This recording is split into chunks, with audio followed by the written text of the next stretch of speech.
I mean, you don't have to take it out on me by saying I can't hydrate. Just because hell was first, and that's what I have written down officially.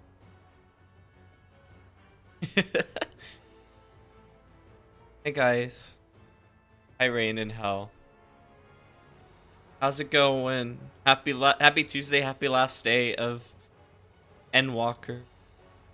I kinda can't believe we're here. I mean, that's that's wild to me. Like, it's been, I don't know, it's like, it feels like it just suddenly came up on us. Like, oh shit, it's time for Dawntrail. It actually is now. It's not just a concept. Hold on. I need to adjust this because I set up the slideshow, but it's like only showing the same. Like, I noticed it keeps going back to these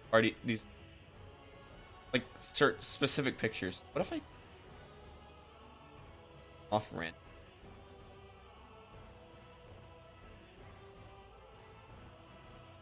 Hold on. Okay, I'm gonna rid of this. Add this randomize. Okay. All right. Maybe that'll be a little more variety. I'll explain that in a second. Oh no, hell was first fair and square. That has nothing to do with it. I just want to wage war on water. We hate water. That's fair. That's why I have seltzer water right now. It's like like better water. It's spicy water. Oh, but also flavored with stuff. But yeah, I hope you are doing well. I'm doing okay. Work is insanely tiring right now. It's like I keep having to like, or well, this week is like quarter planning, so it's just like an egregious amount of meetings. So like I've oh my god, I'm like running out of energy very fast every day. I freaking like got off of work and took the hardest nap I've taken in a long time, and I feel really good. But if it sounds like I'm waking up a little bit, that's why. I kind of like just woke up, but I feel a lot better. Like, oh my god, I don't know. I can handle meetings, but it's just all day meetings, so it's a time. uh, I wouldn't miss this. Hell no. I wanted to come out a little bit in 14 one last time before before it goes down for maintenance. And so I have a couple things I want to, like a couple actual things I want to do, because there were a couple things I forgot to do, I realized, as like pre-Dawntrail stuff. But this is also just going to be a time to vibe. As I've mentioned before, if you want to come vibe in game, I'll be on Goblin the whole night, the whole stream, I think. Unless I have a specific memory place I want to go to. But I'll be kind of jumping around locations as I want to talk about things like expansions and stuff. I'm starting off in New Gridania in Goblin, since that is like where I first started the game. And then also to that end, I guess, yeah, I have this different slideshow, and I'll have this playing in like the main screen as well. But it just kind of has like scenes from, I don't know, just like screenshots I've taken from over the years. I went through my hard drive. I have fucking like 4,000 screenshots since I've started. Oh my god. But now I have a use for them because I could show them here. I have all of the memories I've had, all of the battles, all of the glamours, all of the MSQ parts that I really liked. Rain, that was why I said unless I have a specific place to like outside of Goblin to go, because honestly I thought about it just as I was saying it. I was like, well, I might actually go to Hal and Kai's FC house at some point. But no, I didn't. That's why I said, don't y'all do this. Hi, Kai. I'll visit it later tonight. I'll visit it later. Shush. But yeah. So I guess I'll just get started. I don't have an amazing plan for this. I feel like it's gonna be very jumpy in terms of both like what I'm actually doing in game and what I'm talking about. But I don't know. That's the point. I just want to like I don't know. I've wanted to express my memories of it, or my memories since I've started this game, and like why it's meant so much to me.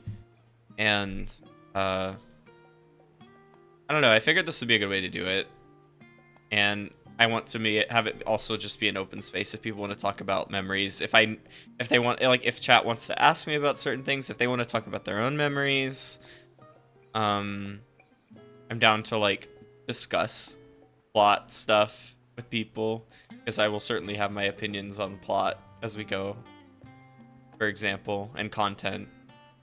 But I think this would just be a fun chance to, like, you know, celebrate together for a little bit.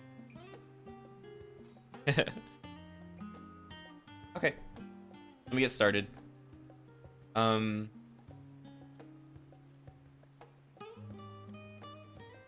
let me. I might move that where that slideshow is. I don't know. I'm trying to like decide what I want to do between like having it be readable big enough, but also not so big that like it takes up the whole screen. Like I thought about just putting it as like the chat cover, the in-game chat cover, but that seems really small.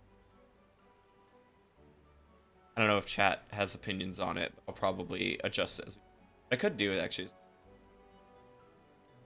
Oh, because I don't want to get rid of Goblin. That I guess. But yeah, the pictures are just like I said, just from all over. There's just all kinds of memories, all kinds of. I have shots of the story, shots of social stuff. Like I think right now is on there's the is going to the billboard party with my friends. Just all kinds of. I think I put some glamour pictures in there as well, or high-end content creators, all that stuff. Because I needed something to do with. I needed a place to put the. Can you move yourself to that corner, then put the screenshot in the chat area, but like from the.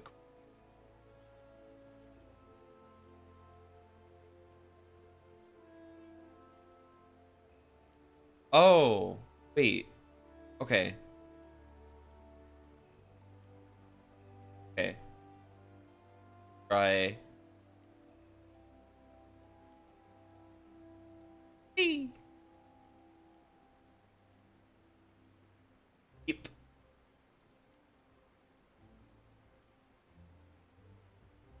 This. I don't need to see all my HUD. Should work. Is that a little better? Because I'm happy to be over here, too. I don't think I have anything important there right now, because I do think this is on my own. So, like, I won't be covering the chat, or, like, VC, a VC or anything. I think it looks good if it works. Okay, cool. That's good. Good. Thank you. Yeah, I'm fine with that. Like, I actually do really like that. Let me adjust. There we go. As long as it's, like, readable enough. That's the one thing. I just want it to be, like, a little. Oh.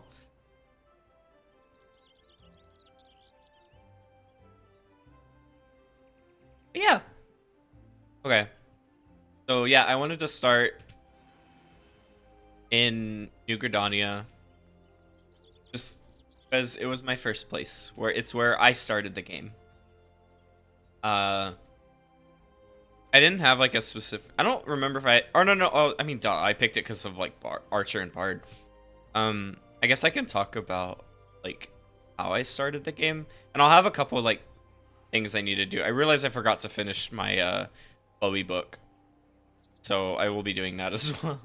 But I figured I'll start just kind of talking.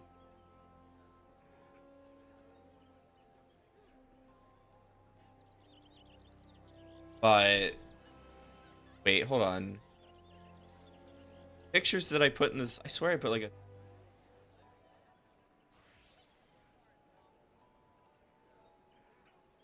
It's not playing through all of them. So many. Good. What if instead of what if instead of I'm doing it by the directory, add every picture.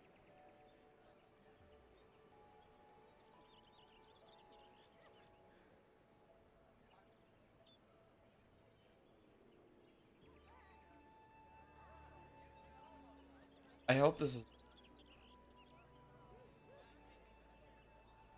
Wait, let me be a little smarter about this so I don't like add 1,000 files and then crash.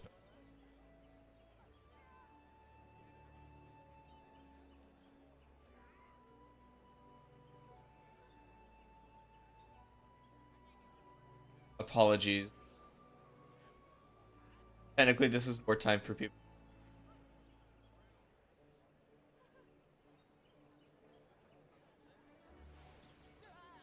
That very... Oh, you're cutting out a lot? Oh, cutting out a lot. Okay. Thank you. Hi, NECA.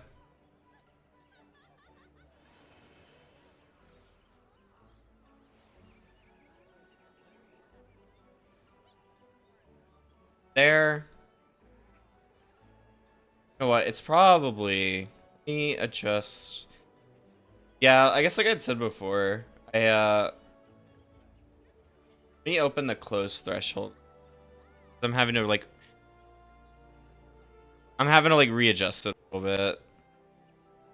There? Okay, we're gonna try this for now. Turn myself up a tiny bit as well. I've had to like readjust some mic stuff, so I might have gone a little too far on the threshold filter. But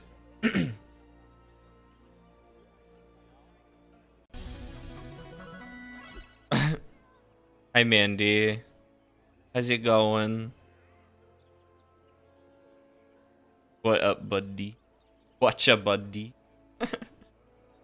And yeah, I'm having a good night. I'm having a good evening. I hope you are too, Neko. And thank you for resub, Andy. I hope you're doing good as well. All right, we'll let that play for a little bit. Well, all right. I'm like, there's like multiple things I'm trying to like kind of configure to see if they're okay now. Just let me know if the cutout stuff still happens. Because it's totally possible I just like cranked the threshold a little too far. And I lessened it a bit. So maybe we're okay. Okay. Yeah. So yeah, I guess I wanted to start by just kind of like, yeah, that. Thank you. Thank you, Lalafell. Because I started the game here. I remember a lot. I guess this is an Endwalker celebration, but I've also like been playing like I started the game as a whole a little bit before Endwalker, so it might be kind of be both as well, because I thought it would be fun to talk about the whole thing. But yeah, so I started in here. I was told entirely based on like wanting to be an archer and a bard. I was basically told about the performance mode that bard had, and I was like, okay, I'll be bard, and that's literally why I picked it. And it did not disappoint. I like it. It's funny. I remember how to play that one.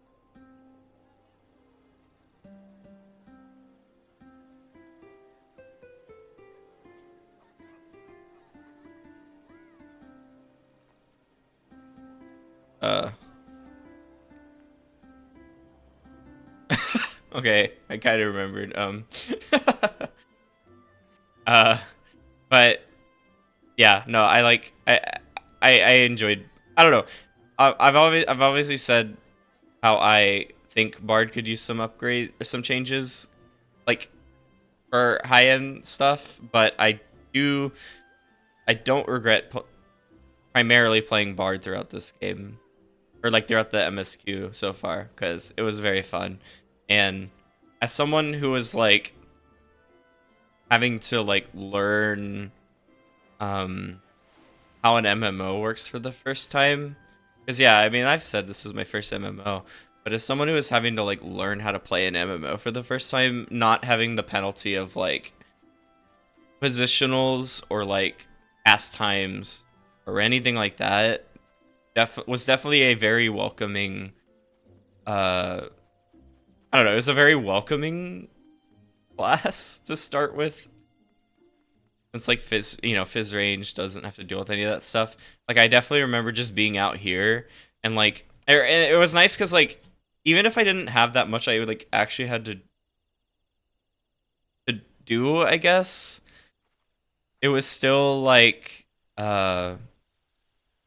really satisfying because I what is it when you start Bard, you basically just have like this one button, but like you could just have fun and just be running around like, ah, yeah, woo, woo, and it was like really silly as I was like having to like learn the first shit, like learn the first, do the first quest, and like I look at it now and I'm kind of not sure how people start with like white major or like or whatever after like since like you were kind of just hard locked into a single spot casting like stone over and over and over for a long time.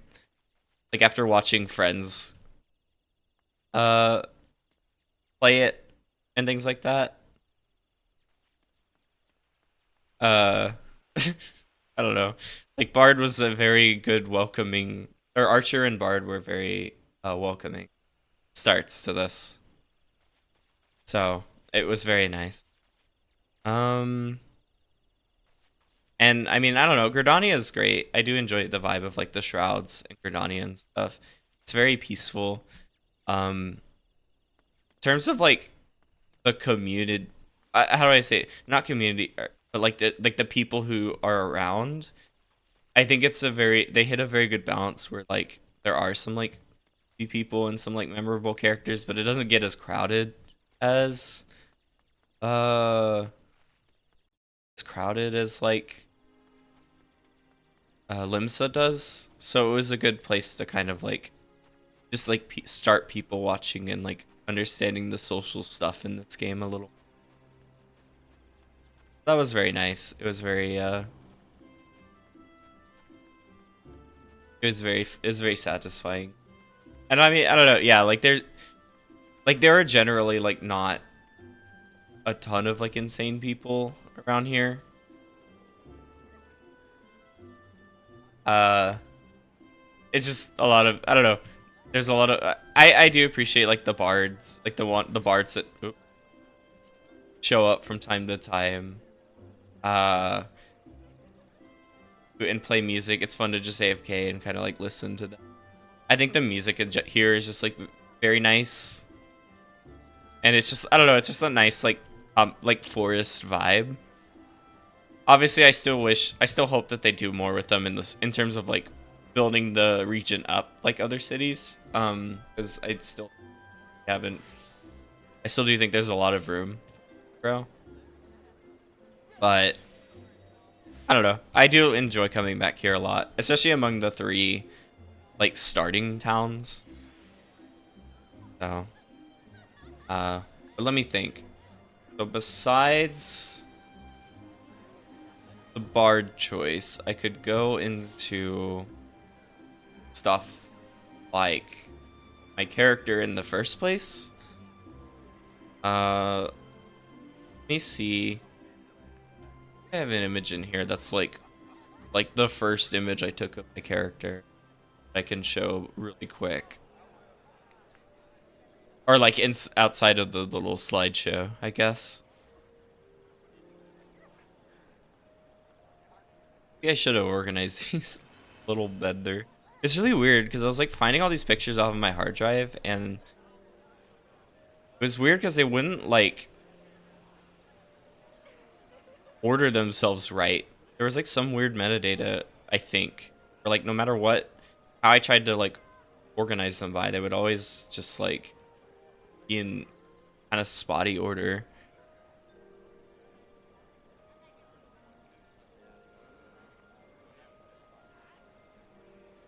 But I guess I can, while I'm looking, I can keep going. I kind of, is really weird because I didn't, I guess I wasn't like dead set on anything in specific when I started. Or like any specific character choices. I think I just did it. I remember because I started with like with 3 other friends. Um, and we had all kind of just like chosen different races. So I was like, I will also choose a different one. I had chosen like Lalafell, Mikote, uh, Ara. So I decided to pick a different one. And of the ones that were left and in the free trial, Elizin spoke the most to me. And here we are. Now I am a huge free Elizin fan. Elf. Oh. Thanks, game. I actually remember too, because a lot of the stuff I didn't have that like specific of like idea on, just kind of random choices for like a lot of my character stuff. In and out again.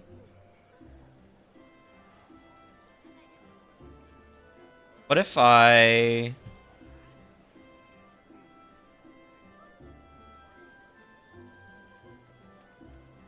What's that mic? There it is.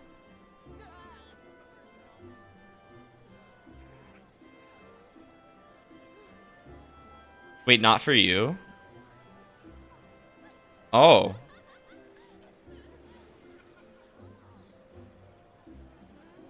I mean, I can try reducing the close threshold a little more. Not sure.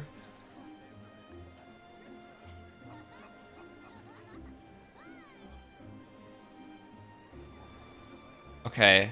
I did reduce it a lot more. I guess I will need to test on my own a little bit before I like return after Dawntrail.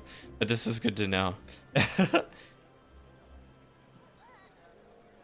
Okay.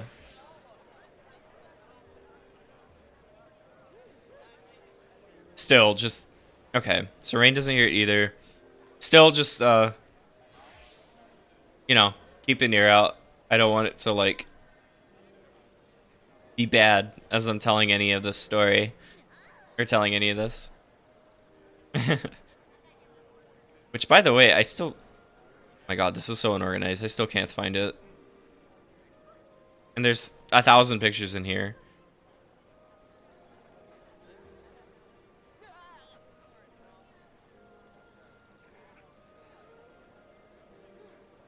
Try.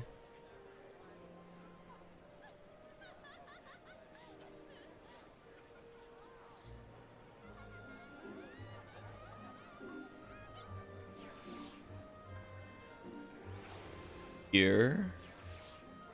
Here it is. Okay. Yeah, I can get it in just a second. I mean, I guess is it still doing it now? Do you still hear it? Or like hear the clip thing? That's also really weird to me. That like, I guess if it's happening at the end of sentences stuff. Wait, no, I did see it just now. Because it's like not catching the lower frequencies for some reason. Which is weird, because usually it misses the... Usually we miss the higher frequencies.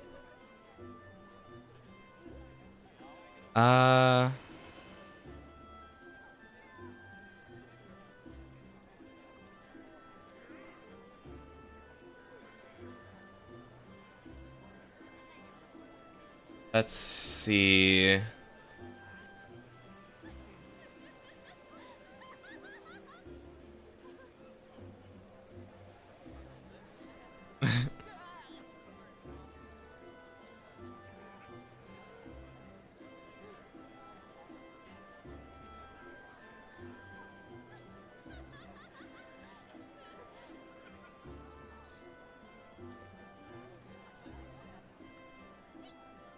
if I just like test? What if I just remove the close threshold? Like, because I noticed it when I was going like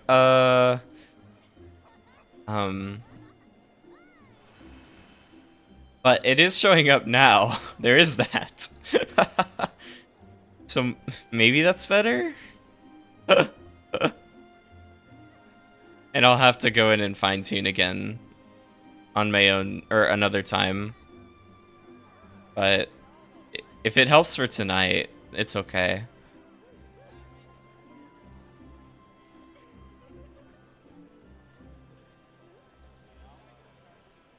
Okay, I'm gonna keep going for now. Just let me know. I will say I also am prone to just like hard stopping a sentence. It is that. Then that could just be it. But or I've noticed that from when I've listened back to myself. So there is that. But but I did find it. I found the picture. I think this is the first one I took. Because I didn't know about the screenshot feature at first. I didn't I don't really know how to clarify this, but I wasn't the best with the colors at first, and I definitely made her like a lot paler in general, like with the hair being brighter blue and stuff. Hold on, let me try and like. Okay, I guess it doesn't help because we're in the at night, but whatever. So I think I got better at like at balancing darker and lighter stuff as we went, because yeah, I definitely she definitely was like a lot just full on brighter in general. Like even like not having highlights or anything like that. But I was still also very happy with her at that time as well. I just feel like I've gotten even better at character design and stuff. The other thing was that she was not max height like she is now. I think I had her like near max but not max, and then this is where my favorite story of like using that free Fantasia just to change my character's height came in, because I definitely did that. I think I changed other proportions, but I primarily only did it because I wanted Tim to be max height. Oh. Oops. I think I can grab another picture real quick. That was pretty early on. Yeah, here's a good one as well. That's not just me. Me with some of the others I started with. So, and I think it does a good job showing older Tim colors as well. But yeah, kind of where we started. Yeah, this is in the middle is Ephora or Lagano, who's like been in chat sometimes, and then on the right is Envy. I started with them, and then I'm trying to see, do I have a different picture? Here's one.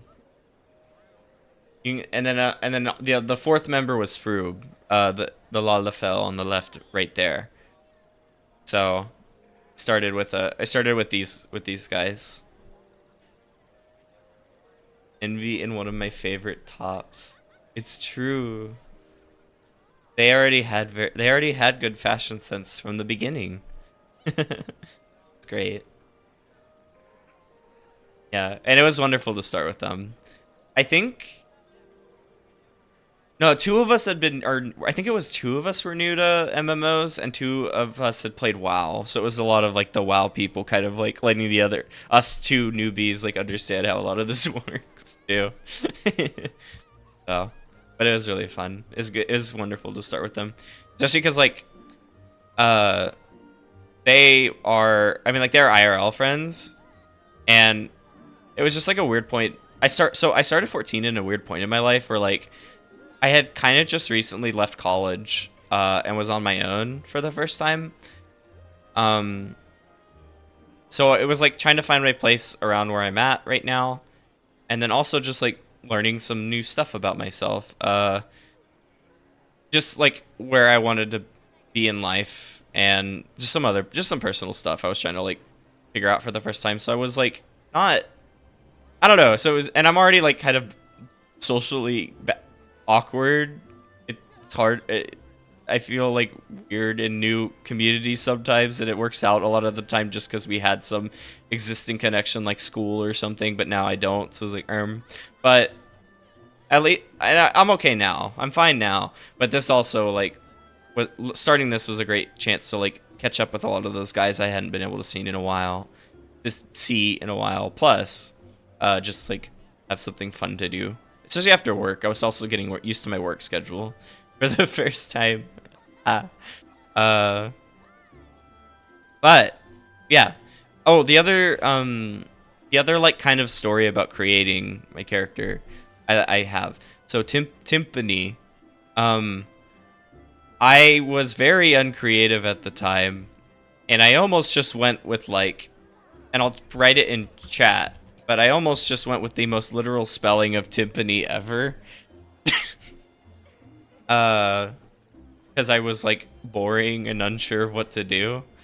And then Froob actually was the one who like looked at that, and like they were the one with like WoW experience.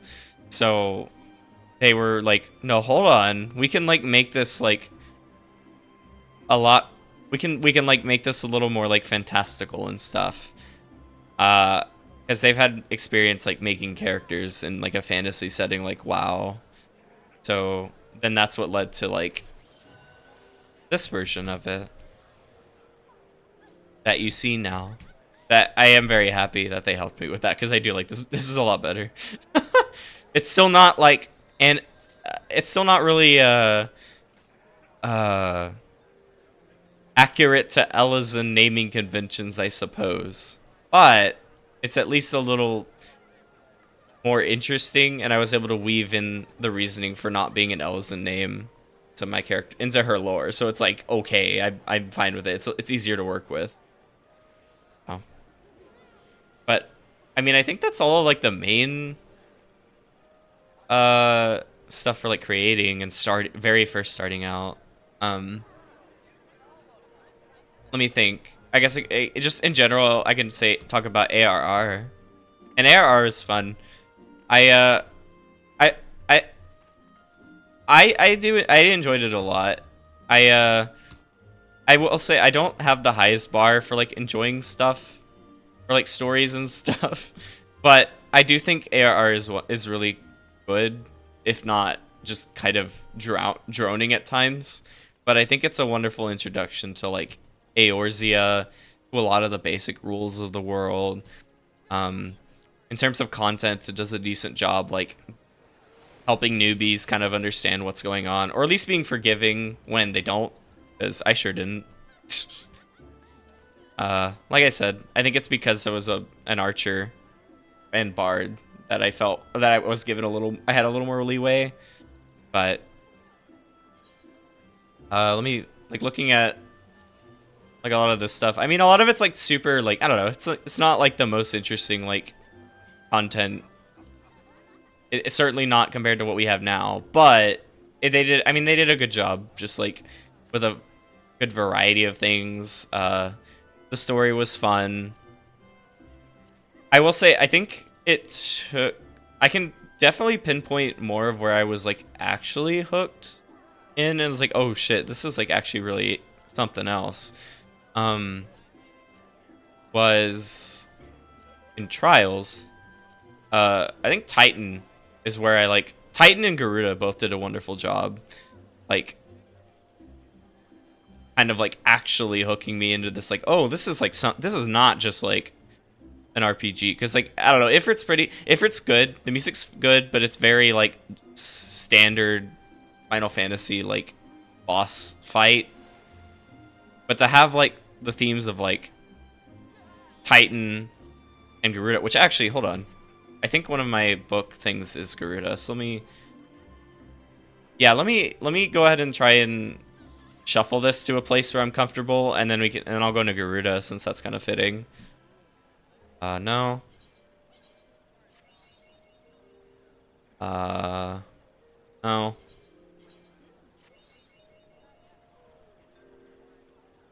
No. Damn it. Oh wait, I can. Oh, I forgot. I can go in there now. I just don't have to like claim them. Okay. Yeah, we can go in there because I think it'll. I mean, it kind of gets my point across. I think like Titan and Garuda did a wonderful job by having shit.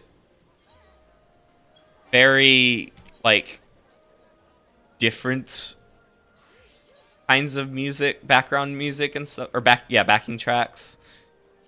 Because they were like Titans Under the Weight just being this like hard like rock song, and then Howling fuck,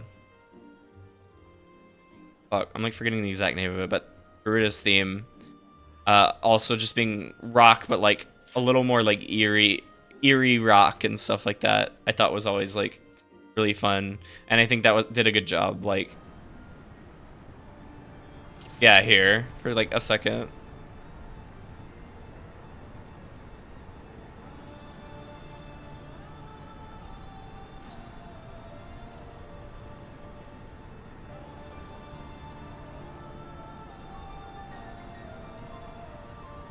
Like just starting like that on its own was like, I was like, oh god, okay, we're jamming.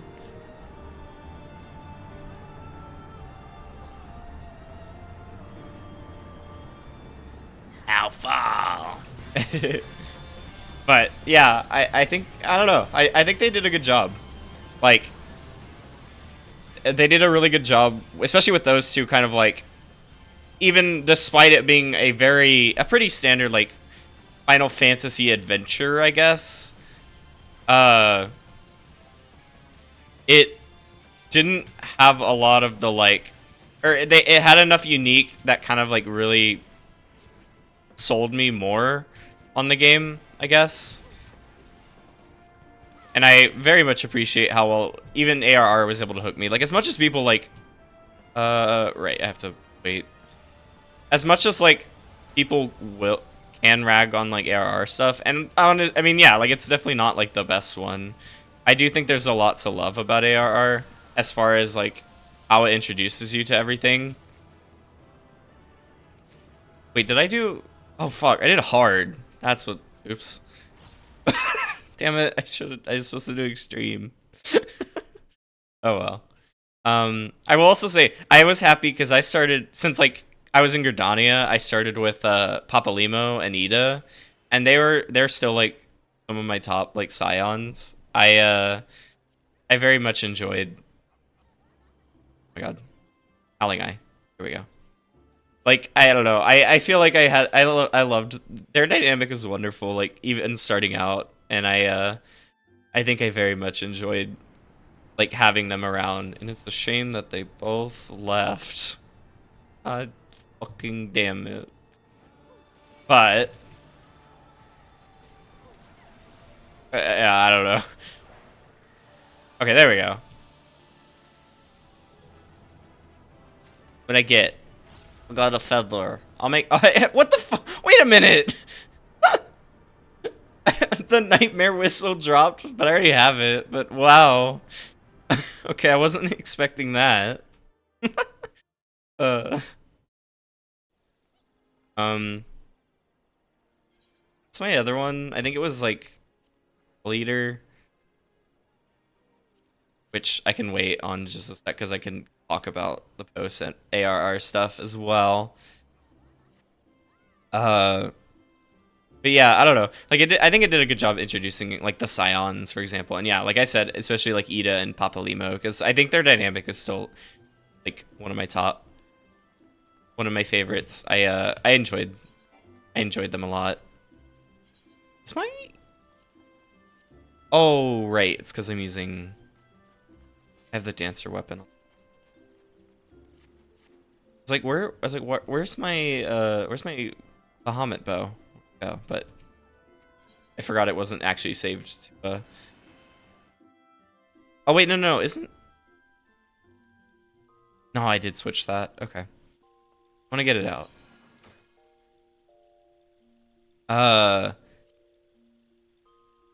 And obviously, like the Sparred store.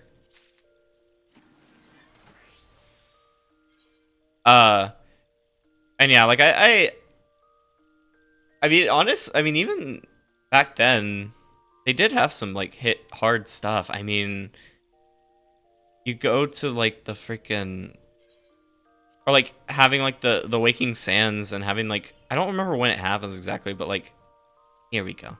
That like murder or that like or like multiple, or that attack that happens where like multiple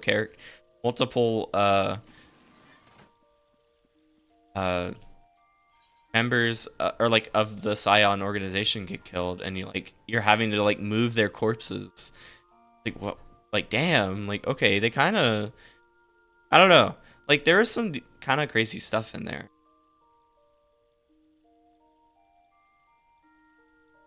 Is it Western? Yeah.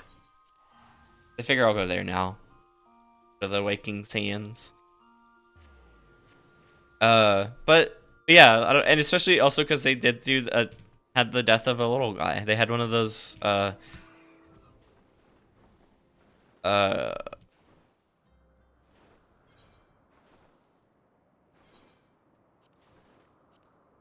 Sylph. That's it. I don't know why. Okay, yeah, one of the, because like the death of like one of the Sylphs even, like, so they just had a little guy take it. Story is like, oh my, he was a good little guy too, but that was sad.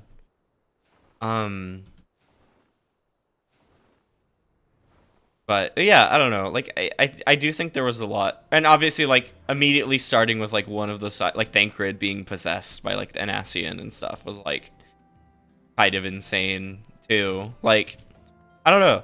There is a lot. I do think there's enough like, oh, I can't get up there. I do think there's enough like or there was enough like to keep me going at least. You can call it my like low bar for entry on a lot of this stuff, but, or for satisfaction, but I'm still happy with it. It kept me like excited to keep playing and like see what happened and all that stuff. So like I cannot like complain, you know? And yeah, like I said, the whole time I was Bard and Archer. I had a fun time with it. I don't know if I have anything specific. I just thought, like I've said already, I think it was nice having a class be a little more forgiving and stuff like that. To help me through. Oh, also, because I hadn't, so I kind of said this before, but I started the game like the summer before Endwalker came out, I guess.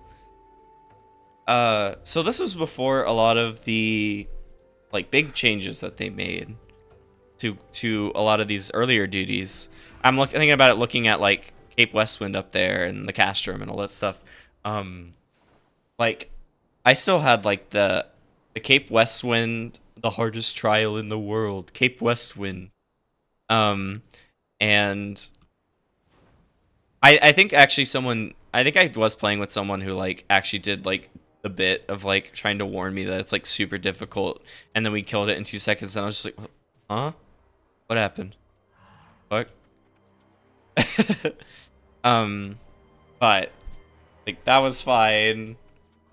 But that was fine enough. I had that like all the 8, or like the 8-man like, or it was back when this one, Castrum Meridianum, was 8-man, and like had like the kind of weird second to final boss where you fight what's her name in the Magitech armor and like have to like command those little hands, those little robot or Magitech hands to like carry bombs to cannons to fire at her, stuff like that. is when the Praetorium was 8-man, and it was when the Trial and Duty, so like the Praetorium and the Porta Decimana were combined, and like along with that like little fight against La Habrea Thancred. And I remember, and like I definitely remember the first time I got so confused because like they make you like, it was like that thing where they like make everyone have to like hit the card. There was that one like card that you had to pick up, and like everyone had to hit it, or else like individually, or else they'd get left behind individually. And I definitely got left behind individually for a lot, so I was confused.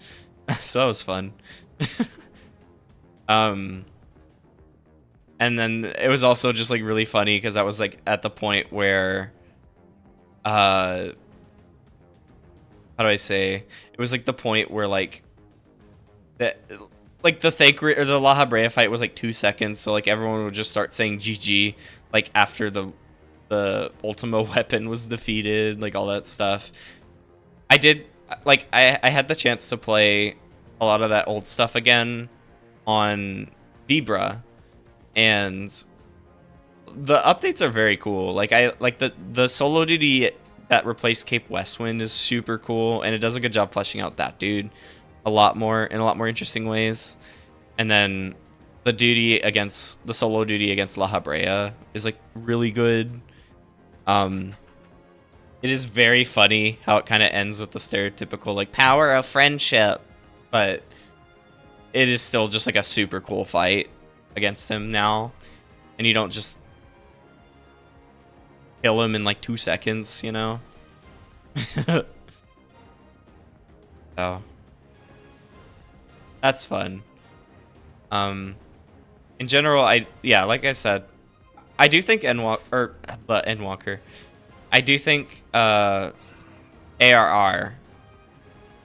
was very cool. I like it's not anything like it's not like amazing, of course, and like I said, it definitely drones down in parts. Like the obvious one is like before Titan, the like Company of Heroes or whatever. Like that was a lot of busy work for like all of that just to fight Titan.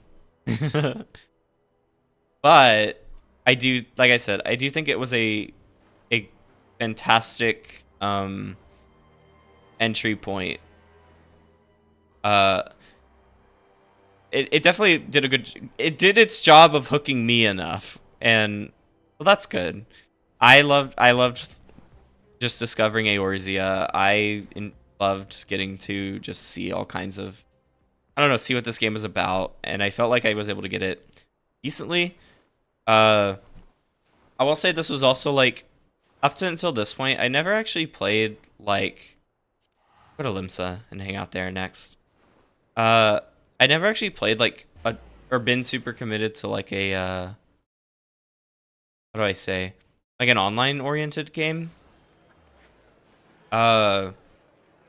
I'd only ever played like, I mean, I was a Nintendo kid. So like, you know, they don't really like, you can play online, but it's like play online exactly how Nintendo lets you, and that's like very restricted, all that junk. And my family growing up was or my parents growing up were definitely very like nervous about the concept of like going online or like playing online with random people and stuff. So, and they weren't gamers, so it wasn't like I could like, you know, play with them or something because they didn't know what was going on with games. So it was definitely like a learning experience, just kind of getting thrown into content with random people a lot of the time. But it was a good one because I definitely feel a lot more, I don't know, I feel a lot more confident online. And I mean, hell, I joined a static of people I didn't know and was able to be friends with them. So like, I think that should speak to how we have grown here. But yeah, so I think ARR did a good job planting a lot of seeds that grew, both in the story and like in how I enjoy this kind of game. Okay, so then. Oh, let me actually. I'm gonna run the ad real quick just to do that, and I'll just like kind of vibe here for a little bit. I'll just do this, and I can kind of just mention I among the three cities. Among the three cities, I think my order is like Gridania, Limsa, and Ul'dah. I don't know. I've said everything. I've said a ton about Gridania already. I do appreciate the vibe of Limsa Lominsa, just like the seafaring vibe and stuff like that. It is very satisfying. And then Ul'dah is really cool too. I do think it is like a little harder to find. Like Gridania and Limsa both have this like this like central area with the Aetheryte, for example, that makes it really easy to socialize with people. Ul'dah's main Aetheryte is hidden behind like or in like a little corridor. And like I guess the main place to go is like the what are they called? What's the horny place called? What's the ERP place called? But that place. I don't want to go there. I guess it's only on Balmung, but still. Man, I remember running Endwalker for the first time so well, as if I just finished it yesterday. Thank you. Yeah, the quicksands. Thank you, Oversize. Also, hi. I hope you're doing good. If you have any other memories just throughout the entire game, since I know you've played it all pretty recently, I'm always down to hear them as well. But in general, yeah, I hope you're doing good. I'm just doing a memory. It's just like a kind of a memory lane down the whole game so far, since I started basically when Endwalker came out, so I could talk about the whole game. But yeah, I don't know. Like, I do think Ul'dah has some good vibes. There's some cool locations and stuff, but I um I do think it's a little less, or I think there are some good interactions that I've had, but they're also just, but I think it's a little harder. Like I think like it doesn't really have a central point like these do. So it was a little more fun just like going around the Aetheryte in Gridania or Limsa and just kind of people watching and listening to like shout chat and stuff. Fun to hear about stuff from before I came onto the scene. Yeah. Oh yeah, because I was just talking about when bring up their names again because I'm fitted for Gore. When Castrum was an 8-man, or when Castrum Meridium was an 8-man, when Praetorium was an 8-man, all that stuff. When Cape Westwind wasn't a solo duty and was the easiest trial ever. So, oh, let me also, one thing I'm gonna do real quick, because I still maybe that slideshow thing just doesn't work very well with like I'm wondering if the slideshow thing just doesn't work super well with like a ton of pictures, because it's definitely still just like repeating the same ones. So I'm gonna grab just like a bunch and put them in a folder, and then I will just show that folder for a little bit. That's good to know for the future, because I don't know, that it doesn't work super well. That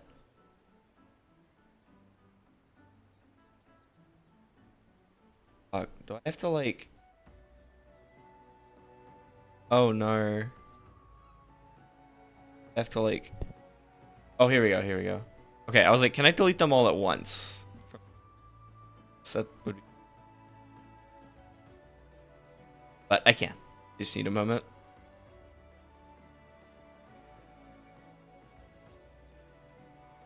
I'm trying to think if there's anything else that was like specifically like before a lot of those big updates. I mean, I guess there was like a lot of the other dungeons that got like updated. So I mean, I guess like the main thing was like it was nice that like a lot of the older dungeons got updated so that you could like account for my thinking stuff like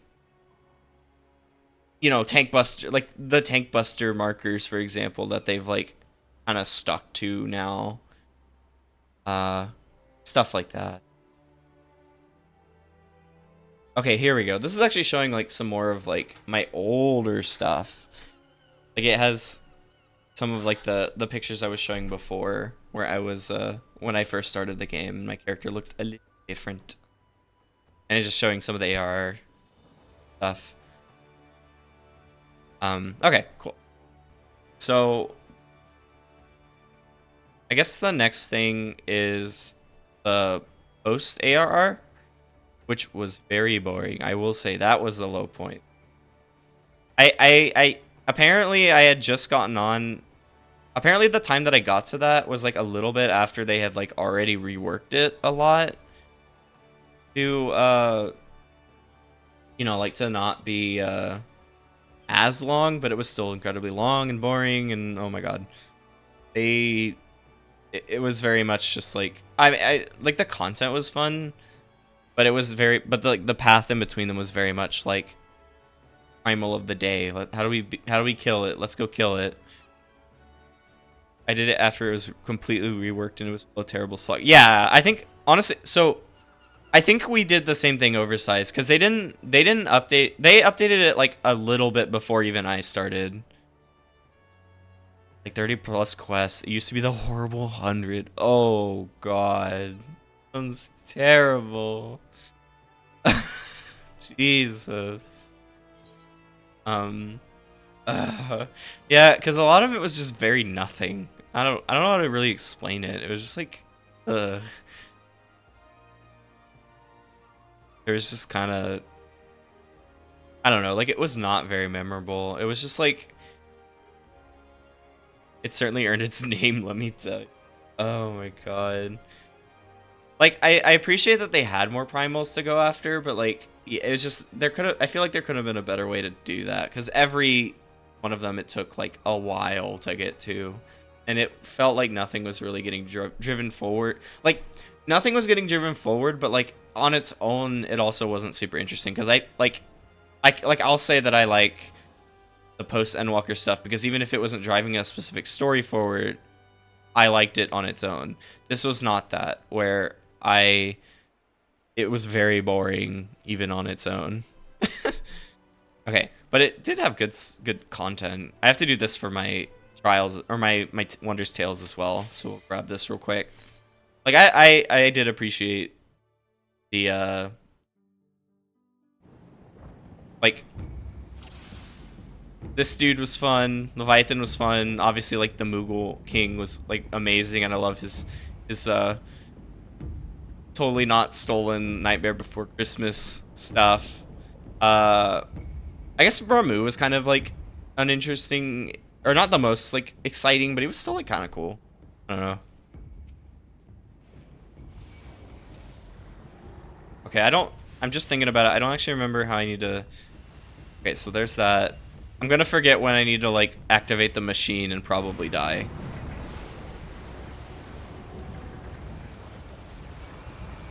Oh, okay, and then go for these.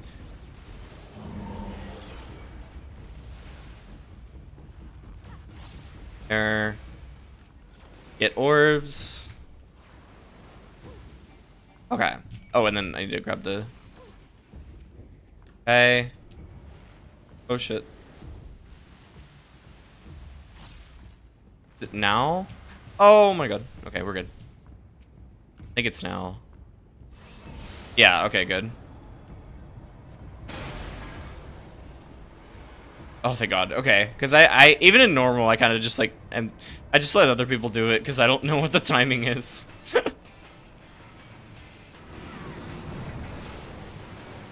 I do think this is when also like when they kind of I don't know they definitely at the very least they did a good job with like the music and productions of all these fights because like yeah all the songs are so wonderful. I love Leviathan's theme, stuff like that. It's all like I don't know. I was happy with all that stuff still. Um, I'm trying to think. I definitely remember. Wow, Leviathan card. I remember, like, I don't know. I think this one I did kind of meander on because there was also doing the trio of ARR primals on hard was pretty interesting. Yeah, exactly. Like they just had random side stuff like that. It was kind of like, I don't know. It was nice to have them in like 8-man content, but that's it. I don't know. I'm trying to remember. There was also just a lot of side stuff at this point, and I definitely remember I meandered a ton. Like, I was very interested in just like, oh, shiny thing, oh, blue quest, oh wow, what's that? Uh, like I think I unlocked like glamour, a lot of the glamour stuff and the hairdresser and stuff like either first or second because I was like just randomly going off the beaten path to do shit. So and that definitely kept my interest a lot. I definitely enjoyed just doing random quests and stuff, and like Indapore Keep was good. Era Sirius, all the hard stuff was always fun. I did appreciate. I think that I'm surprised they don't do that anymore. I think that would be neat to have some hard modes of like some of the like Shadowbringers and Endwalker dungeons, especially. There could be some really cool ones. Imagine, oh my god, if there was like a like, if there was a if there was a Vanaspati hard that was like you could go through the same areas, but it's like not in the apocalypse anymore. I think that would actually be really cool if you could just have like a fun version of Vanaspati, for example. I think that would be like a neat like balance after having to go through the horrible apocalyptic scenario of that one. But I guess that's just like an example. I think some of these could have some like super sick like alternate versions in a hard mode, like they did in down here. Like, oh yeah, like yeah, like I there were always just such cool little things at the beginning too. I appreciated like how like like with Tamtara Deepcroft Hard, it started with that the late or it started with that like at the very beginning when you're like learning about the game and they have that little light party that's like arguing with each other and they basically tell you it'll be like or like use that as like an instruction of like don't remember you got to cooperate with the people you're working with, okay? You got to cooperate with your fellow adventurers, like that kind of thing to just like kind of drill in the idea of like being cool, being a civil gamer and all that stuff. But then like having it actually become its own like thing in this its own side story where like the one guy dies and his I guess girlfriend at the time goes crazy because of it, so you have to go into Tamtara to like stop her and like free the other party members that suddenly got like tangled in the chaos of her like psych going insane.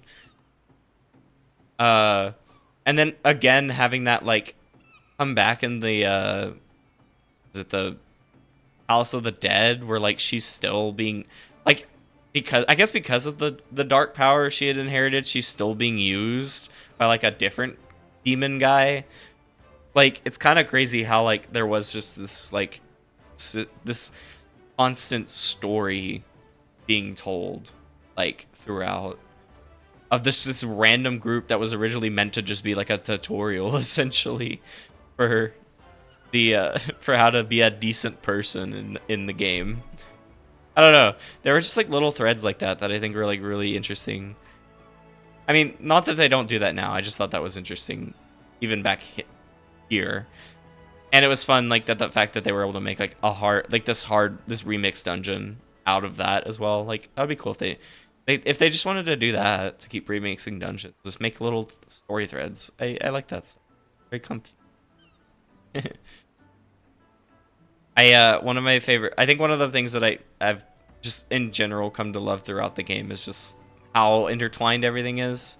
Just little stories like that can like show up in random ways. Like we'll get to Heavensward in a little bit, but having like Diabolos kind of show up in like a dungeon as like a precursor to like the Void Arc and stuff like that. Always really cool. Oh, I guess I should talk about the Crystal Tower too. I mean, that did happen here because you had to do it here. Um, I mean, the Crystal Tower. I don't know. It was when I was learning it, it was fine. I don't really want to like. I'd rather if I have to go back there, I'm happy to go to just the World of Darkness. Actually, I guess I'm gonna go to Mordona. Uh, I don't know. I I think it was a good story. I at the time I will admit I only half paid attention to the story at that point. It was just kind of like I mean, you know, it was like the middle of I did kind of like try and speed through the post ARR as much as I could. Um which included kind of just uh briefly or like kind of paying attention to the Crystal Tower stuff. I mean, I recognized Grahatio was there, uh, but I didn't really get to know him that well. Though I kind of like, I did end up going in back after he like locked himself in the tower. I was like, wait, what the fuck did I just miss? Because I definitely like didn't realize what was going on for like a little bit, and then that kind of woke me up to like, yeah, I should have been paying attention. Um, thought it was funny that the company or like the little adventuring group we made was my name, and that's a puzzle that's a puzzle for those of you who don't know my real name, but those of you who do, you get it, and it'll be very funny. um I do think the vibe of the Crystal Towers like was like super cool during all that. I thought it was really neat. It's a very pretty like location inside and out, so it's cool. I don't have a ton to say about it. I just, yeah, nowadays it's like I'd rather go do like the near raids or something. But it was definitely a neat little like thing, and it was interesting like having that be required in relation to like any of the other like raid series stuff. I do think there are a few that they could make required now, but we'll get there as we get there. The other expansion.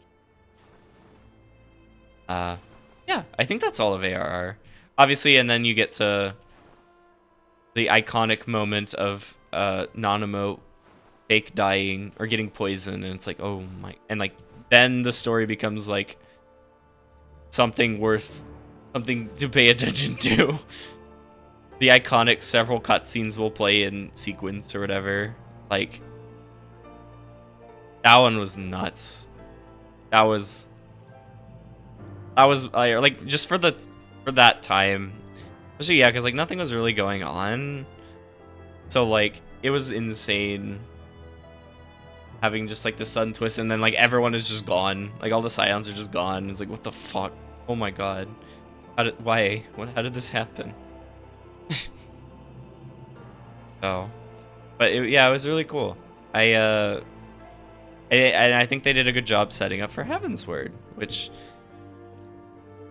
I like Heavensward a lot. We're gonna go to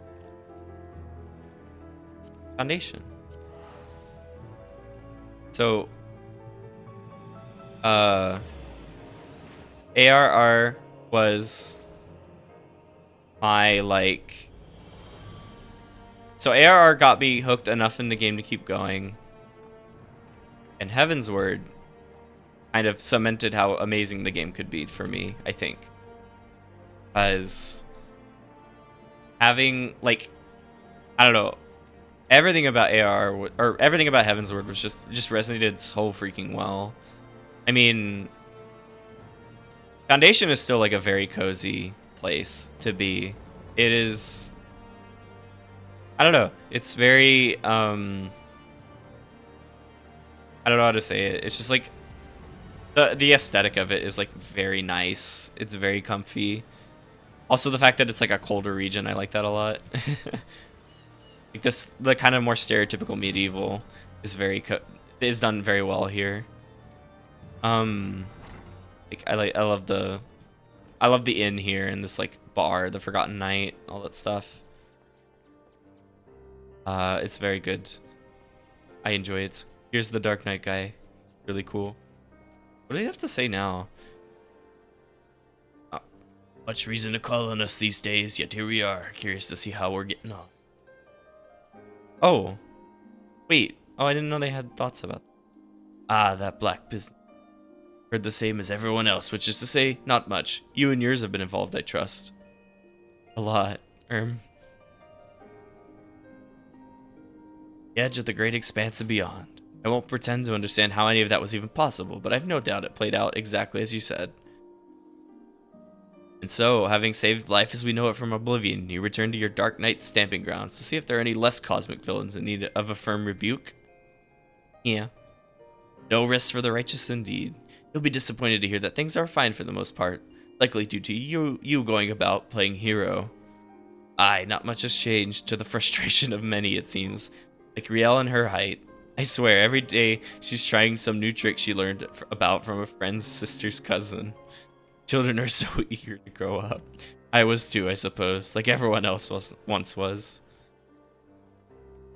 Listen, Tim, I don't know if you came back hoping I had some final pearls of wisdom to share, something to put it all in perspective. But if you did, you were wrong. You know everything you need to know already. You bear the sword and the promise, memories and dreams of your own and of others. You stand for those who have no one else. That's all there is to it. No path to walk or guide to follow. What strength and meaning you derive is from the struggle, it's yours alone to find. No one else was ever the writer. It's always been your story, so go and live it.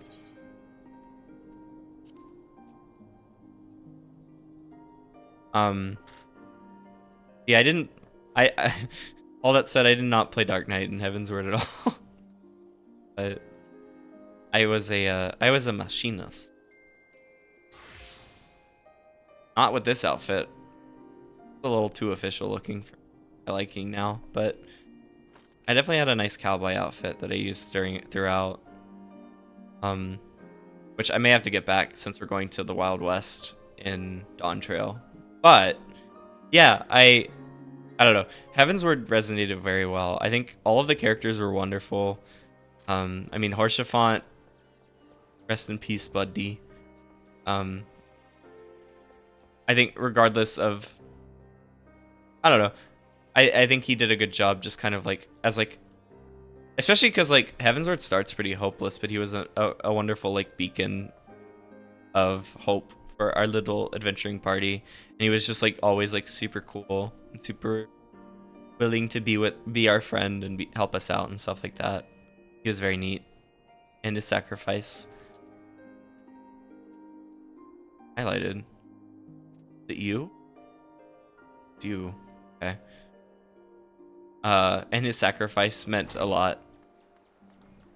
There's like Amaric, who admittedly is kind of the reason or helped me explore feelings about myself that were decidedly not straight by projecting them onto Tim first and then realizing that wasn't just a projection. Okay, but I think the story was super interesting, just like a very hard, like, about the ideas of separating the church and state. It was a very heavy one, but it was very well done. I think they did a good job with it. It was a very I'm trying to think of the word to use, but it was just a very clear example of like how that can be a problem.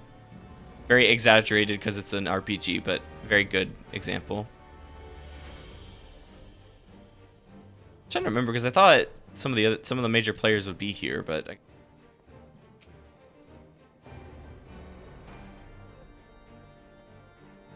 okay. Well, obviously it has like the Fortom household, and they're all wonderful. I don't know. I still enjoy them a lot. I mean, I added them as like in Tim's like canon story as like. Can I go in still? Okay, thank you. Like they're a part of Tim's story as like the house that like her mom came from as like a servant, and who took her parents in while Tim was being born. Like let them live with them and work for them for a little bit, kind of give him a place to grow up a tiny bit before adventuring and stuff. Yeah, like Edmond is wonderful. I love him a lot. His siblings are very silly. I love them a lot. I guess maybe there's bias because I'm an Elezen, and this was a very Elezen heavy expansion, but don't worry about it. I just liked all the characters in.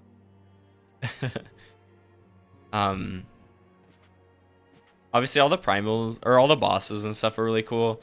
I think they did a good job where I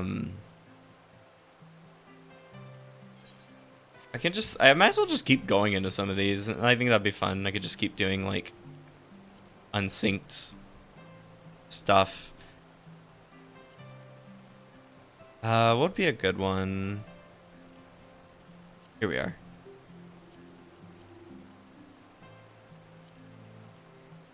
There are only 2 primals? Oh. I thought there were more trials. Huh. Or like in Heavensward proper. I guess not.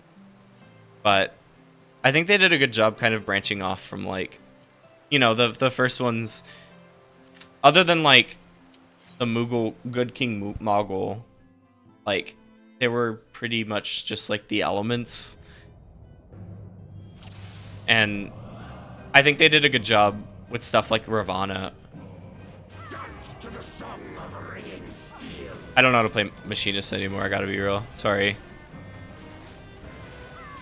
I think they did a good job kind of like starting to diversify the primals a little more.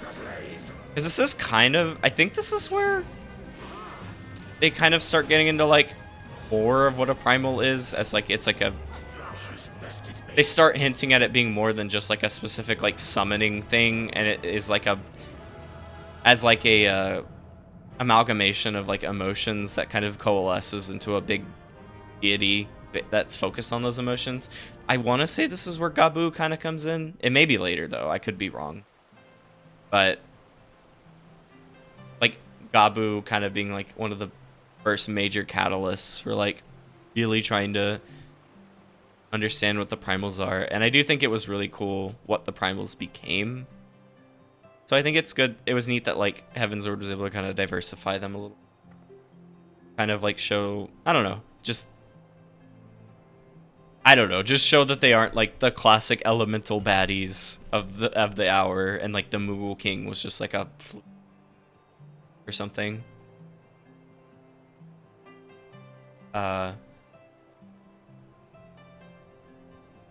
I do think, yeah, like I don't know. There's just a lot. It was just like, I think Heavensward is just like the story is incredibly well told. It's very comfy. It's in like a dark, or like not in like a baby, like I don't know. It pulls its punches, but it is also like just a very comfy story, I think. I think it does a good job. Like I said, it's a good message about like the church and the state. And how combining them can be a problem. I do really enjoy the locations of it a lot. Let me think. Actually, I do need to go to Owlshire for other reasons, so let's go there. But I do think this expansion had a problem where like all of the Aetherites were all like spread in weird spots. Like if you look at like the Sea of Clouds has like 2 Aetherites on like, oh, there you go. There. Like the Sea of Clouds has like 2 Aetherites on the left and all of this dead space on the right. The Giovannian Forelands don't even have an Aetherite. Oh wait, no, that's not right. What am I thinking of? The Giovannian Hinterlands don't even have an Aetherite because you have to come to Adalshire, which is really weird. I think that the Forelands, Theirs are a little better, but they're still just like in the middle. Like you still have all this space up here and all this space down here. And then the Churning Mist, both of the Aetherites are like south, and there's all this space up here. So they did a kind of bad job with like making these places easy to get around, I feel like. But they're still like very pretty. They have very good vibes. I did like them all. I don't know. It was still like really cool. Drink my man. This actually does remind me too. I can check. Go ahead and start checking. I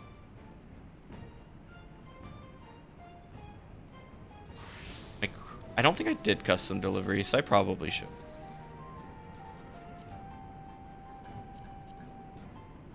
Timers. Slowy.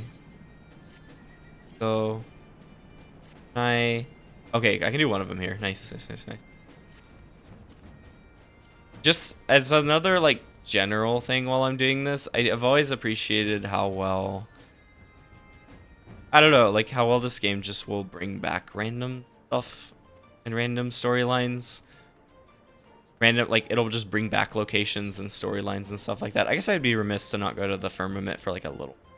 It's part of that. Well, that's Shadowbringers though. Maybe I wait. Not you. Yeah.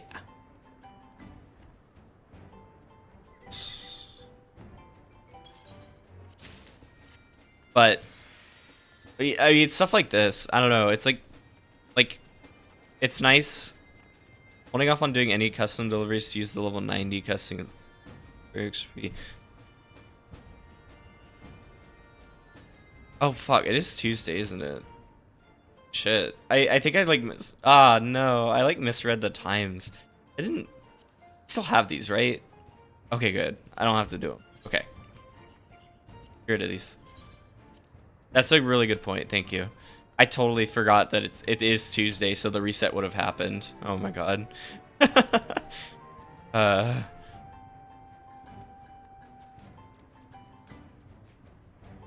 Fuck. There's a chat message that says, there's a shout chat that says, keep your hands to yourself, Sonic. Where's Sonic? Who is Sonic here? Also, why are they doing this here? In Idleshire. Whatever. Anyway. My point was that I think the deliveries are really neat as just like extra ways to flesh out random storylines and come back, return to elements of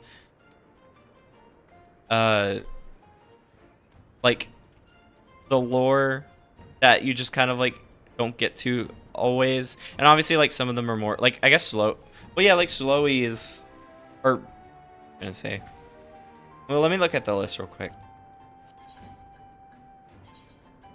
I guess like Slowy isn't specifically connected to stuff.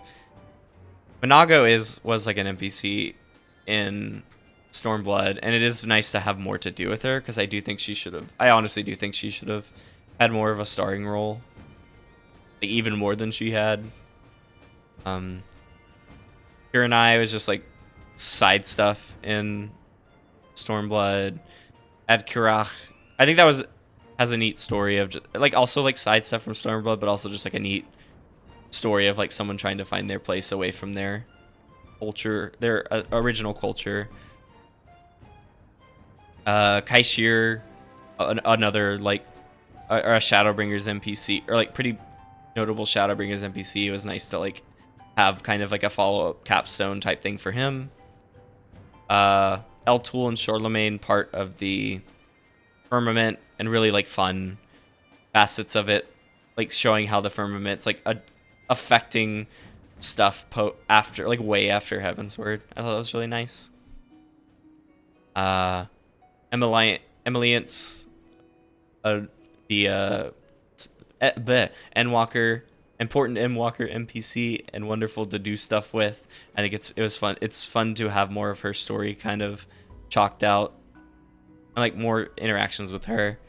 And then Andon and Andon being like just a kind of, I don't know, just like a random Shadowbringers, not super connected to a ton of the lore, or like not super connected to like the MSQ, but just like an example of like a lot of the background lore and like the recovery from the flood of light and all that stuff, that kind of thing. And then Margaret just being a neat, like, an additional look at the gleaners and the research, or both the gleaners and the researchers, the of Old Charlian. I thought that was really neat, like just getting more lore, more background about how they run their operations and stuff like that, even if a lot of it was like, we're tired, help, please. Which is real, but oh well. I mean, I guess this is also where, like, I mean, obviously I didn't do this until after Endwalker, or after I finished Endwalker, but it is where, like, this child appears, gives me her books. She won't freaking give me, she won't freaking give me the tombstone, or the lines for her. God. But it was good experience nonetheless, and it will be in Dawntrail, so it's okay.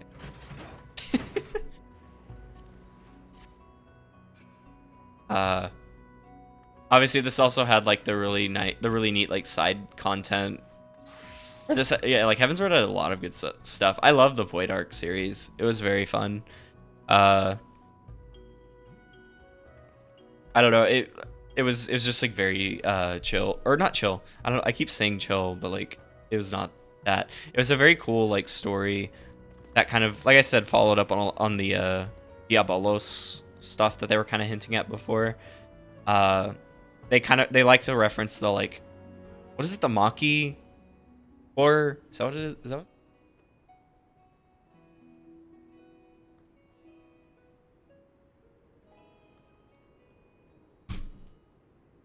I guess like War of the Magi, but the place was okay, the people were called Maki because it was Mach. But like they like to reference that a lot in random spots, and I thought that was really neat. Here, obviously like the Warring Triad kicks ass. Like,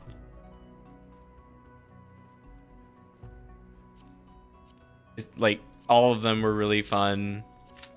All of them have incredible like soundtracks, stuff like that. Just beat up Sephiroth real quick. Don't worry about it.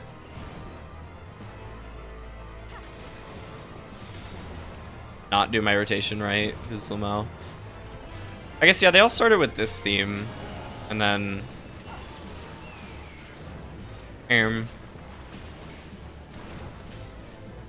but again, just also like another really cool way to like flesh out the concept of primals, and like none of these were like super affiliated with like how none of these were like really affiliated with like a group that currently is in the game, like a beast tribe or something like that. So I thought it was neat kind of having a little extra, you know, lore like these guys. Plus they're all really fun and neat. And this guy kind of has a banger soundtrack. Also, Sephiroth is an interesting name, since it's like, I actually want to look in just a sec where he's from in terms of Final Fantasy stuff.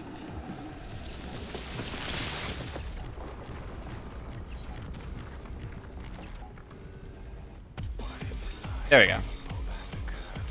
Hi. Oh shit.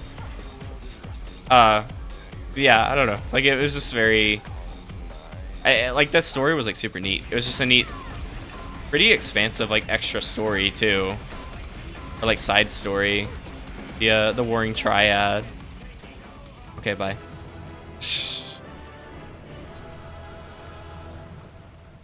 Also, again, just like they kind of popped off with their music, for sure. Like, showing that they're willing to do all kinds of crazy stuff, like soundtrack or music choices, I guess. Very nice. Oh.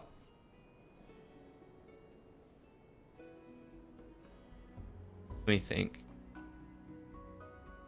Oh, right. I was going to look real quick. Final Fantasy. Ah.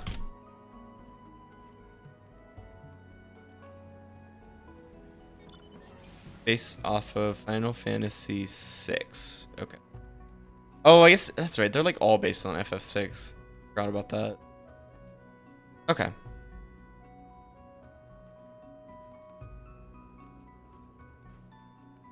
I'm trying to think if there's any other specific content from Heavensward to go over. Oh, I also will say, you got Kate C game from the Void Arc stuff. So hell yeah. Anyway.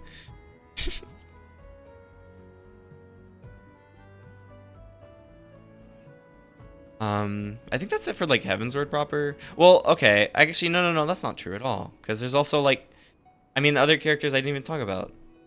Isael, she's great. She's wonderful. She's hot, but she's also like an amazing character. That's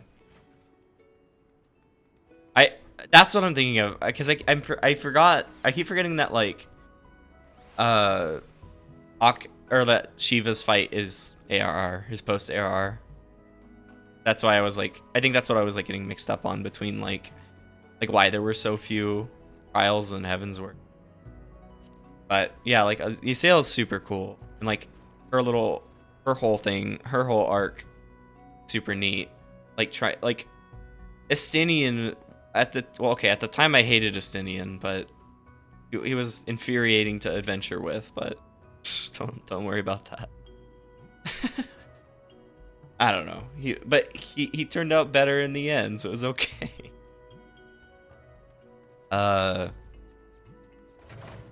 But I think the combination of those two was really good, because they did a good job kind of like, I don't know, like you show up in Heavensward assuming you're going to be focusing on this like on the Dragon Song War, only to find out like exclusively focusing on like fighting dragons, only to kind of between the two of them kind of realize there's a lot more going on than what you originally thought, stuff. And like how your enemy may not be the dragons, it may actually be, or well, okay, I mean there were dragons that do want to fight, but not all of them, and likewise there are some of the Ishgardians, especially in the church. But well, I guess it was, I mean, I don't know if that's necessarily especially in the church, because it's like the leader and like the specific like the Knights of the Round and all that stuff. But yeah, I don't know. They did a good job with just kind of like showing that there is a lot more to unpack in a lot of these stories. There's a lot going on under the hood, and it led into like later in the post Heavensward with like the Dragon Song War and stuff like that, which also was wonderful, because it was neat to like finally be able to like, I don't know why I opened this, like take on I don't know, like stop the Dragon Song War, take on Nidhogg for real. It had the iconic moment. I'll go to Falcons. I like that place too, actually. It is another example of like the map kind of being hard to traverse when there's like a single Aetheryte here. We have our iconic moment of like of do something, man, and the dude just kind of shoots, or when the one girl is protesting up here, and the dude just kind of fires an arrow at her, because well, I guess that's something. Sure, that's quite the something to go to, but something. Like, but it was a really good. It was neat, as like the Heavensward ones were neat because it definitely, or the post Heavensward story was really neat because it, like Heavensward had a resolution as an expansion, but it really didn't. Like the war was still very actively going on. All we did was like clear out a singular force in it, pretty much. We bested a singular part of it, and we got to spend the patches like taking out the other part and like actually trying to bring peace to the land and all that stuff, and it was very cool. Especially after ARRs was boring as hell. This one was actually interesting, and it contributed a lot to the story. I'm here. It's an Endwalker miracle. Oh my god, you're here. Did you get your internet back, Heck? I hope you're doing well, other than that. What you were telling us earlier.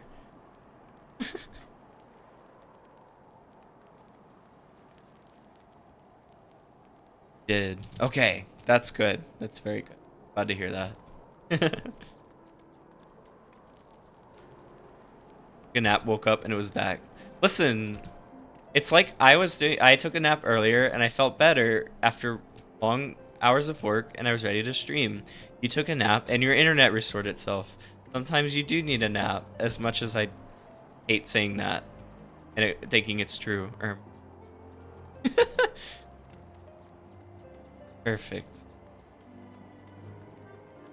Okay. I think that's it for post.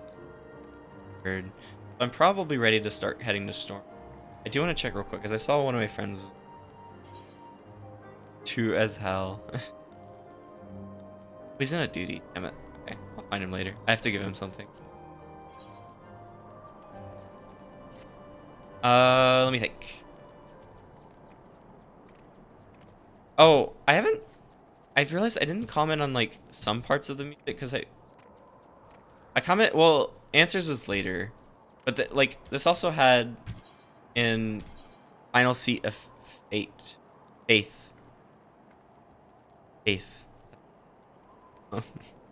Or Final Steps of Faith, God. But like is it called just Dragon Song?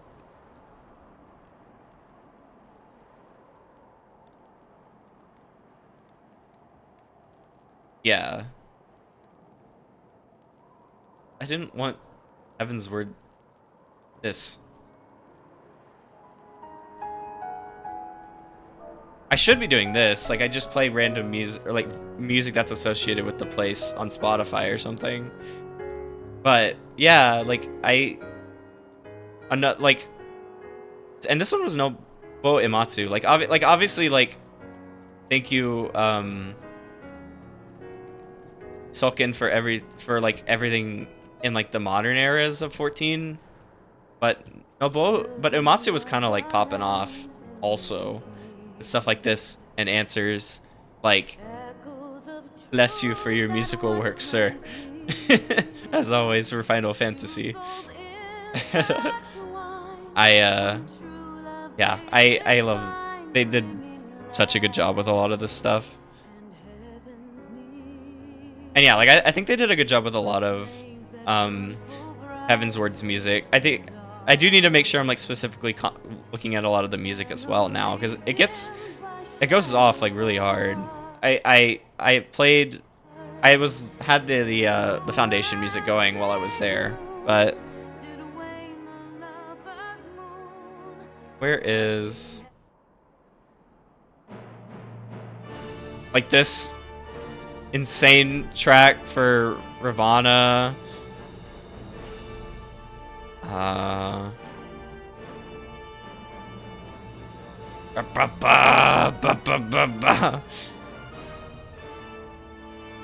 Spotify is like going crazy. I'm just trying to find a song like this.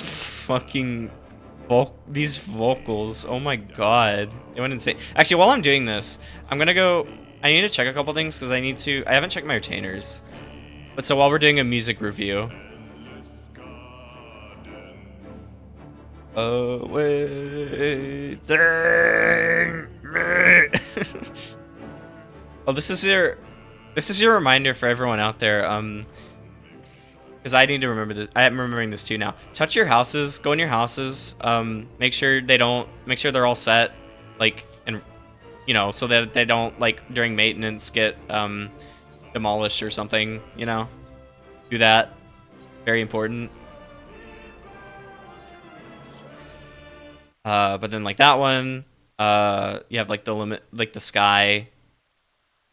Our favorite funny whale, which had really good music. I guess I'll still finish these tasks. They just will like finish them after the, I'll just won't be able to get that or like take credit for them until after we're back in the game.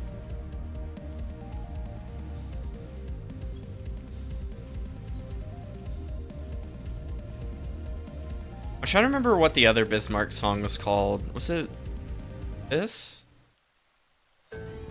No, that's not it at all. Oh, but there is obviously Inklong Dry also for just like chill stuff. That's still like one of my favorite songs. It's so good. I remember because they added it to Theater Rhythm, and it's such a fun song to play. It's kind of insane like playing it and realizing how much like the time signature changes and stuff. It is like the most inconsistent song in like the best ways. It's so good. But yeah, like I do especially think like Heavensward, like ARR had like good tracks, but I do think Heavensward is especially where it kind of like where they kind of really popped off.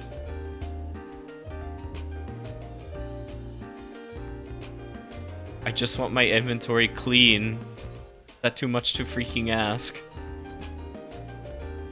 I did my best cleaning out my shit, but I don't know. It's still gonna be like amazingly full, I'm sure. Let me get rid of all this stuff.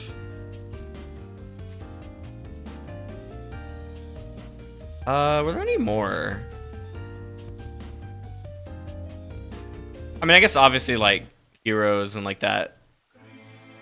Like that motif just in general is fantastic. So you have that. So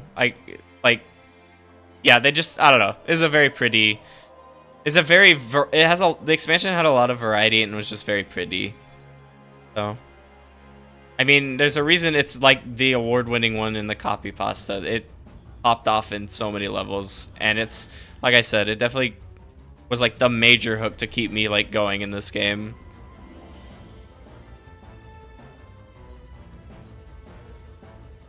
Okay. I do think I'm gonna keep going though. So I'll do that later. The rest of that later. No, not that song yet. No, not that song yet. Let me adjust the Did I not take that many screenshots in the storm? Okay, well either way, I'm gonna adjust the slideshow a little bit. It'll have like, I guess it'll have like yeah, I mean it'll just have a variety. I don't know why it got all unorganized like this.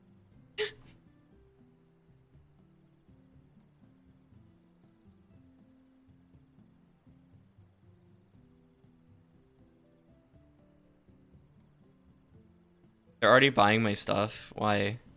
Please give me like a moment.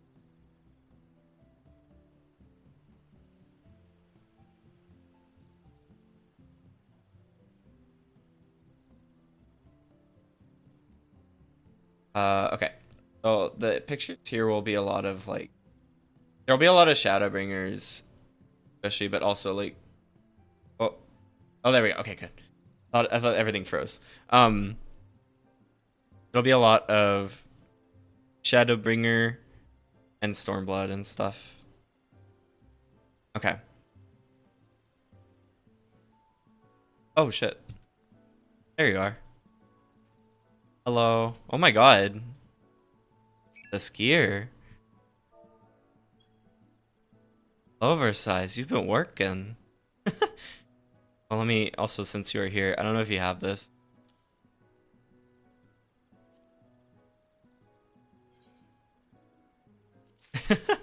I found a deer and I needed a friend to give it to.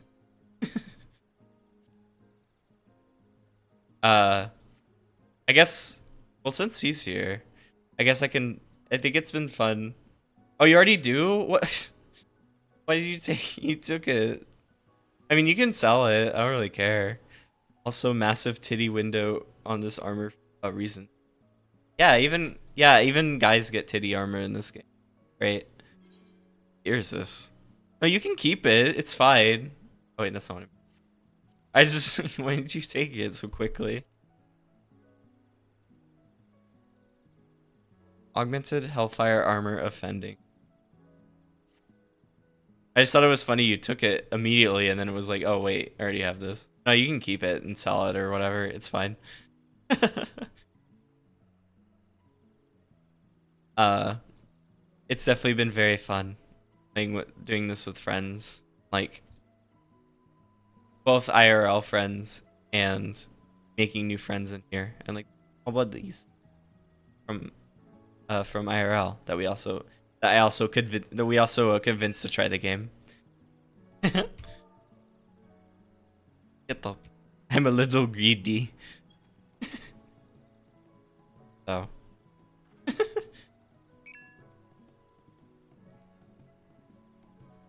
Wait, real quick. Come here.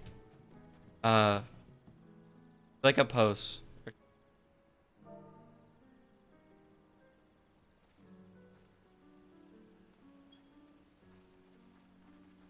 Just know what that works.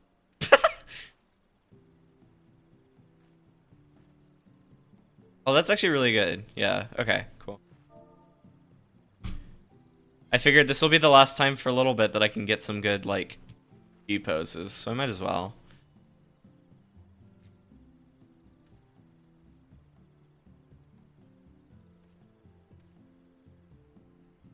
Yeah, that's good. Even if they're not, like, the craziest ones.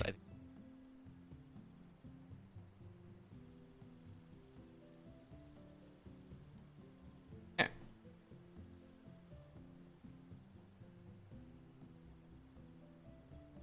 Just to kind of, like, show the homies that I've had along the way. Okay. Alright. Oh.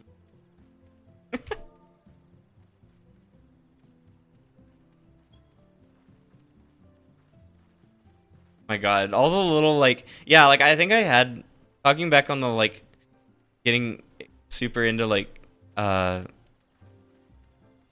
side stuff, I think I had all of these dances, like, before any friends did, who I'd started with. Like, I was super excited when I think I, like, heard from someone that you could get, like, a dance in every city, and I was just like, yes, do it, and get them all. Hey, Logano. How you doing, buddy? Are you ready? Are you ready for Dawntrail now? Okay. I do think I'm gonna on. Obviously, yeah, Oversize, if you want to come vibe, you're welcome to join. But I'm off to continue my sightseeing and memory having. Oh. Starting with Stormblood, so I'm gonna go to Kugane.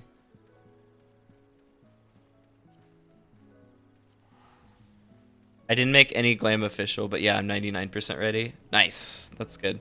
Yeah, the last... I guess that makes sense the glam can be, like, the last thing after all the other logistical stuff. Okay. So,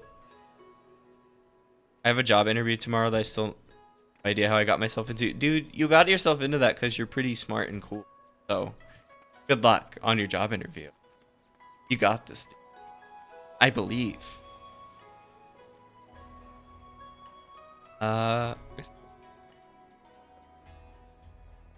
So, I've said this on this channel before, stream before, but I don't, Stormblood is kind of half and half for me in the story. I'm not super keen on, like, the Gear Albania stuff and Alamegan stuff. Like, I, like, heard that super faintly. But you can come hang out. Have to be.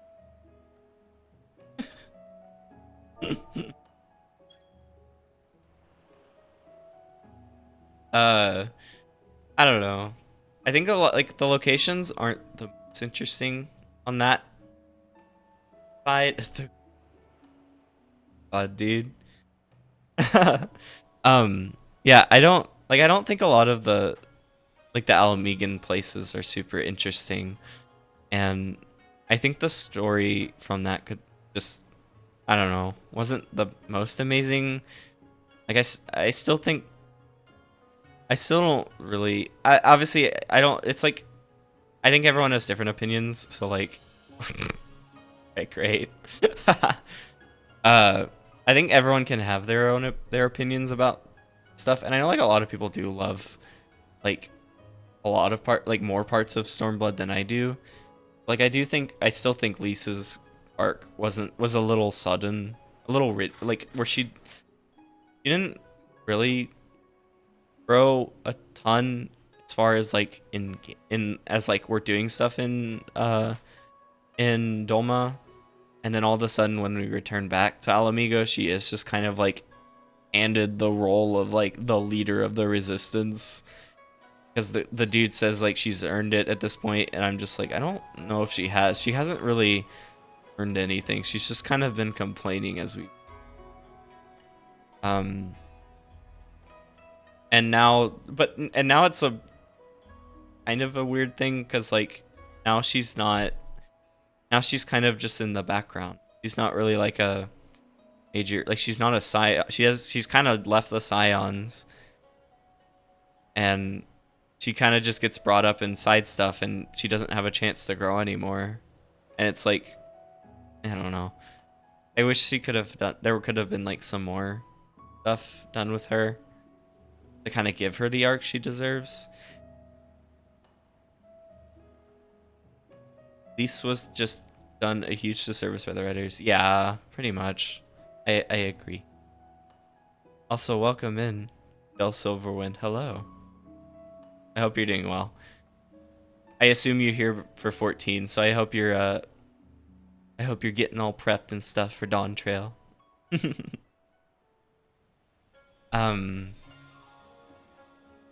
Yeah, I don't know. I wish they would bring her back in some content for the sake of like letting her character get built a little more, just because like I don't know. It also hurt because like that technically took away Ida, and we also just lost Papa Limo in there. Like, and so like what earlier I was saying, like I think they were my favorites. I lost them both. Come on.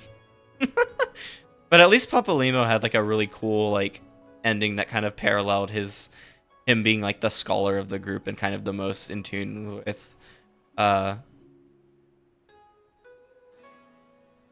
am I forgetting names tonight? I'm so like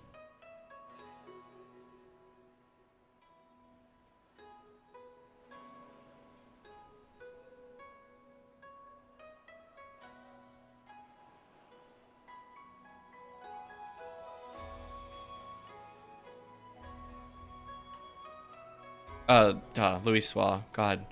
Like him, like I guess Papa Limo being like a kind of the most directly in tune with Louis Swall made his sacrifice a lot more impactful with how it happened as like a parallel to Louis Swall. I thought it was cool, and he had a good like finale. It just makes me sad because my Warrior of Light has a similar arc to her, Alamegan refugee that left when they were very young, and also a monk girl. I really want to like her more. Yeah, exactly. I think there's like I just want them to do her because they left her in a really spot, I think, where she didn't have a great arc and then is just not present. That being said, the Doma part is I love Doma. I love a lot of the like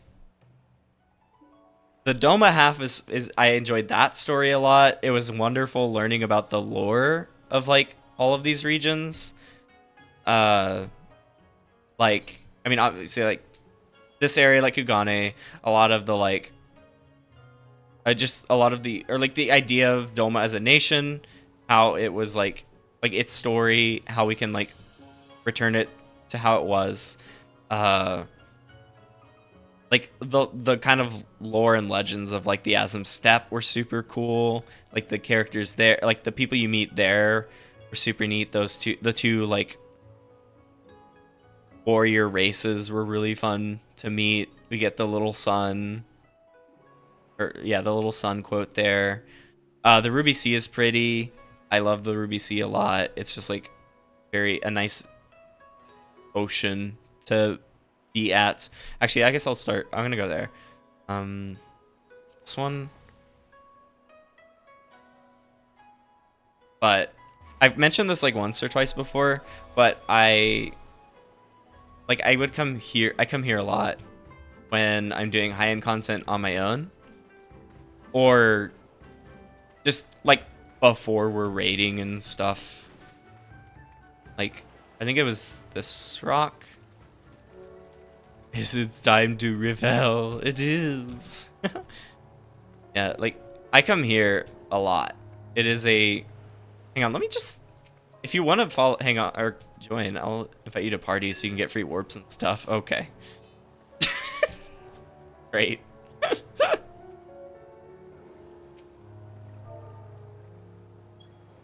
Here. But yeah, like I love coming here and just kind of watching out here, looking out because it's very peaceful. The music is pretty. I have a great time with it. I mean, I have it as like my end card. I just think it's a wonderful vibe, I guess. And I think every region in like the Far East kind of matches that. I think they just all do a fantastic job. Yeah, they just all do a fantastic job with very.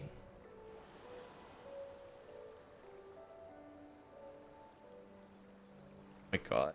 Sorry. Hold on.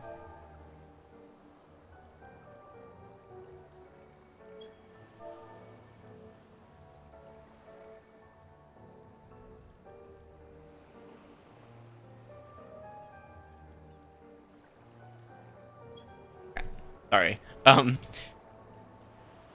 of my favorite spots isn't too far from where you're at, but it's not in the Ruby Sea. Oh, okay. Yeah, I think there's just a bunch of like the steppe is also just like a fantastic place to be. I think every location here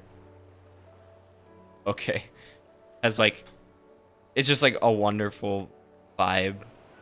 Like every place in the Far East is beautiful. And I think their revolution story ends up feeling a lot more impactful to me. And like all the characters from that are really cool. Especially I think like Gosetsu is like honestly one of my favorite characters. That's like and one of my favorite non-Scion characters especially. Like he is just so much fun. I love that dude. He is a fucking tank with a heart of gold. I love him. And yeah, like we haven't finished it yet, but playing through it like with Mandy on our alts is just like kind of reminding me like how much I love like just the people of this place because these like these I don't know, they do a good job with I don't know, making the impact of this revolution a little more apparent to me and like the growth of the character of like the major players in it a lot more apparent. Oh, it it is a very wonderful. Oh, yes, the duties are amazing, and it's like so. Like, while the story is something I'm like halfway on, the actual content is like I'm just so completely sold on like the music in the Asm Steppe is one of my favorites. Yeah, that one is like the Asm Steppe also has like fantastic music to just sit in AFK too. Yeah, because Stormblood has like the Siren Song C, which is really fun, like a really good intro. Shisui, which is like side content, but really good side content. Bardam's Medal was really cool and had some unique stuff like the minigame boss. The fuck is that? That. 8? That.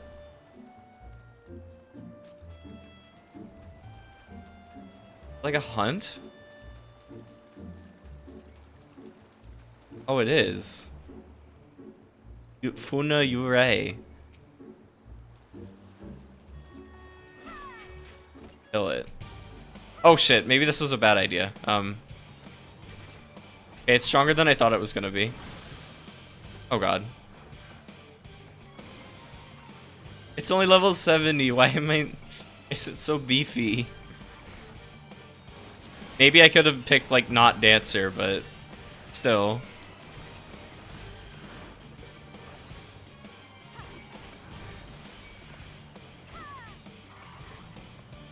Thank you, Oversight. Yeah, the raid series was peak. I love the Avalis stuff. It's very good. Oh damn it! I thought I got out of it. Well, like, yeah, those are so cool. Omega is fantastic. As a big FF6 fan, Sigma Escape is my favorite wing of any raid series. Yeah, I thought that was super cool. How they were able to find like a pretty natural way to do a ton of like, just give a lot of love to FF6. Through like Omega, like just warping them in. Ivalice, no, Ivaida. How about that? I think every dungeon, I'm trying to remember. I think every dungeon in here is just like top tier. I think every duty is like fantastic. I mean, fuck, I'm not gonna make it out. Oh, we are. Okay. Even and like this kind of goes beyond like the difference of like Doma and Alamigo, because like I still love Lakshmi. Like Lakshmi's fight is like really fun. The music is like fantastic.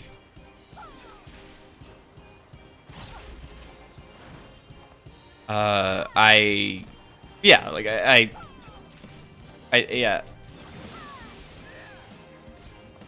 The Evelise stuff is just like a wonderful, like they did a good job with like showing love for other stuff, like Evelise as like a tactics kind of thing, tactics in 12, the Omega raids for like FF6. Which, I mean, that's sort of a really cool story on their own as well. Just like a robot learning the true power of humanity or something like that. Pretty cool. I mean, this had banger content. Like Alamigo is like always a fun dungeon to run. Let me open that up again. Oh, duh. Yeah, this... I guess I'll just like kind of do like Stormblood and post Stormblood here, but like obviously, yeah, they had the freaking the Four Lords. All of that stuff was amazing, and there were like even like multiple dungeons behind that as well, and all of those dungeons were super good. Like Swallow's Compass, Hell's Kier, whatever. Like they just kind of popped off with like duty stuff there. Obviously, all the Four Lord fights are like amazing, and like those have their own fantastic music.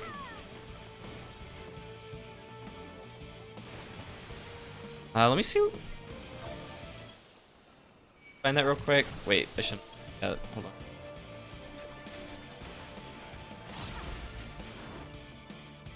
Did Balthier show up? I don't recall. I don't really remember either. Lacano, RE.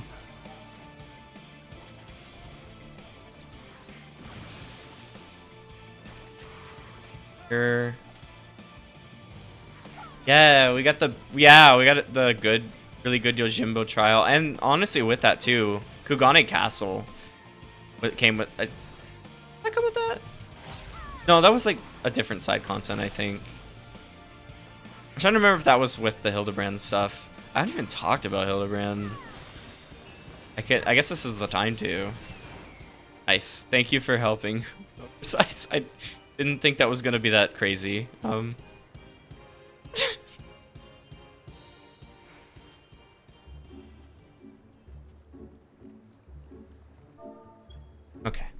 Now we can vibe for a little. I was disappointed in that trial 2H. I wanted Yojimbo proper, instead it was Greg. That's fair. I definitely got this game definitely messed up the perception of Yojimbo that I was supposed to have, because when I was playing FF10 and I found Yojimbo, I was just entirely thinking of Greg instead. Oh, oops. Okay, I found what I was looking for as well.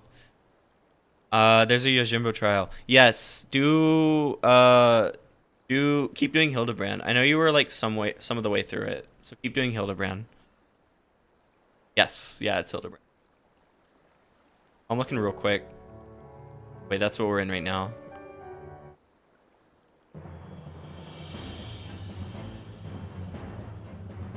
Oh wait, no, here. Like this song for Doma Castle is so good. I did like the first quest in ARR. Oh my god, you gotta do more of it. I could speak forever on why I love Hildebrand stuff. You know what? I'll do that while I'm playing some of this music as like the musical like recall. But yeah, like Hildebrand. Oh my god. I guess that's another thing where like I understand if people maybe don't like it as much because like it's like very goofy compared to wait, what was it? There we go. Okay, cool. But this is very like slapstick, goofy, funny, like non-serious at all. But I think a game like this kind of needs that sometimes. And I don't know. Like this, I mean, I don't know. This game does a very good job with like ranging between serious, like deathly serious, funny, like slapstick comedy funny with Hildebrand, just stuff like that. And I think that, I don't know, so like I feel like the tone isn't like the most off, except for some of the like the fact that Hildebrand is like immortal somehow. We don't question this. And yeah, I don't know. I think it's like it's a very nice reprieve and just like additional fun story thing to do. I resonate a lot with it just because it's just this pure comedy thing. And I do appreciate the growth, how like even it has its own little bits of character growth in it, like how the Warrior of Light just kind of goes from being like, what the fuck is going on, to like, this is fine, I'll throw a bomb at Hildebrand, he can take it, like, it's fine. Or that Godbert is Saitama levels of powerful, but only when operating on Roger Rabbit logic. Yeah, I guess that's true, because it even like has like different power scaling for characters that exist in areas outside of the Hildebrand stuff. That's true. I've been I guess that's fair. That's fair, Oversize. You've been trying to finish the MSQ, so I can forgive you for that. But at some point, when you're done with like Dawntrail story and stuff, you should do more of the Hildebrand, because I do think it's like really fun. It's just a really good time, or a really good, insane bit of fun story outside of everything else that's going on. Also, I mean, it is how they test like animation stuff, so like with how extreme a lot of the animations get in there. So don't deny its power. Don't deny Hildebrand's power. Oh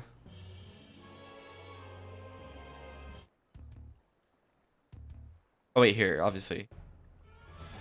Yeah, that one is like such a good song. Let me think. I guess speaking of like the side stuff, this was Heavensward, but I forgot to talk about it. There's like that. So once you finish part of the Hildebrand stuff, you get access to a series of side quests called the Scholasticate, and it's like this like kind of side thing in Heavensward. It kind of explores some of the more academic parts of like Ishgard and Bird, and like the not firmament. What am I trying to say? Foundation and stuff like that. And I think it's really cool. It's a really interesting, and it features one of the major players in the Hildebrand stuff, but like in a more serious light, which I think is really cool. So I would recommend that. And it gives you an emote and an outfit. So I think it's called Spect. I cannot spell that right at all.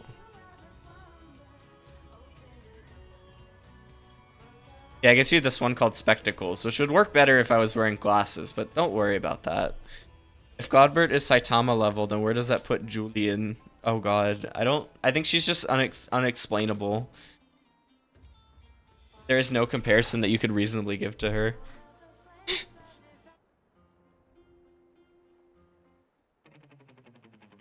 That's just the Chocobo theme, that's not... Oh, here, obviously.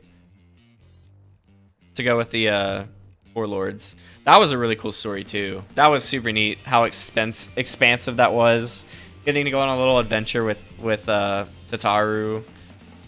With Tataru. And kind of just expanding on some really cool like lore of like the primals, or like the legend of like, or not, I mean not even primals, they weren't primals, but like the legends of some of the like, you can get on if you want, oversize. Expanding on just some of the like the myths and legends of like Doma, which is really fun and like done in such an incredible way. I'm trying to remember. I'm trying to remember if they were Kami. I don't think they are. I may have spoke out of turn with that one, but I don't remember if they were actually, yeah, what exactly they were. But I don't know. It was just very cool.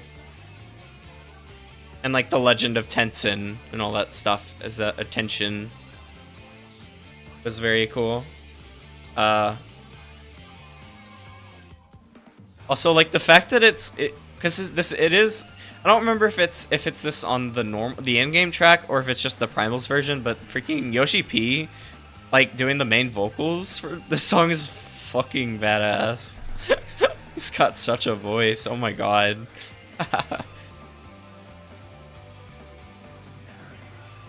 I don't know where we're going. I just wanted to come over here because I mean this was related to the Warlord stuff, so. But it's a very neat area as well. Also, I mean this place is cool, so. Oh, obviously there's like, to go with the FF6 and Omega stuff. The Omega story was super cool. Like I said, I think it was the raid series was super cool. Like I said, it was a fantastic way to like cross over a lot of or like pay tribute to like FF6 in a really cool way, in a way that felt natural, since it was like a tournament of champions, essentially for Omega to figure out what true power meant. I think a lot of the fights, even in the normal raids, were very interesting, and they did some very fun stuff. Like the mechanics were wonderful in those. They were very clever. The fucking train was very fun. The Phantom train on it, like as a whole, was just super unique for how a lot of raids go in this game. There's final boss music because it's a very good cover of Dancing Mad. But that was really neat, just getting like the actual like the main villain of FF6 in here. Like Kefka, just fighting Kefka is like insane. I would love to be able to fight more final villains in, I guess we did that in the post Endwalker stuff too. When are we hitting Sephiroth though? But yeah, I just think Stormblood really popped off with with content, especially. The story can be hit or miss, but I think it's the most. But I am always happy to do like Evilise, whatever, Evilise. I don't. Evilise, or Omega Raids, or any of those. Like, I am always happy to get Stormblood content in my roulettes, because they're always a good time. This is also technically where I could talk about Ukab, since that did come out here, but I am going to wait, because that's like, I'd rather talk about that later, since I didn't do it until now.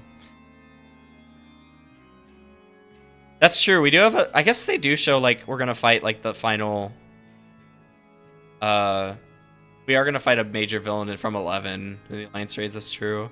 FCO was maybe the first reference to their FF games that I actually got.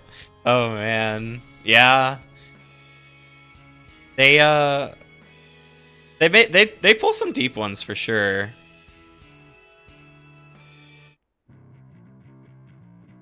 Wait, no, that's a Heavensward remix. Oh yeah, here's the tactics music from the Evelise stuff. Let me get a drink real quick.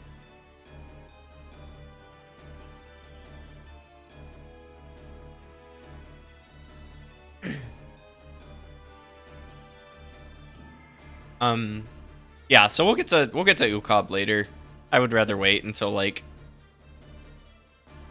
because I feel like I could talk forever about, like, static stuff as well, but we'll do that later. Oh, duh. Wait, I need to play at least a little bit of the Worm's Tale as well. Because, I mean, I don't know. I guess I can't really do any of this without talking about, like, Xenos. Like, I don't know. You could say what you want about him in, like, Heavensward, or not Endwalker. I think he was fantastic in Stormblood for sure. I like him in Endwalker, I'll just say that now. But I think he was fantastic in Stormblood. He's insane. Like, I don't know. They have it because he's one of the first ones who really almost.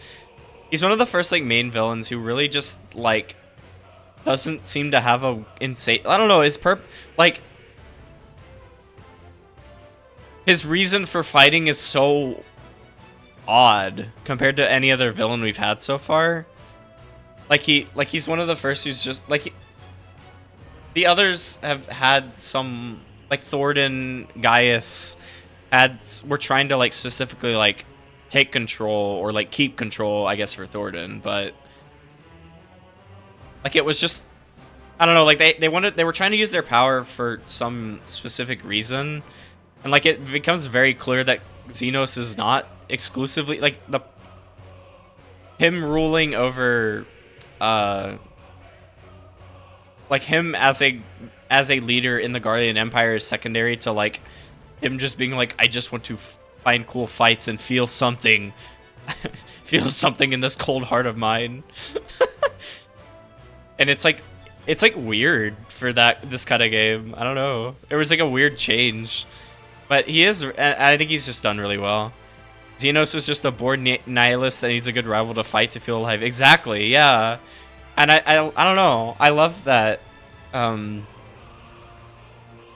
think I love that. As far as, like, Stormblood goes, just to have, like, in addition to the fact that the conflict is like a legitimate conflict for the freedom of Doma and Alamigo. To have the villain not even really care about that is, like, insane to me. I guess we also got stuff like Yotsuyu to cover that, though. Where's her song? On here?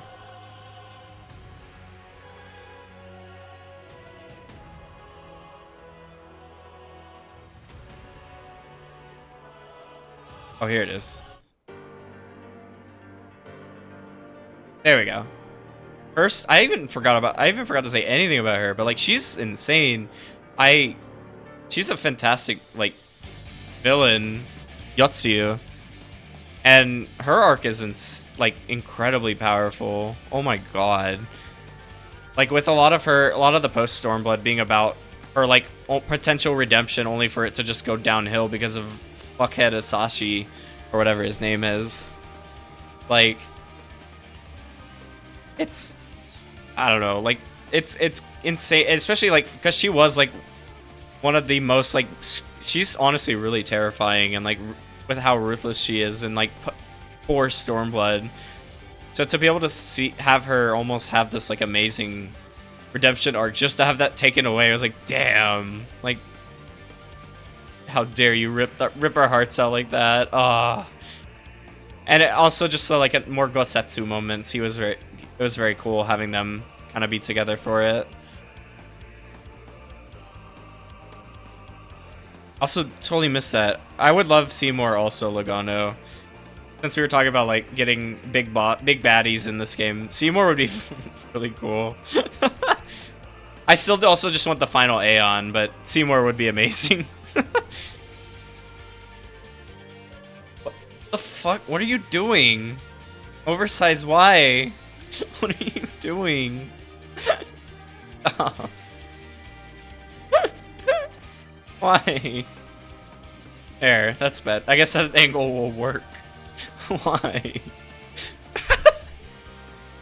Did you not think I would notice you stripping down? Feeling the breeze from the whale. Okay, fair, I guess.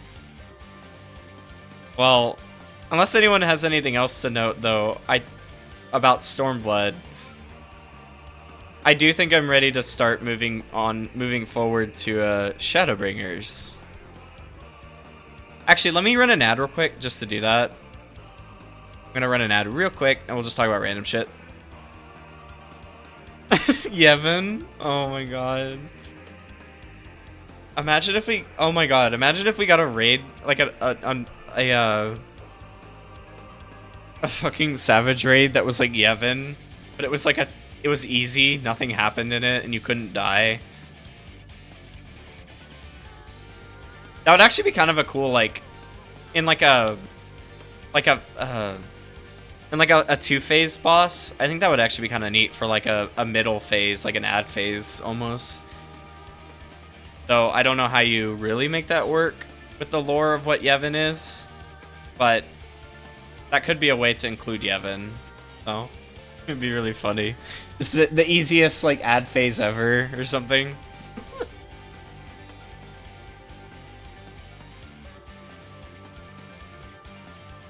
Okay, I'm gonna start warping over for Shadowbringer.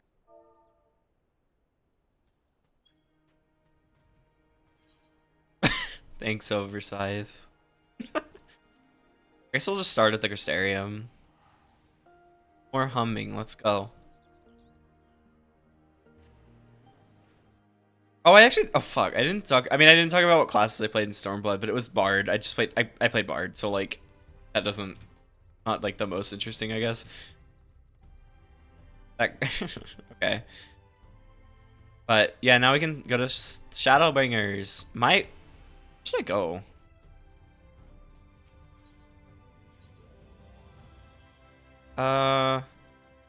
Oh, here. I like this area a lot.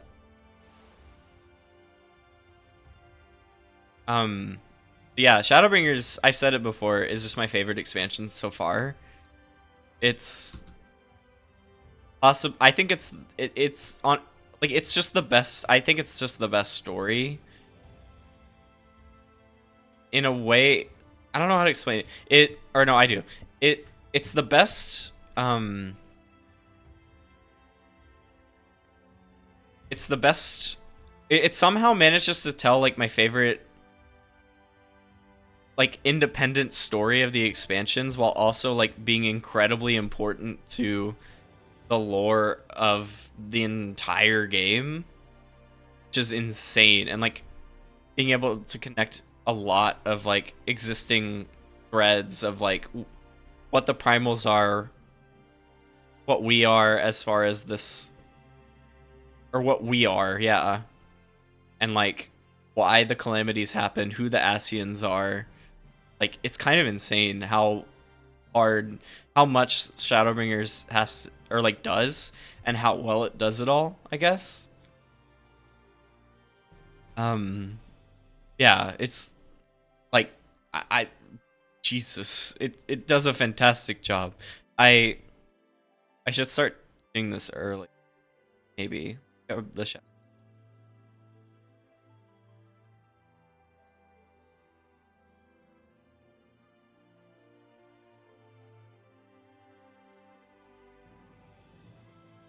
Like, and like the theming of Shadowbringers is wild.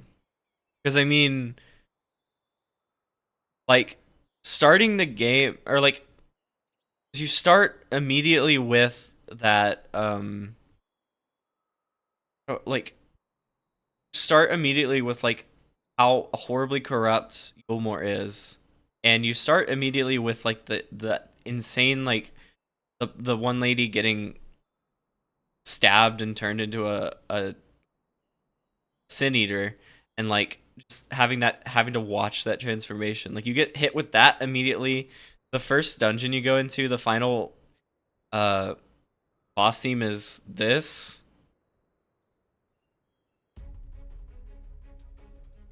Like, at that point, like, I mean, the rest of it, I was standing there just like, what, or sitting there just like, what the fuck is this expansion? But getting to that point, and like hearing that song, especially compared to some of the other, like the previous boss, or, you know, like in other expansions, like final end of dungeon themes, I was like, oh shit, this is like a different expansion. Hi for /Logano.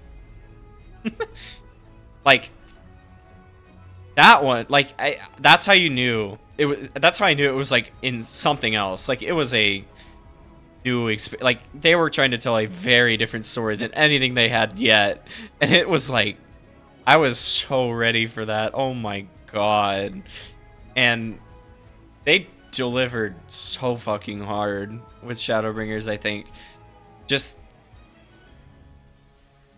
I like, as much as Endwalker is like very much about like hope in the midst of like complete despair, I do think Shadowbringers also manages to hit that, like, almost without having to like beat you over the head with it. I mean, the fact that like the society is like just in such a complete state of disarray, but then like being able to be this like shining, maybe shining's the wrong word, this void duel, I don't know, darkness beacon of hope for the society, was like kind of insane. Or like, it was like it's like very inspiring, and I think it does a very good job of like I don't know, it's just like, it sells it so succinctly. Let me send this right. Okay. I don't know. I like, the story does not miss. It does not slow down. It is intense the entire fucking time. Like, but also still manages to be like lighthearted, and like, it does give that hope. I mean, like, I loved when you got like, you know, to the like when you'd beat a light warden, and like the night sky would appear, and it would just be this like moment of hope for everybody. It was super cool. But even the fact that like it wasn't, like, because like there was this building conflict of like, oh, the Warrior of Light shouldn't be able to hold all this light. What the fuck is going on? And then to have the finale. Hold on, I need to mute my chats. There we go. I don't know. I think it did a fantastic job just telling the story about like just consistently fighting to the end, never giving up, no matter how insanely screwed the odds are in your, or like against you. There's always a chance, so keep fighting. It felt so good to see that through. Like, I didn't even know you could have sounds on for FC messages. Oh yeah, you can have notifications for like every, like for your FC, and then for every cross-world link shell you're in. Yeah, it's pretty nice unless I'm raiding and the FC decides to pop off, but you know. uh but yeah, I don't know. I mean, and also I think it did a very good job kind of breaking a lot of the existing traditions of stuff like, I mean, like, you know, we're the Warrior of Darkness in this one. Like, I think they did a good job really showing that the battles aren't always and often just aren't about light and dark, but it's about finding, like, I don't know. I don't know how to explain it exactly. It's not just like obvious sides. It's like there is like a piece that we all want to strive for, that we should be striving for together. And sometimes there's a third party in the background who's trying to fuck everyone over, like Emmett Silk was, but you know, Erm. I don't know. I just resonated. I don't know. This story resonated a lot. Where is do I have? I don't remember what the themes are for. No, not that. I want the songs from here, like on Spotify, from the Chris.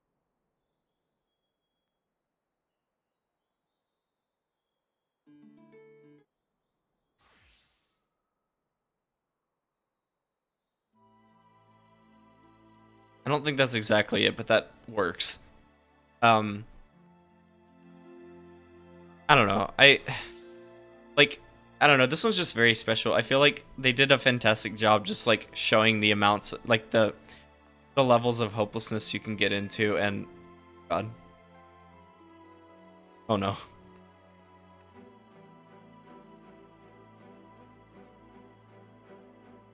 Okay, y'all. um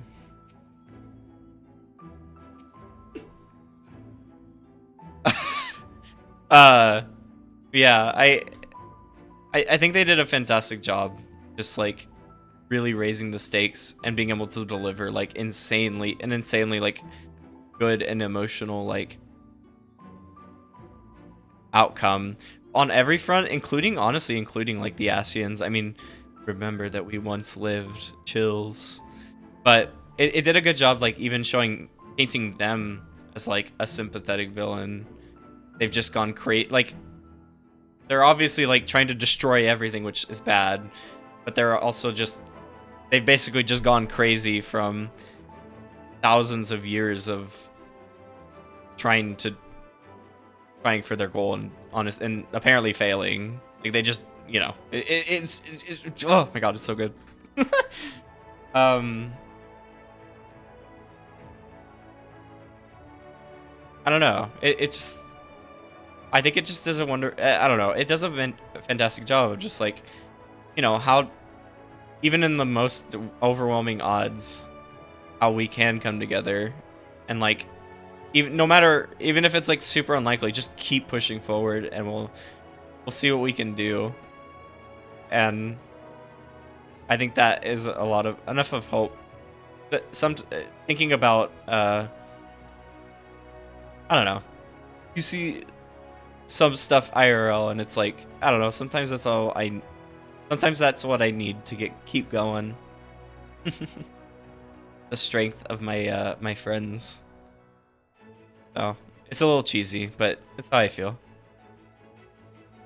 And that's not even talking about like the content really. I mean, they kind of went insane with these as well. I mean, Holminster Switch, the iconic one of like, you know, me trying to like learn a healer or a tank and getting dropped into Holminster Switch, and it's like, oh fuck, this is gonna be bad. And oftentimes it actually wasn't, but I was panicking the whole time. Dawn Meg is still really fun. I love the final boss, especially as like with its like trapeze walk mechanics stuff, and like my favorite guy, the timber tree guy. Quitana Ravel is just very pretty and has some of the best glam in the game. I mean, that. Yeah, exactly. The first, like, the fact that it's not just Holminster Switch, but it's the very beginning of Holminster Switch that's like insanely insanely dangerous is like so so evil. I've done the wall to wall now as healer and tank, so it's possible, but it is the scariest freaking thing ever.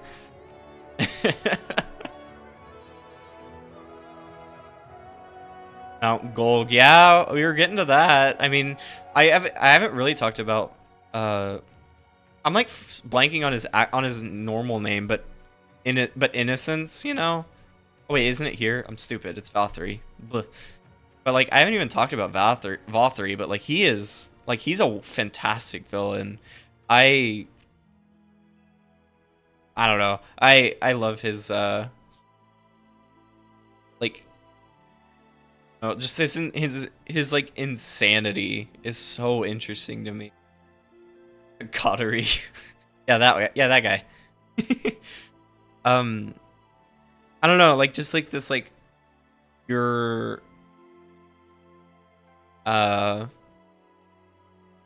image of like gluttony much and like leisure that like basically what Yolmor was at that point.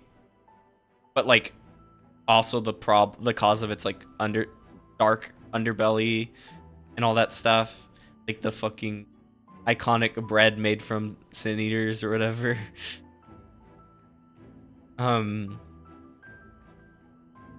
Like, but then also to find out that he was also like basically just a victim of circumstance because he was born as guided by Emmett Selk to be like this weird.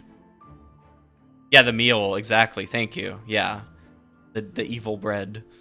But like, yeah, like he was guided to be this like. Well, he was told to be the savior, but he's ultimately leading to the downfall of everything again, like leading to the rejoining even more. I don't know. I love it. I love his English VA so much. There's like this power behind him, especially in Mount Golg when you like. Get to the final boss and like Insatiable starts playing and you just hear "Stop them, damn you! I don't care what it takes!" and just stuff like that. It's like Jesus, he kind of went really hard on this. Like I don't know, his VA is fantastic. You should do synced Golg. Oh my god, I don't know about that. I don't know if I'm in the mindset to do that right now. Because that one also gets crazy at the beginning. Once again, the first pull and the last pull are like insane in that one. So, I don't know if we're ready.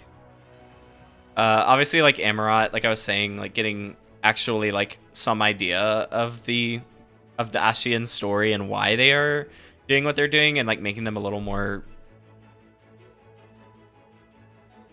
how do I say it? They're more. Oh, I should switch the music. Hold on.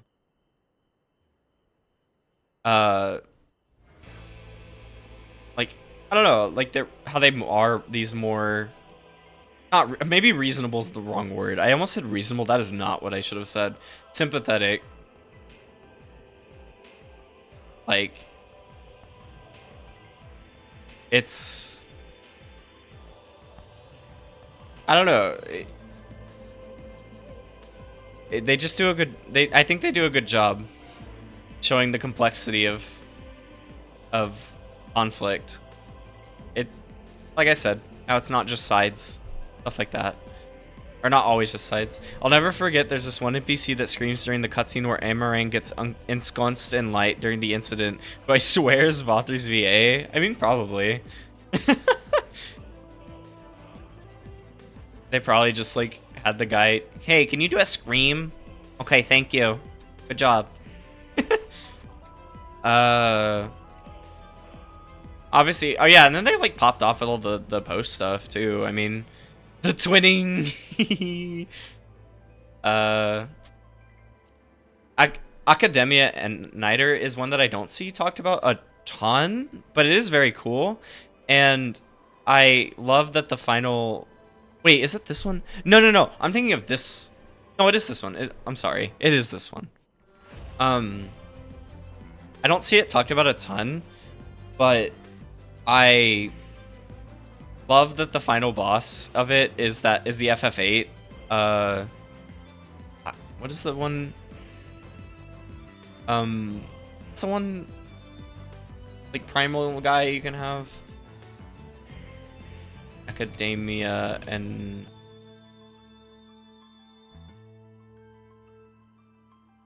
Quetzalcoatl. That's it. Like, I love that the final boss of that is just FF8 Quetzalcoatl out of nowhere. It's super funny, super neat. Still trying to get it off of my level cap dungeon roulette and no luck. Oh, I got the twinning once at least. Oh. Yeah, it's annoying. Those are hard to get. Like, all of these are very hard, start being very hard to get, and roulettes, and I wish they weren't, because so much fun. Grand Cosmos is fun. It's also a fantastic place for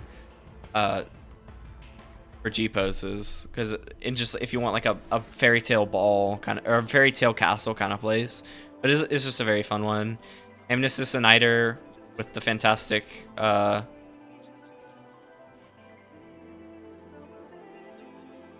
theme. No, it would be remiss if I didn't play like actually just Shadowbringer.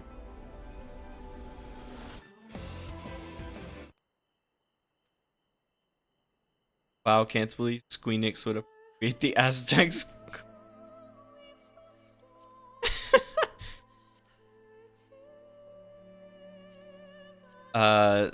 Heroes Gauntlets, like, fantastic. Honestly, the whole post Shadowbringers is insane. Like, it goes just as hard as Shadowbringers, which is insane. Like, it's such a fantastic... They do such a fantastic job. Like, I don't know, keeping the energy up, even after, like, finding it such a viable new threat after... Or even after, like, stopping Emmett Salk and everything. I mean, Matoya's Select is fun. I don't see it enough, so I don't always remember what's... 5.3 is the greatest patch story in this game's history, and it's not even close. Honestly, real. So fucking good. So, like, for just a patch to go that hard is unreal. It's so good. And then, like, Paglathon is a really good one, and a good intro to Endwalker, and then just also really fun in general. Not high end, no.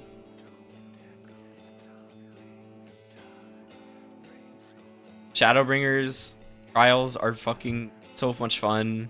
Dancing Plague is wonderful, and What Angel Wakes Me is an incredible song. I was just playing Insanity, but Crown of the Immaculate is amazing. Hades, of course. Like, goddamn, they popped off with all of with those three. And then yeah, like, and then again with Seed of Sacrifice, again the fucking like, yeah, the 5.3, kind of amazing. Oh my god, so good. I feel like I would be remiss at this point to not kind of mention, because I had learned about this later, how Soken was doing a lot of this while battling, I think it was cancer?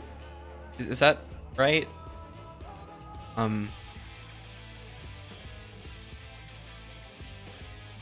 Yes, it was. Like, it's insane. Like, and like apparently like a lot of the team didn't know this. Like, but he was just in the hospital, pumping out stuff like Shadowbringers, Insanity, Insatiable. Like, he was not done. He did not want to be done. He was, I mean, I guess he kind of embodied a lot of the ideas of Shadowbringers in this time. And, like, it's, there we go. I forgot I could just do this. Like, it's I don't know. He's a treasure, for sure. I respect the hell out of that guy. for his like on a surface level, just his music is amazing, but he has such a passion for what he does for this game, and any game he works on. I mean, 16 also. He has a passion for his work that cannot be understated. And yes, I'm so glad Token is okay. Like, I am so glad I don't know. I'm very happy he is still with us and still able to keep making just amazing work.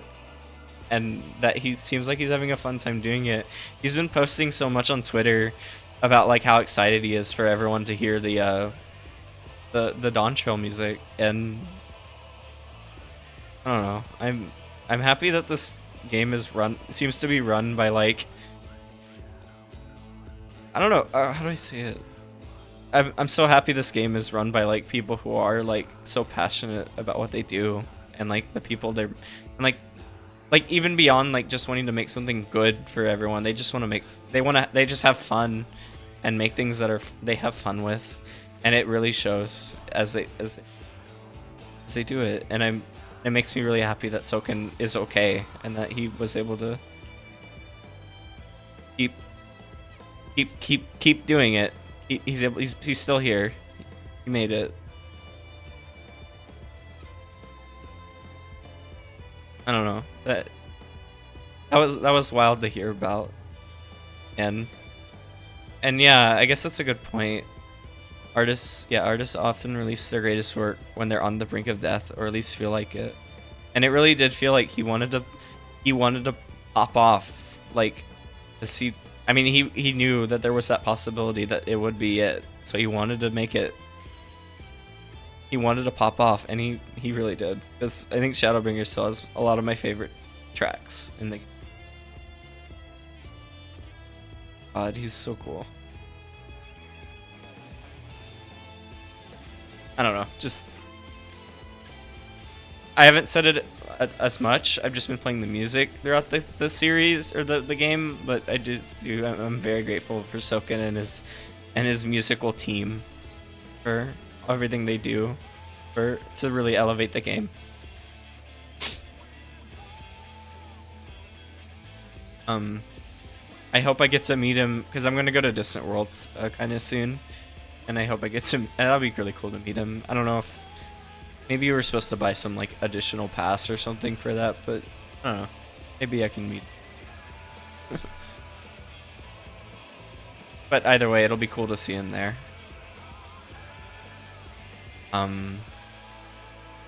Hey, hold on. Let's let this finish.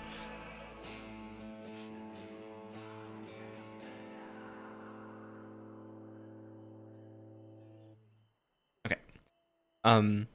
Oversize brought up a good point. Follow up on, because I haven't actually talked about any of the side. Those songs here.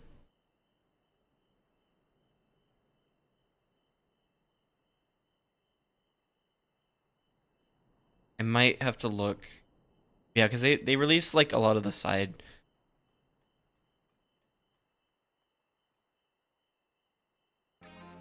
I don't want to play that yet. I just want the album.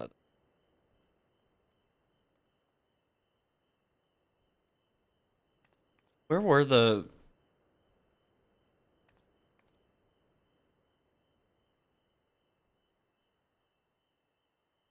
Oh, here.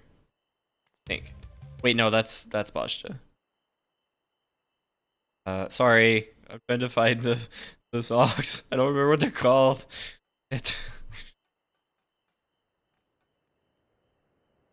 Oh, wait, here. Yeah, that's one. There we go. Yeah, they... Also, like, all the side cons, it was amazing.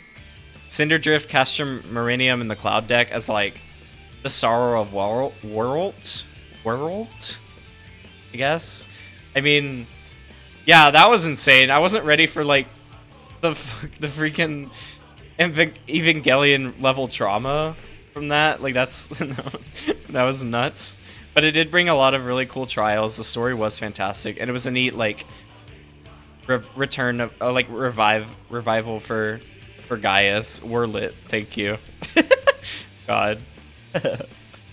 And it was really fun getting to, I guess some of the pictures are showing there. It's fun getting to, or it was fun having to pilot the like the one weapon and getting to like have that kind of Gundam-esque stuff going on. It's the big fat tacos. Graha will eat them soon in Dawntrail. That was really good. Obviously, like the what do I go to next? Oh, also I will say about the Sorrow that series. I think that's just my least favorite villain. He's just so abrasive. I don't remember his name, but he's so abrasively like evil and just like unredeemably evil. I feel like he is like the most horrible guy, and I'm glad we killed him. Oh my god, he was terrible. That fucking, what did he say? Like bash out the bad or whatever to like. He was like consistently just like doing push-ups shirtless, drinking milk or whatever. I don't know what he was like. Oh my god. I think it's probably Valen's.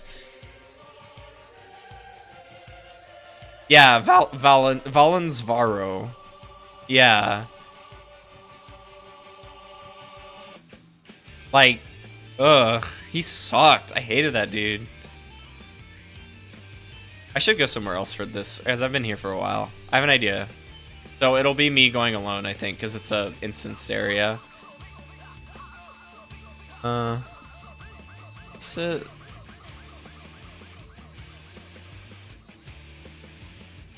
Still haven't bought his his card yet. Oh no. Oh, he has a card. Oh god, that's terrible. Wait. Here. That's the Crystarium. Mine. Oh, it's down here. That's right. Okay. Because I realized this would actually be a good place to talk about the side content for Shadowbringers. You know, I also never said, and I'll say this here while I'm doing this. So during this expansion, I was primarily Dancer and Reaper. I did get Dancer leveled up enough to bring it in, and then I also grabbed Reaper since that was like available from the start. So I had my first taste of Dancer at this point, along with like trying a melee class, and it was fun, like especially with the theme, with like a lot of the themes of like Shadowbringers. It was fun. Like obviously, I guess like Dark Knight is like the main one people would do, but but it also worked with like, I don't know, Reaper. I felt like, and it was very satisfying getting to play Reaper throughout, because I ended up I played Reaper. I finished the expansion with Reaper, and it was really fun. Okay, but now I got to where I wanted to go. Because I could talk, because like we can talk about like the raids and stuff. This isn't Blue Fields. On here. Back.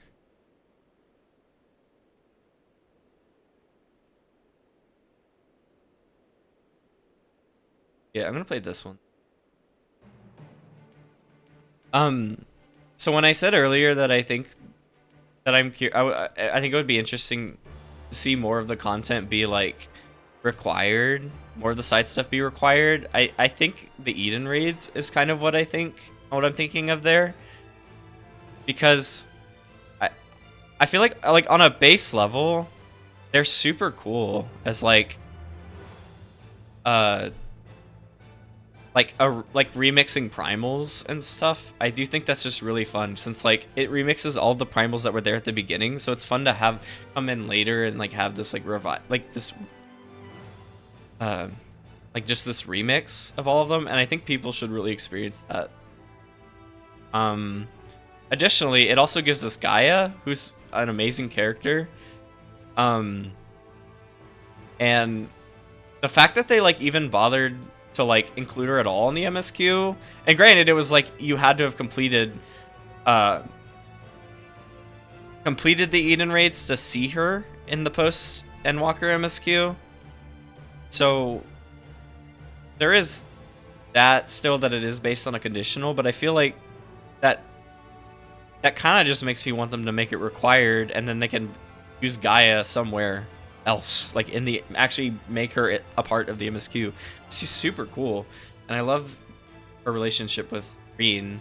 Like the Eden raids are still like among all of the raid stories, Eden is still my favorite. I think it's a fantastic like story, especially of these two, or especially of those two and their relationship. And they were roommates, but it also is like a fantastic look at like potentially like reviving.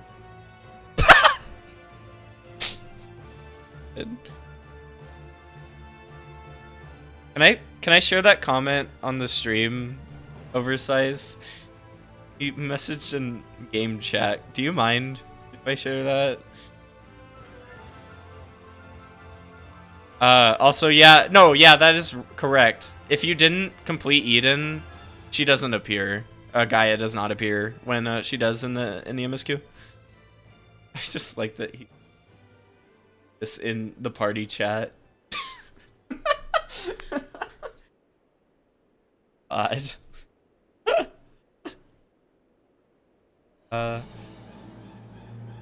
Where are? Oh, here we go.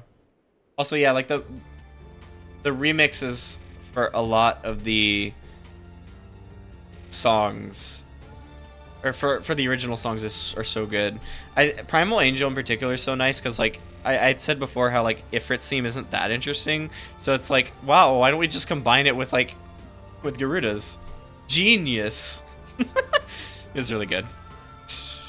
Also, just like the FF8 remixes are so good. I've heard it does remind me I need to finish FF8, or I need to restart FF8.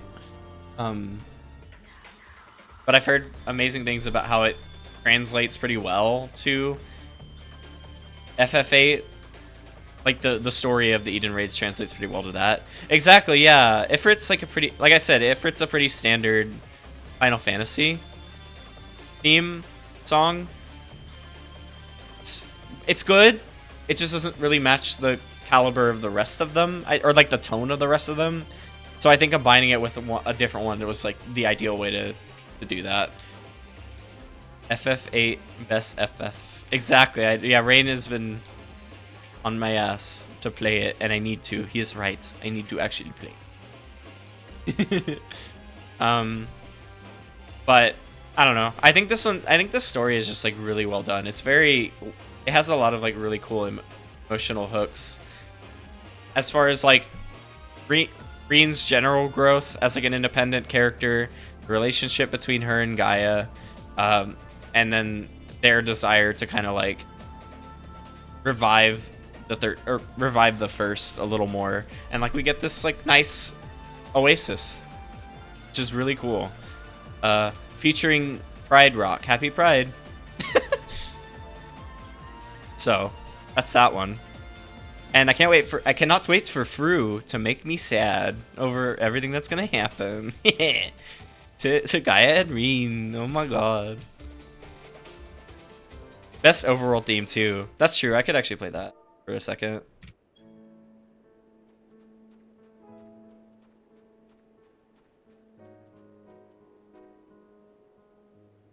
Wait, did they? Oh yeah. So I appreciate that. The other raid stuff was the near raids for Alliance raids. I know. Yeah, I was like, I thought this was different because it used to just be the map theme from FF8. I assumed this was different. I just have not been in here in a while. Is it called just Blue Fields on the soundtrack? Give me 1 second. Kind of weird. Oh, it's probably in the. You know what? It's probably in the Shadowbringers.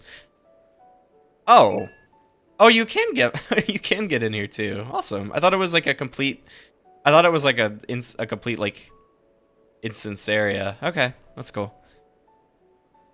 Oh, duh, because I've seen people like in Eden when we were like when I was queuing up for stuff. Oh, that's it. Okay. The problem was just that I was looking for it in the wrong soundtrack. That's what it was, because it is in the original Shadowbringers. Wait, that's not what I meant. Not that. There we go. It's very nice. Yeah, because I love that theme a lot from FF8. Well, oh, it's really good.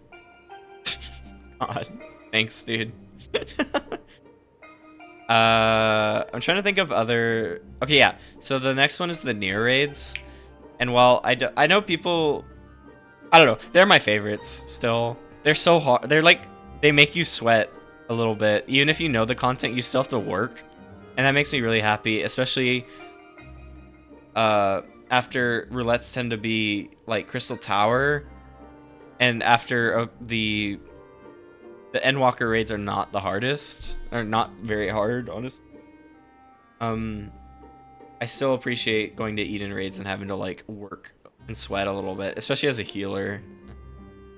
I do think it's very funny that they just kind of decided that like on the other side of the mountain is like the Nier world essentially. Is really funny that that's what they decided on. But I mean I can't really say anything against it, I guess. I don't know. It's fine. It's very silly, but it's fine. And I personally do really like the story that they made for that.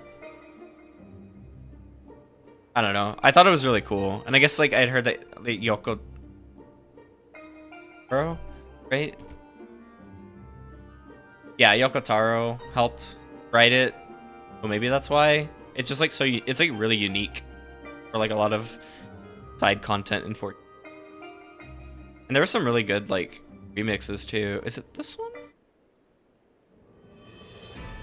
No, that one's just the song from Nier. That one.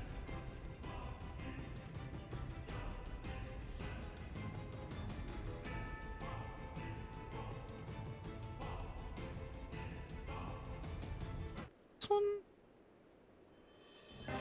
Yeah, like this song, like they had some really, obviously just bringing in a lot of like Nier music was good, but like having remixes like that as well was super cool. Yeah, I don't know. I think the content itself is just like so much fun. I still really love it. So like it's very fun to do. Even if I will say it is long. They are very long. That is true. But I don't know. I still know I'm going to have a decent time in there when I get put in there, so I'm happy. Pain Salvation.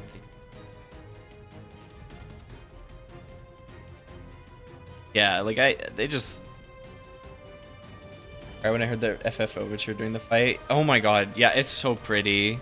Oh my god, they do such a good job with the crossover music. I love that. Also, more time with the dwarves. I love the dwarves, so like hell yeah, more dwarves. I mean, I have this glam for a reason. I like the dwarves. So yeah, that one's cool. Also the big one is, or the other big thing is, Bodja. And I got to that kind of late compared to when I could have done it, but I did really enjoy it. I have a fun, I will say I haven't done Eureka, so obviously maybe I'll like it more if I do that. But I really did enjoy Bodja. The story was super cool. The music was wonderful, and I love the like motif that they use throughout it, like in the song that it's about to play the motif. It's such a pretty song, or like motif for it. This.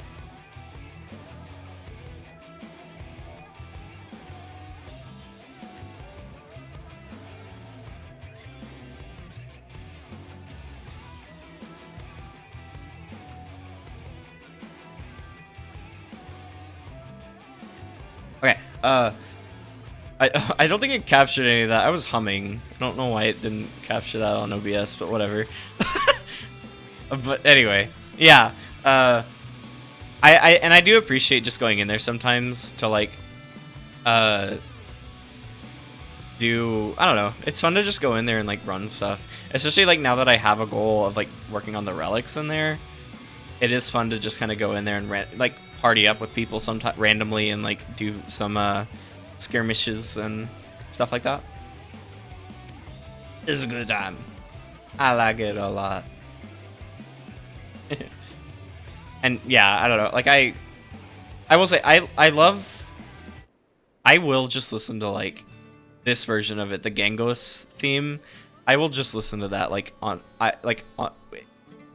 if I'm just like kind of vibing, not in game, if I'm just like chilling IRL or something, or like, you know, in the morning or whatever when I'm waking up. I do just think this is a wonderful, like, it's a good like it's peaceful. It's like a peaceful war theme, war march, I guess. It's like is both peaceful, but it also kind of pumps you up for the day ahead or whatever. I don't know. I think like music, they just like this clip. Sorry, that was yeah, I don't know. I love, I think music especially is like one of the big things from Bajda for me, but I think in general it's just wonderful, and I do hope they follow it up soon, because I do want to see where Lion is and stuff. Leon, whatever. Like I said before, I would not be sad if they gave him the Arasite and he became the last Aeon. That would be kind of cool.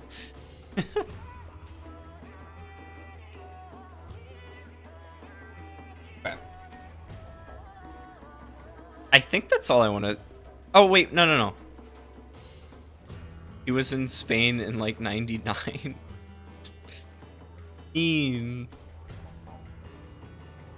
There is one thing I wanted to go back to since we're in Shadowbringers. I'm probably not going to touch too much on it. Not a ton to say. But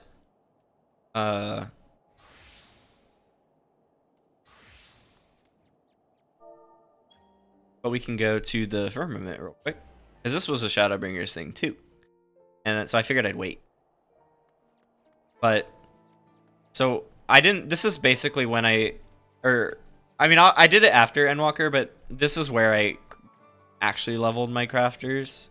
Oh, they're doing the game, the fits. But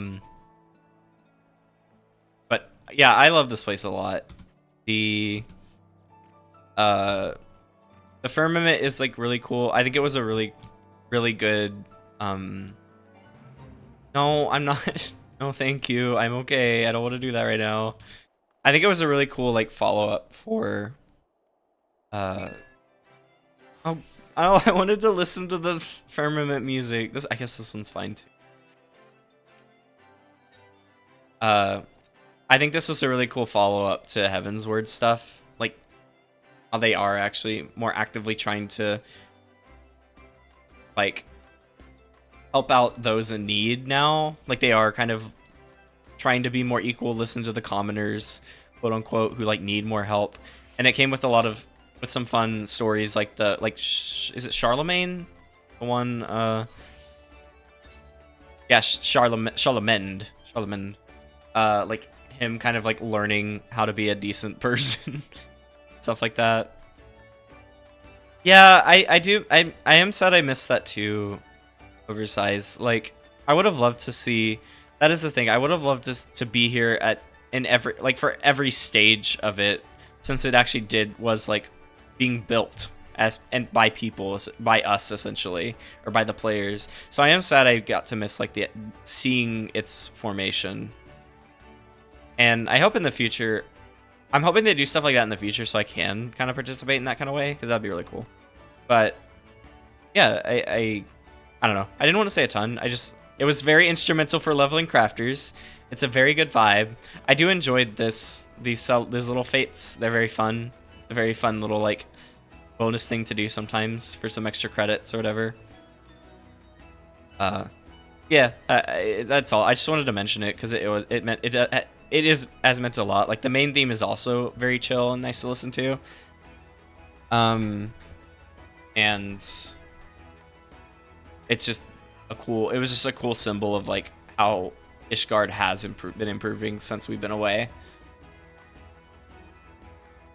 Other random things. This is where Graha was officially added or like reintroduced, and that's where I got to love him.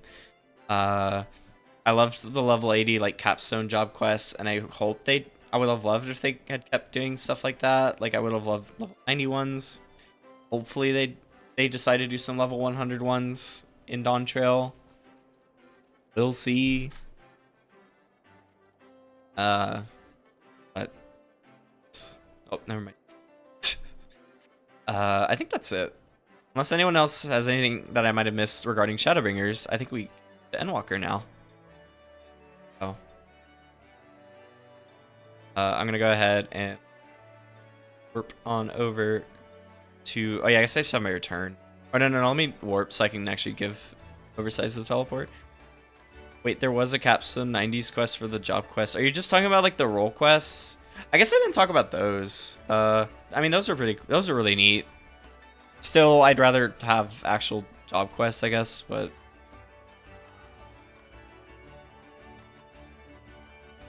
unless that's not what you mean, I have no idea. Okay.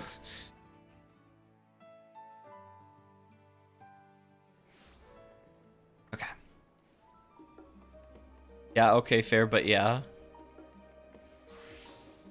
But was it not what you meant?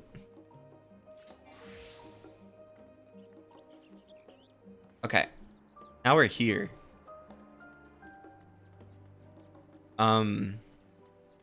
So I feel like I should just start by saying like Old Charlian is another place I love vibing at. The music is wonderful. When I was doing a lot of crafting stuff, I would like for raids, I would come here because the music is like very nice to just craft to. It's nice to AFK here as well. Like the role quest took over for a job, so I thought that's what you meant. Oh, okay. Yeah. There is like the role quest, but I don't know. I would still like to know like how the job quest NPCs are doing, I guess. I imagine there's a lot of people doing what I'm doing now and just kind of getting here to reminisce and wait for Dawntrail now. Oh my god, that's so funny. Wait a minute. Wait a minute. Who's that? Who's that? Yeah, you stop running.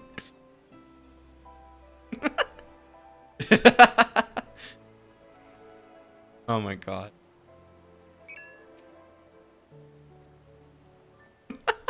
Irate.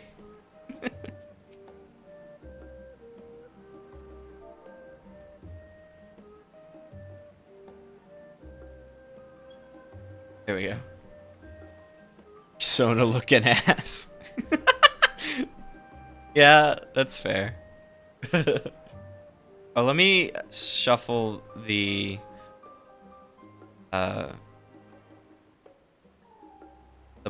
images a little.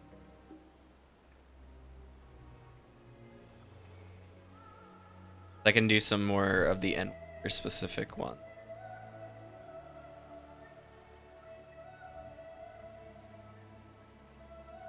Yeah, that's caught me this time. I did.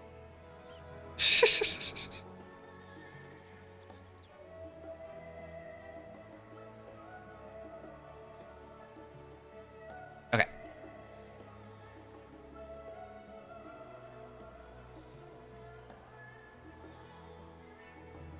Switch the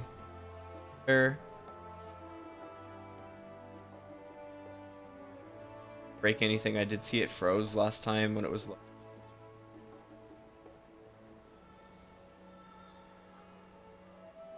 okay. Yeah, here's all the Endwalker one. I am not sharing that on stream. That's dated the 14th. I sent me a gif of a pig farting and said share on stream. That's not related to 14.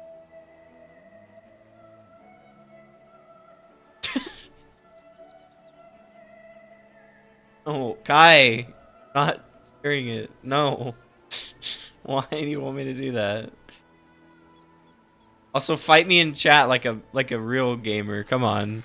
Don't just DM me that. Surely a pig has farted somewhere in 14. Hi, Neko. Okay, fine. You did fine.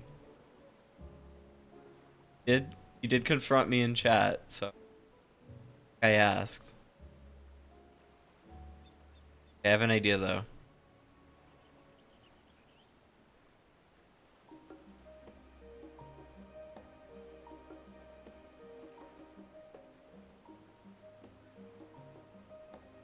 There.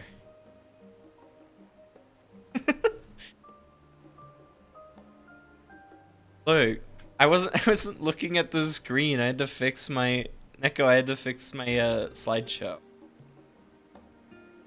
They're gonna get noodle. Okay, I'm glad I pleased you, Kai. Okay. Endwalker. Also pretty insane. Make it small. It looks like a dude in a helmet shaking. Oh, I didn't realize that.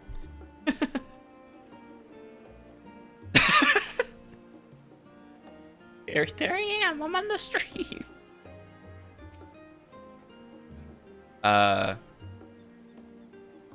Right. Okay.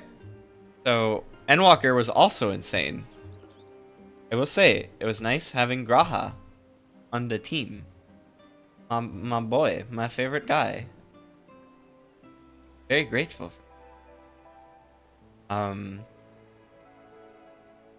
I also so it was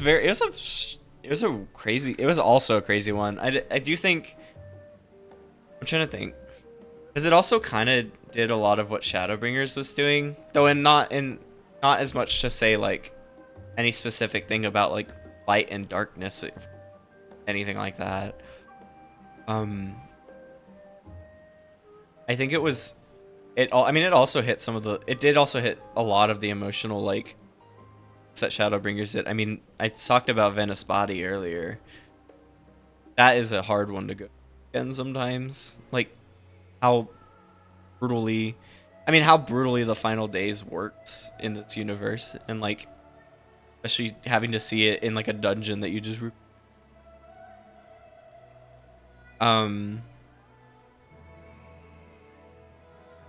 I don't know. But it also it also did. I mean, it also kind of did achieve what's a little bit of what Shadowbringers did. I mean, it really was just like the power of it was just like the forces of like hope and despair fighting each other. Like, damn, is this Danganronpa? What the fuck? But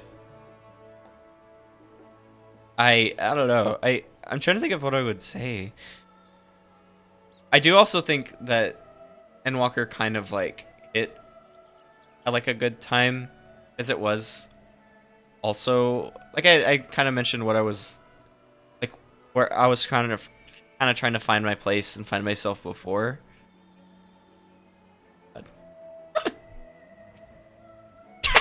I wonder. And I think Endwalker did a good job of kind of just conveying that idea of like, I don't know, not everything is going to be perfect, but there is always something to strive for. There is always something to give.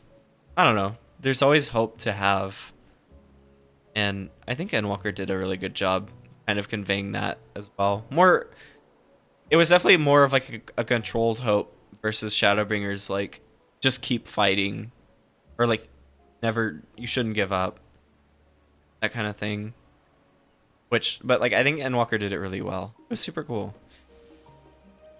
It was very literal with like how Dynamis worked and stuff, but it was good. It was really good. um, I think one of the coolest things that I remember about, or that I can think of about Endwalker, is how like the advertisements were very keen on like the moon being like the primary place you get to go. Like that was like in like the trailer and everything, and then they just drop like in the story, oh, by the way, you also get to go to the past. What the fuck? Like that's like, oh my god, like the, I guess because like the story had to be extended a bit since it was like the final one in the arc. So like you get to Zodiark and like, you know, you fight Zodiark and it's over, and it's like you're like level 83 when you go into the fight. So it's like, what the fuck? We're not even any way through this. How are we like almost done? And then like you get the little cutscene of like the moon, or like not the moon, of like, or like the vision of the planet just going up in flames, and like the laughing, and it's like, oh, here's more. Okay, okay, there's even worse stuff. I can still remember the collective shock of the entire community that Zodiark was 83. Oh shit. Yeah, that must have been crazy to like learn about when it was coming out. I was already a big Emmett Silk fan, but getting to hang out with him in the past and experience what it was like to have him as your best friend, no matter how much he denied it, solidified him as my favorite. Yeah, that was wonderful. That was, oh my god. That was so cool. Just that whole, all of that stuff in the past was like fantastic. That was really fun especially getting Emmett. Like that was a wonderful connection to kind of make. I will say I really loved Hythlodaeus as well. I'm gonna go check if the boat's ready. Hearing Tim and Razor just go, you'll see, when I was asking how Zodiark was so early was fun. Yeah, exactly. Yeah, like yeah, it's so fun watching people get there that fast. And it's like, what the fuck? How are we, what, already here? And they hype it up as like a final boss pretty well, only for everything to just only for that to become quickly false. The Dace is right behind you. Where? That's not. Oh, there he is. Yo. Yay. I love Hythlodaeus. He's very fun. He's very cute. He's a very cool. He's a great foil to Emmett. I love those two together.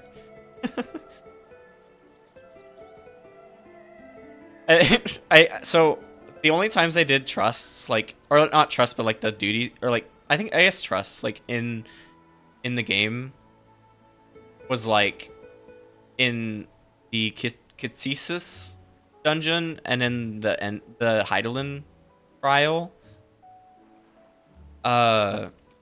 And I love it. Was really funny doing the Kitsesis one, and like Hythlodaeus is just constantly like, I'm not entirely useless. I'm not entirely useless. I'm not entirely useless. It's like, okay, guy, calm down. Boat's ready. What do you mean? Boat's ready. Be on it. I want to go to Dawntrail. I want to go to Tural. Where are you?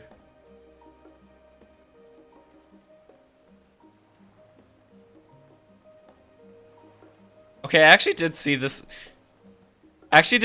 Guy, and I saw the axe from far away, and it kind of made me think of Wuklamats. I was like, wait, what the fuck is she over here? Here's Graha. On board.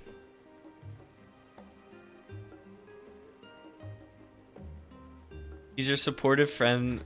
Thinks very little of himself, no matter how much you reassure him. He's precious. Yeah, exactly. He is a good being. He's to be protected. The boat's right here, I think. Is this the boat we're taking? Where's Aaronville?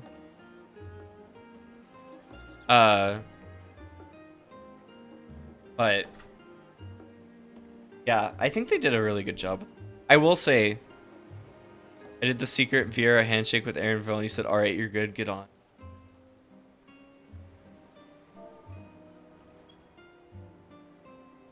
Okay, I guess I'll wait till. Justin Elliot, get on the boater. Okay.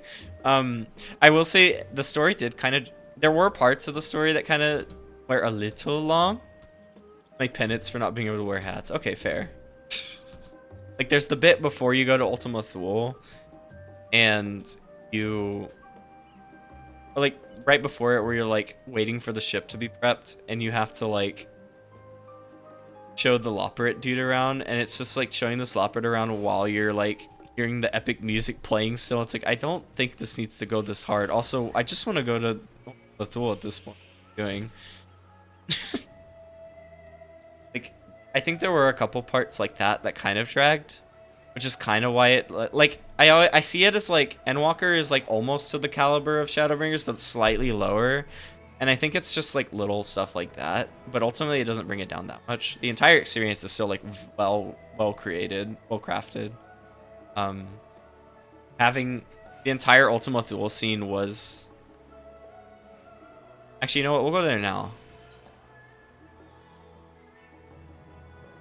I guess here there's not really a particular place to go. Yeah, place. It's weird. I guess it's weird that I'm doing this now, but like there's a little more to the story. So my story of this game. So like I'll do, but I like the entire Ultima Thule area or section. I'm ready to cry the moment I enter a zone. Real.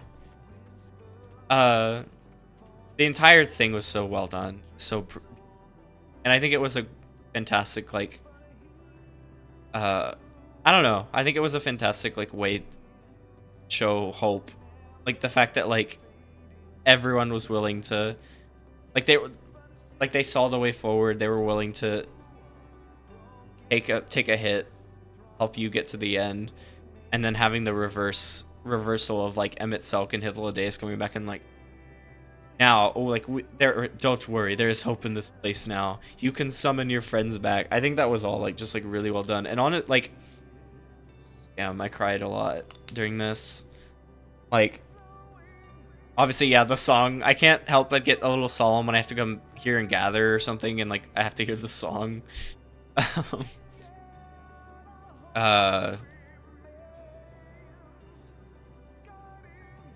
Okay.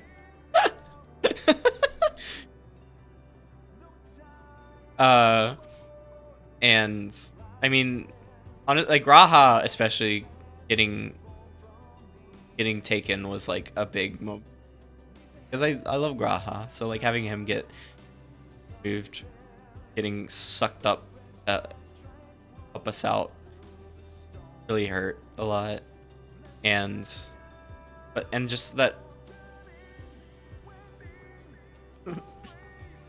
final walk. That was something else. This song playing, I don't know. It just like hit very hard, especially for where I was at in life, and I don't know. The final walk destroys me every time. Yeah, real. It just, I don't know. This expansion, like I said, it hit me very hard. It just kind of was like a good reminder, like, no matter what, there's always like something to keep fighting for. There's always hope to have for each other, for us, and always a reason to push forward, even when like, I don't know. Because at that time I was like kind of unsure of where I was going in a few ways in life. I was like learning things about myself that like were very new to me, about who I am, where I wanted to, what I wanted to do for the world. It was like very, I don't know, in some ways I was like kind of just a little bit, And I think this, I won't say that.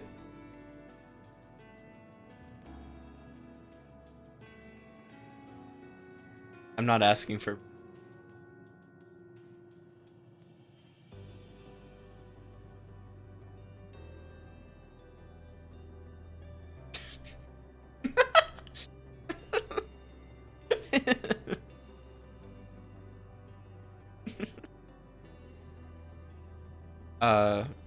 But I don't know. I think it was just a really good. It just kind of helped me like recenter myself a little bit. Not necessarily that I knew exactly what I wanted to do in life, but it kind of helped me see that there is always something to go for, and I just need to go find it.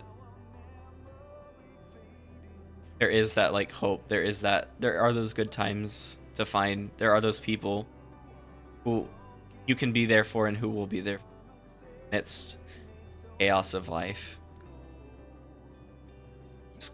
Just gotta go for it. Just gotta go find that hope. Make that hope. Endwalker did me like, it's still like, while it's not my favorite expansion, I think it also just emotionally hit me very hard, very inspiring. Already crying before Arbert's first comment, and the harsher font makes me create it in my room. God, they picked some very good ones for that. For the walk.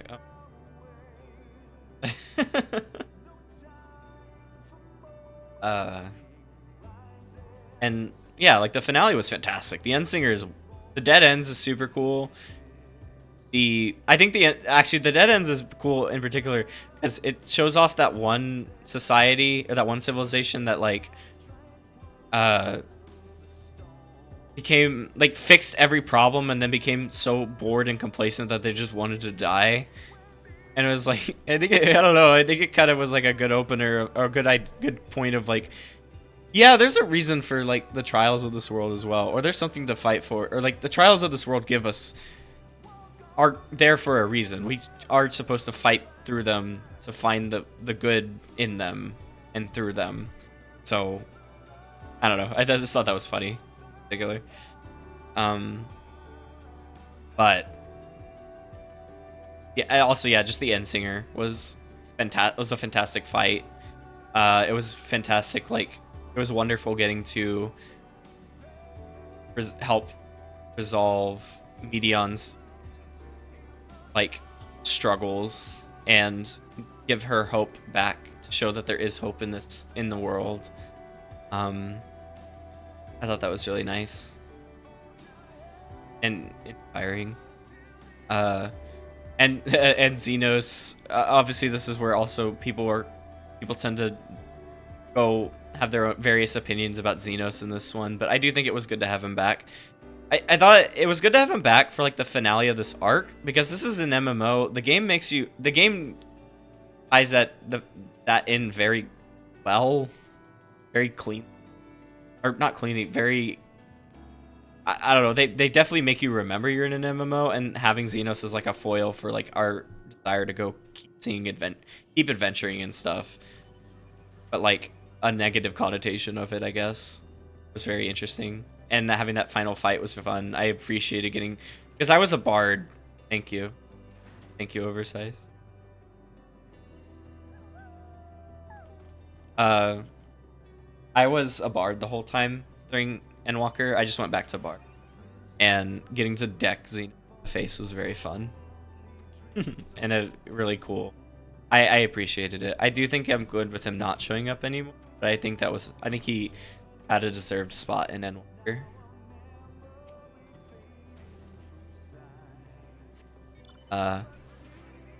And then, so I guess I do want to go into post stuff, but it kind of goes into the secret extra chapter for me. That's more of like my personal experiences with the game. I'll say just in general, the Mists of the Realm Alliance raids, I'll go with that. I could say that real quick because that's kind of more general. Visually very cool. I loved the kind of follow-up lore of like, well, now the 12 want to, like, the 12 see us as like capable, like learning what the 12 exactly were, them seeing us as capable and wanting to kind of like entrust the future to us. I thought that was really neat. Mechanically, they're not that hard. Especially, like, Aglaya is the hardest one. Euphraz is, like, okay. Or Euphraz and... Uh-oh. Thalia are, like, okay. But generally, they're not that hard. And, I don't know. That's a little disappointing. But, oh well. I don't know. That was like the main thing I took away from that. I thought mainly story-wise, it was super cool. Okay. The last Aglaya would have been the hardest one. We're not forgetting Powercraft by eye level. Yeah, exactly. Because like always, it sucks missing the not getting to do the scales anymore. I don't know. Like it's a longer mechanic, but it's still really cool and fun. Okay.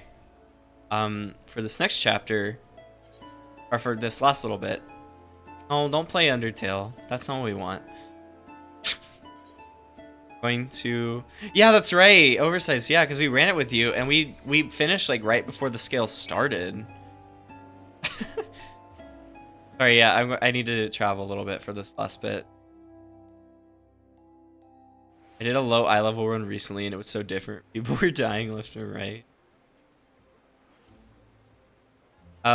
If you want to join Oversized, you can. It's just like because I couldn't, you know, warp or like travel in a party like that. So you can join me where I'm going. You just need that. So the last bit, we're not home by the way. That's fair. I mean that's okay. I just want to. I think it's a good set piece. This bit. I could find you on the... There you are. The best part of Mists of the Realm is that I get to throw hands with Rauger.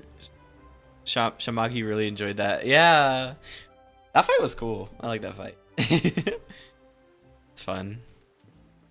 Okay. Right. So, I've come to this place because this is my... this is the house of a... I mean, obviously, if you've been here for a while, long enough, you know what the house of my raid is, or my static leaders. I wanted to show... Oh, let me adjust... Actually, I'm gonna run an ad real quick, and because I haven't done that in a bit, and it'll get rid of the roll. And while I'm doing that, I'm gonna adjust my... and set up the slideshow again. The best part of Myths of the Realm was Nofika appearing. I mean...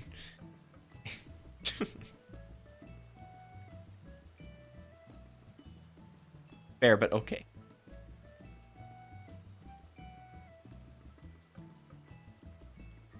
Okay, let me work on... yeah, not doll fight. I've only done a Glaya. I was like, yeah, you haven't even done the rest of it yet. I was like, wait a minute. I want Nofika to step on me. Okay. Alright, y'all. Okay, calm down.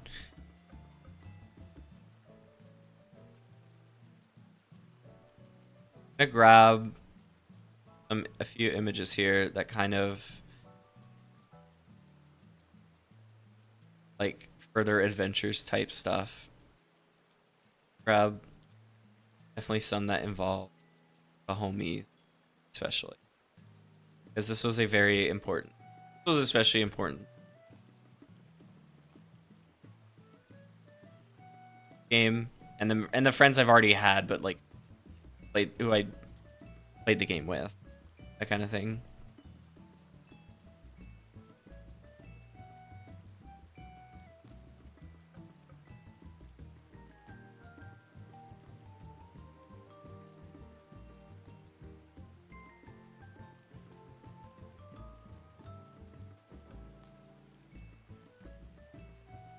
Oh, these two also.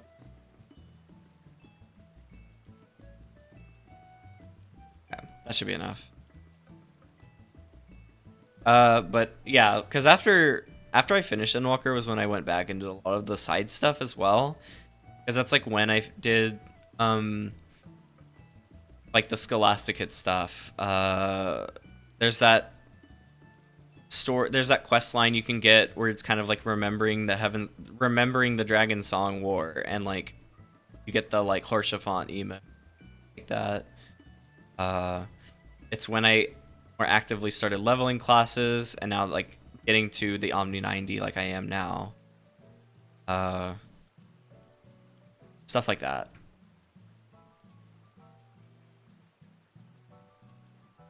So just in general, it was a lot of exploring a lot of the additional facets of the game that I hadn't had a chance to yet, and like really getting to just I don't know, fall in love more with like the little facets of the world. I guess I can also say real quick, this is where there was stuff like the Island Sanctuary, another just good place to vibe, insane grind, but cool glams. It was fun follow-ups to some characters. All that stuff. And it was a nice it's a nice chill place to hang out. Oh, one more image I want to add to the mine real quick. Apologies. Like that one.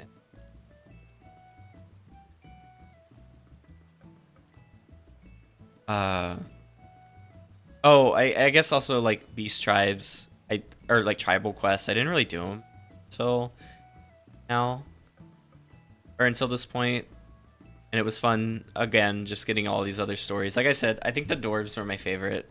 The dwarves and like the Loporrits were like both really good. Enjoyed them a lot. Okay, now I have what I want.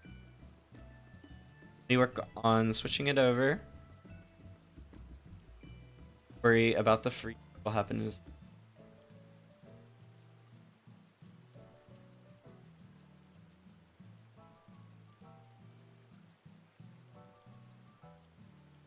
okay.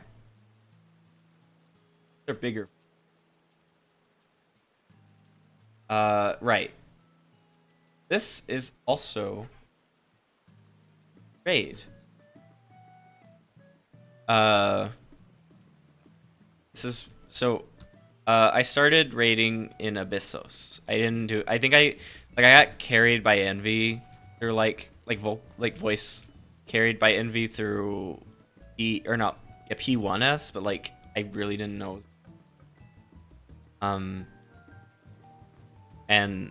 But I did start. So I still say that I more actively started raiding in Abyssos. I did 5 through 7 in PF, and it was about this time where I realized I like Dancer more. I appreciated the flexibility that you could get with, to this day also, I appreciate the flexibility that Dancer gives with, but it kind of helps you solve or like recover from mistakes a little easier, stuff like that. But it's also just visually fun. I like the idea of being a support class, but still like a DPS. So this was perfect. That kind of thing. So it kind of just meshed, and like the rotation is pretty simple, but like it kind of meshed with me really well because it helped me to better learn mechanics. Like when we're doing new fights. But yeah, so I did 5 through 7 in PF, kind of with friends, but like one of them was Envy, who got way better way faster, so some of it was also just on my own trying to learn, get into prog parties and stuff, and those are fine. I actually really love, oh, you know what, this will be the time to like play some more of that music. But it was a time it was definitely a cool time to like get into that stuff. I still really fondly love or remember Abyssos as a tier. I really enjoyed all of it, honestly. Like, I know 7 was stressful, and I distinctly remember spending an entire day in 7 PF at Enrage, like I wasn't. I think I died like a couple times, but like generally I was like other people dying, and then the DPS check wasn't met. You know, it's fun. But it was wonderful, or I don't know. It was still wonderful to like feel like I could like actually do it. I could actually raid in like high-end content in this game after being very casual for a while, and also again going back to how I felt like very socially nervous about this kind of game, being able to do it with random people.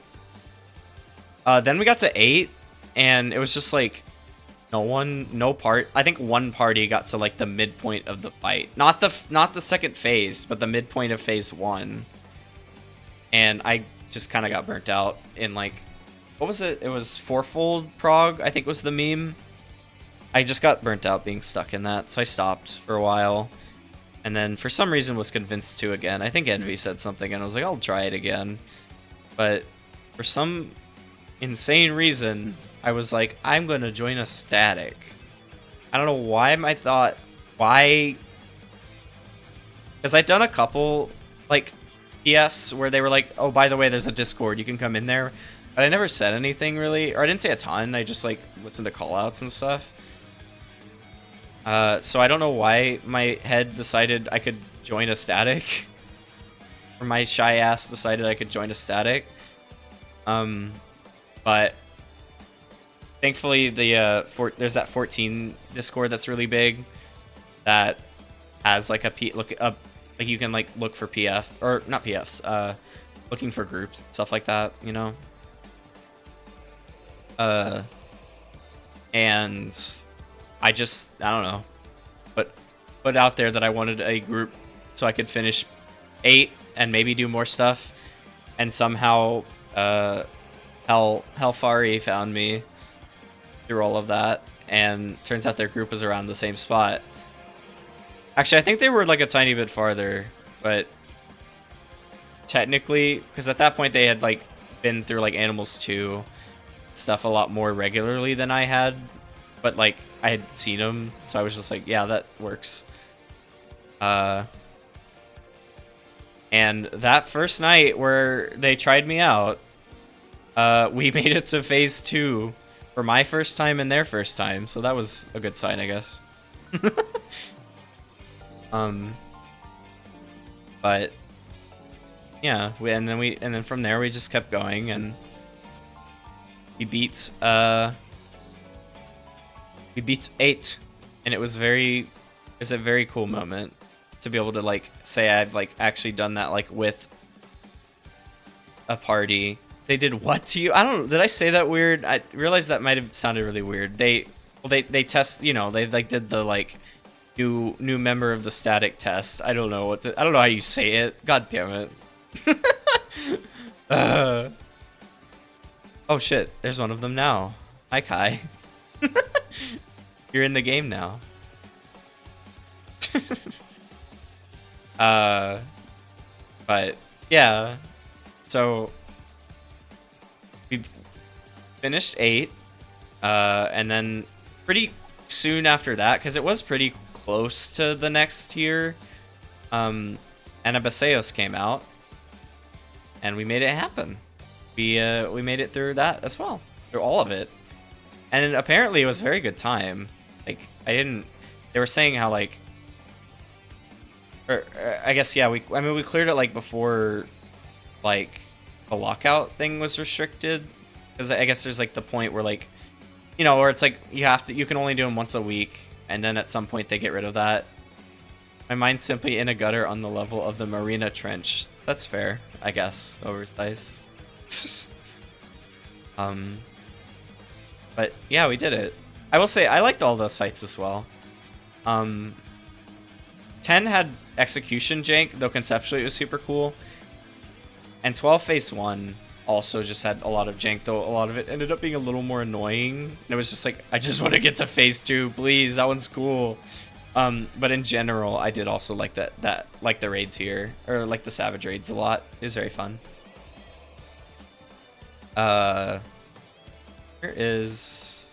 Here. They also popped off. Just, it's really weird because like Esfidelos didn't have that much like fantastic music, Like it had Hinksfectiolis, or however you say it. I don't know how you say it. But like that was the only like really notable track from that one, that tier. Abyssos went hard with like Scream, Embers, Whitestone Black. Like that one popped off really well, and then Anabaseos popped off as well. Like this, here's one amongst the weary. They had Fleeting Moment, and then Athena the Tireless One, and then admittedly, I guess like the Phase 2 song isn't craziest. It's like that remix of like the Ultima Tactics theme, but it was still like really good. I love it a lot. The Minecraft XP track. Oh yeah, I forgot about that. Oh my god. So silly. But I don't know. It was just, I don't know. I'm trying to think of how I want to like really say it. I think it was just like a huge. I mean, even more than like the content itself. I mean, the fact that like I felt confident, I felt like I could join a static. The fact that I could hold my own in a static, and like the fact that I found like amazing people in the static. Like, I don't know. It was kind of insane how everything lined up for that, especially as my first like attempt to go into a static. I mean, I'll do that song because it's really good and it's probably more fitting right now. Like, I don't know. I mean, like we're going into Dawntrail together. I don't know. I don't know how I was so blessed with this, because like I mean, like, Hell, Neko, Heck, Mandy, Kirsch, Rain. I mean, they're all wonderful. Also, I should give a shout out to I want to. Haha, what does Kai say? Haha, you're stuck with us, nerd. Well, for the oldest trick in the book. Damn it. People I appreciate doing content with. Fuck. I mean, and I also should, I'd be remiss to not like give a shout out to like Ash, who you know, had to head out for her own reasons, but was also a fantastic raider and a wonderful friend, and is a wonderful friend. I can give a shout out to Envy for having helped us out a lot, various ways, especially as like a Phil, but like also just teaching us and teaching me how to be a better raider. I'm always thankful for them.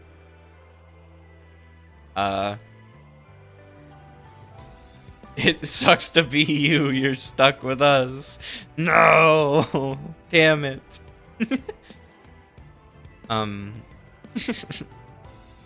But I don't know. I didn't, like, when I started this game, I really didn't think I would like be able to understand the social stuff this much.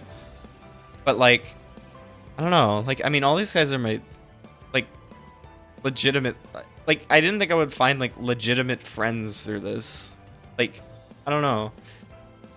Y'all, I mean, whether you're, I don't know.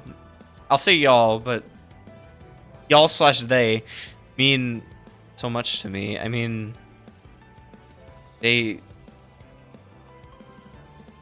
don't know. They've kind of helped me really find my confidence in this stuff, but it translated to IRL as well. They've accepted me for the weirdo I am, and it, I don't know. It means a lot. It means a lot that I have a group of people to like call my friends and be able to do this kind of, and be able to like do this kind of content with, I guess. And I don't know. I don't know where I'm going, but just like, I don't know. I'm really grateful to have my static have rates hotly, because they definitely have been there in a lot of like ways, whether they know it or not. And I don't know. I just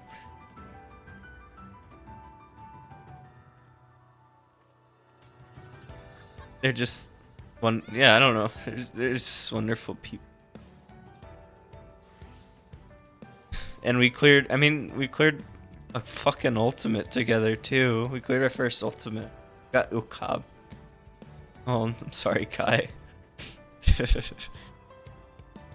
And I don't know. They definitely are part of. I mean, I don't know. It's weird to. Kai, we'll do that later. I'm not giving you a res right now. I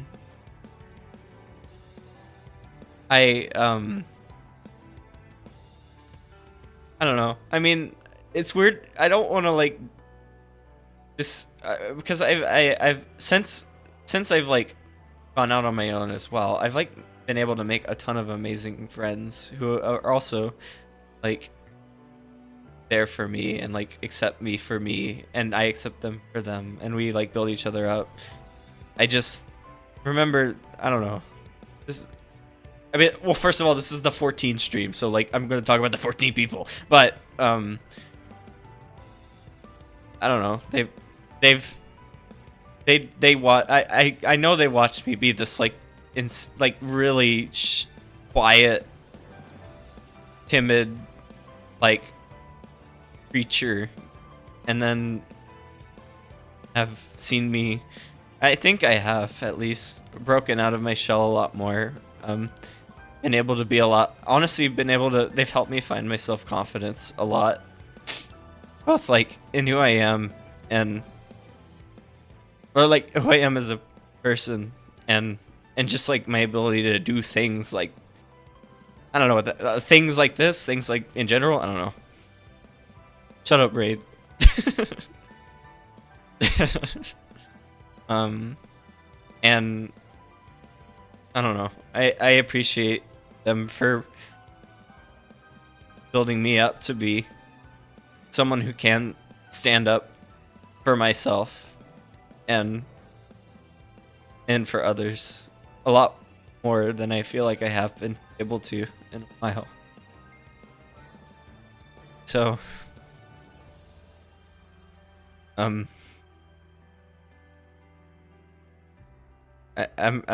very excited for Dawntrail, y'all.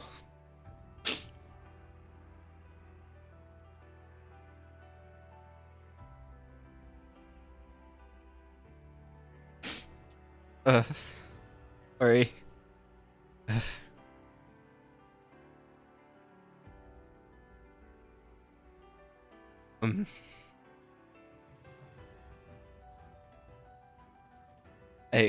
Okay. I need to talk about something else now.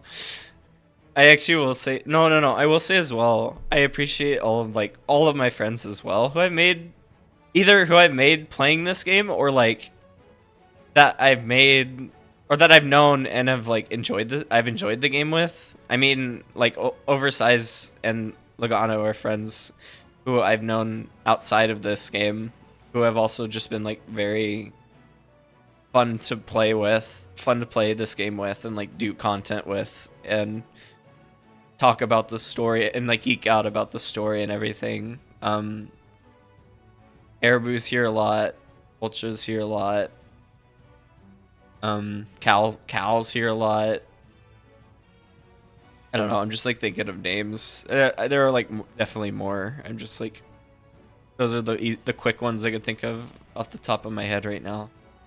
I don't know. I appreciate how much of a community this game is. I don't know.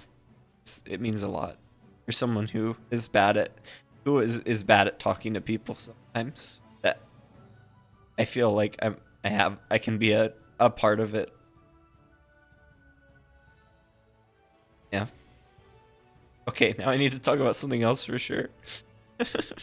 Uh, I mean, I guess honestly, that was like the main stuff. But that was like the main. I don't know how much I could realistically say after that. Uh, the Criterions are really fun, especially Allo. That one's really cool, and I love doing that with people. I personally did love the post Endwalker story. I understand that it's like not gonna be everyone's cup of tea. But I did enjoy having just a completely separate story. For a while. Oh yeah, let me get Kai up. And I don't know. I had a good time with it. The concept was like. The concept was fun. I like Golbez is still a fantastic trial. Zeromus, Barbaricha is a fantastic trial. Sorry, Zeromus is fantastic. I should have clarified. I did love that one as well. Rubicate's fine. It's pretty easy, but it's fine. The dungeons were good. I don't know. I don't have like a ton to say about it. It's just like it was a neat like Final Fantasy IV kind of like romp stuff. I had a good time with it.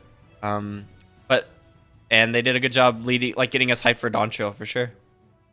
Top 5 dancer what? Oh, top 5 dancer weapons. Oh. Also, talk about your plans to get into Rainbow Six Siege. No, never. You will never see me in there. I'll cry, and it won't be for good reasons, like this was. So.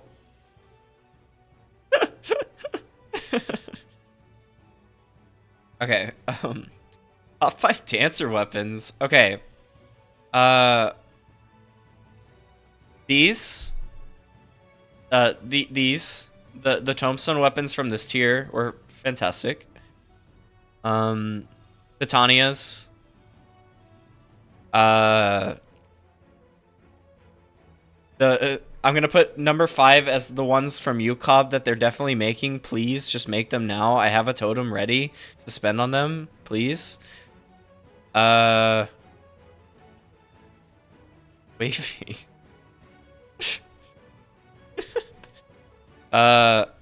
CS, yeah, I see. Okay.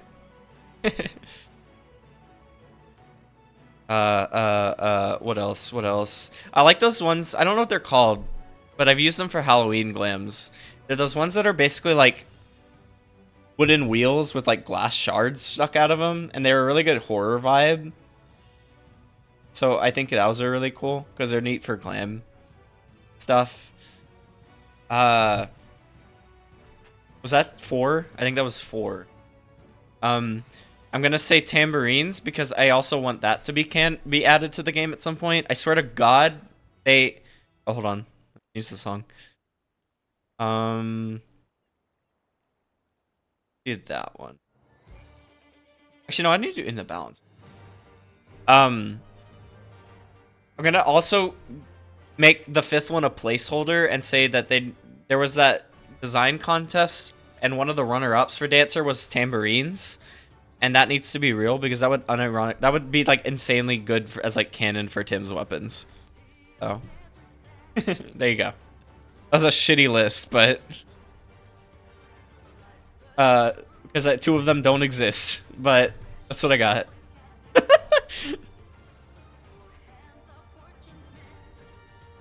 Yes, you good.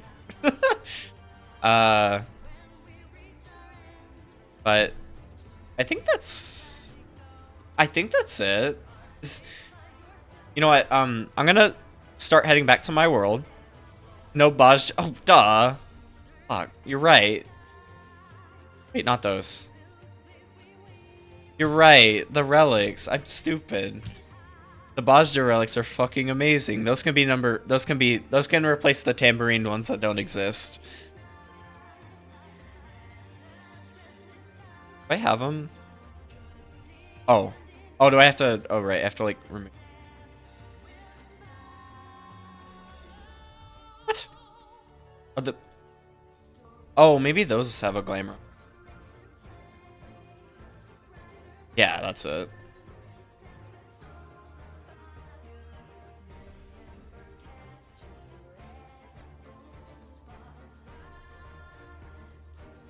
There we go. Okay.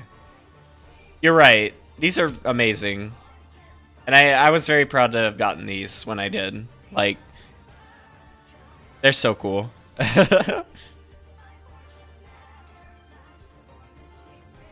Yeah, I love those a lot. Okay. Yeah, if there's anything else I might have missed when discussing anything about Final Fantasy XIV, let me know now. I'm gonna go ahead and start wrapping up. So let me, and to do that, I'm gonna go back to Goblin. Because I don't want to be stuck on a different world. That's not mine. Oh no.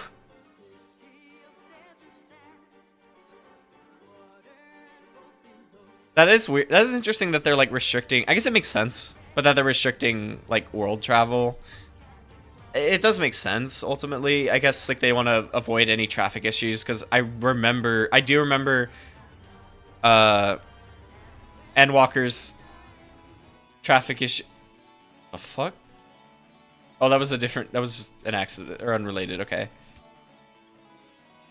Because I definitely remember the horrors of the queues during Endwalker.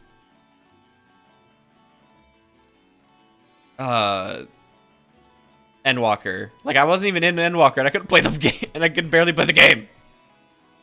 Yay, oversize is here. Will that be lifted by raid launch? I don't know if anyone if I don't know if that's been confirmed yet. And if someone else in chat knows this, definitely say in chat. I would assume. Like, I know next week our plan is to do some of the extremes next week. And we are having to go to Dynamis because that's the only open world. Oh, I'll add you back to the party for a second. I'm gonna go warp around a little bit more. Yes? Okay, thank you, Rain. Like, I know we're having to go to Dynamis because Heck is on a different... Because Heck's on Primal, if I'm saying that right. So, we're having to, like, go to Dynamis to do the extreme trials next week. But, yeah, I would hope they would have it ready for Savage. Okay, let me make sure to tag... Oh my god, sorry. 7.01 at the earliest, which is normal raids. 0.5 at the latest, which is Savage. Okay, I see. Thank you, Rain. Let me make sure to like tag the house a little bit. I did that with my house already, but I want to make sure that our FC house is good to go.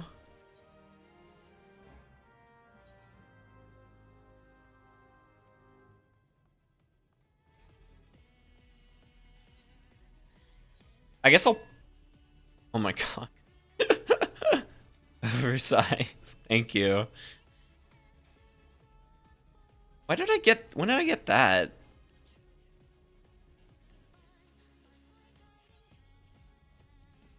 I don't know. Yeah, and like it makes sense if it can help at all with the traffic, at least starting out, then I can't speak bad about it. Oh, you're right. It probably was the A rank. Yeah. Fair. But yeah, I don't know. I definitely remember Endwalker like I wanted to get because I was on the free trial until Endwalker came out, and then I started Stormblood because at the time, you know, like Stormblood wasn't part of the trial. And I just wanted to play Stormblood, and I couldn't play because everyone was playing Endwalker, and I couldn't get in.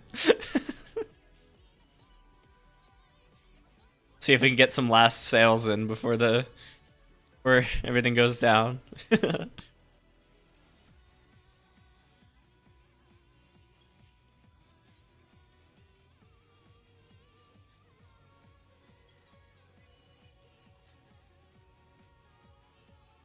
Just put some more actually, no, I'll put coffee. People have wanted these coffee beans, so good. I don't know. I'm at the point where I'm just like selling completely random stuff because I just clean out my inventories. I think I'm fine enough to start Dawntrail at least. I worry that I'll just grab a bunch of random stuff and be full quickly again, but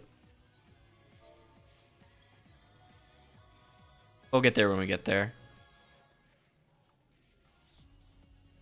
Hard too. I have this. I was like ready to. Okay, well, so this is good. I'll drop this card off.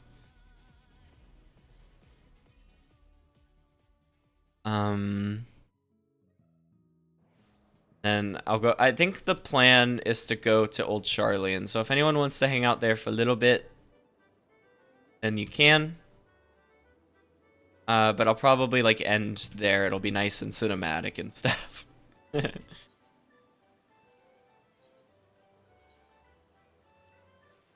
I actually haven't. It's exciting because I haven't actually gotten a chance to read the. I saw the preliminary patch notes came out, and I have not checked them yet. I'm excited. I do really want to try them out, or really want to read through them.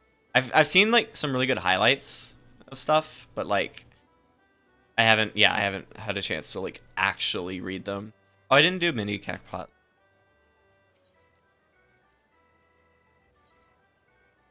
Quick stream rating. Reading. Oh. Maybe.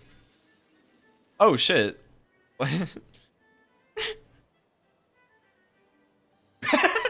Yo, one last achievement before we go. Oh my god.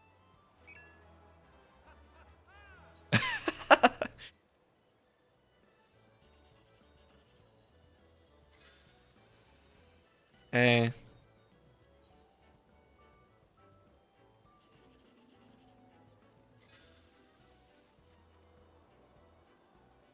Oh my god. Wait a minute. We can't. Hold on. Slice is right. I can't miss that. One last one. Oh my god. Now the stream is gonna go on forever. You know what? I'll get the slices right. I'll get in there, and then while we're waiting, I'll pull up the patch notes. Are they long? I guess it's preliminary, so they won't be like as long, but.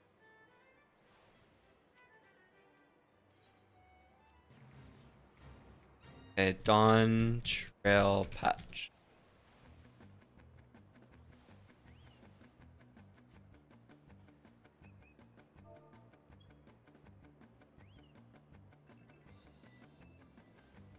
They are not short. Okay, I don't know if I'm gonna be able to do that tonight then. I'll just skim through them. Okay, I have them up. So I will.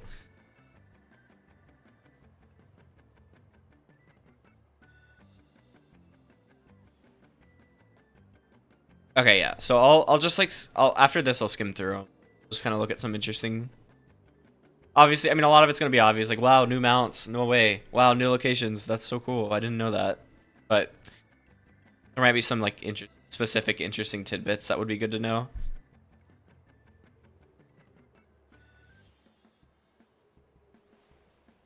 Okay, so while we're waiting, let me get the drink.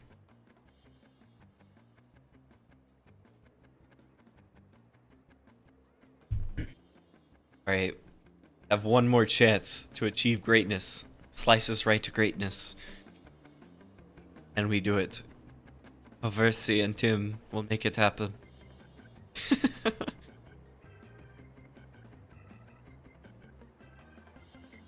All right. They said they were adding new stuff to this, right? Like to the gold saucer, because I am excited for that. I do want to see some gold saucer. I want to see more stuff. I want to see more mini games and stuff. Listen, damn it, they don't. Listen. Okay, focus. No more focus. No more Ellison. It's focus. Except for me, it's focus on Yojimbo time. Yo! Here we go.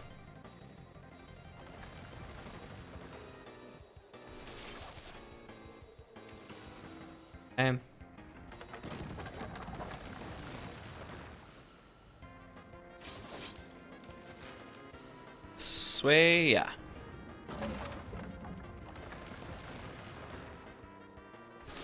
Oh my god. Oversize has just been sitting, humming over there, and he's been totally fine. Oh my god. That's so good.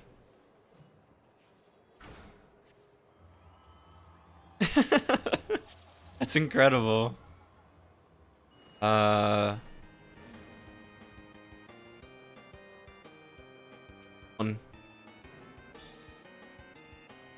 Oh, damn it. I got interrupted. Okay, well, I can't risk it now. Fuck.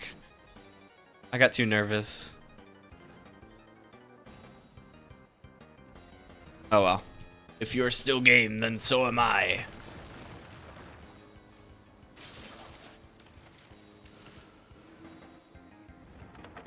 Yeah. Yojimbo's so cool. Oh. Wait, here? Okay.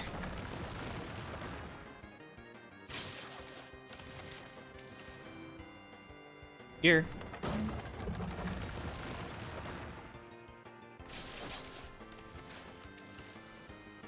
Oh fuck, I'm dead. Yep. Oh well. I got like a little too nervous. I see Oversea has also lost. Oh well. We did good.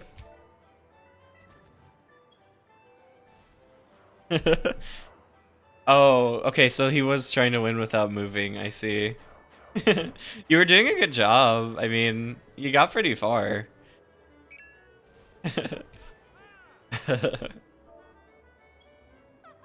Okay. But yeah, now let's we'll go back to Starlian. Because I am gonna log out there. I did decide. I was trying to decide where I wanted to log out, but I figured that would be the best place. Be very fitting.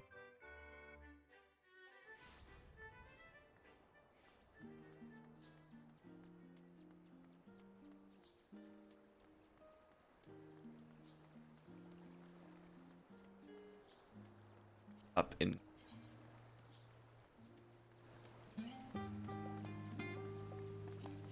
There we go. Okay. Okay. Actually, let's go here. I do really like sitting at the last stand when I'm like waiting for queues or something as well. I love the lore of the last stand just being like the last stand for like good food. Yep. Okay. And oh, give me 1 second. I actually need to take meds. I'm not gonna do a BRB. I'll just be right back. Actually, let me do I'll run the ad, but this isn't like an official BRB.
Okay, I am back. I see the ad's still going a little bit. I also need to bring up the patch notes. What I'll do is I'll get rid of that for. Actually, that makes sense. Let me myself back over.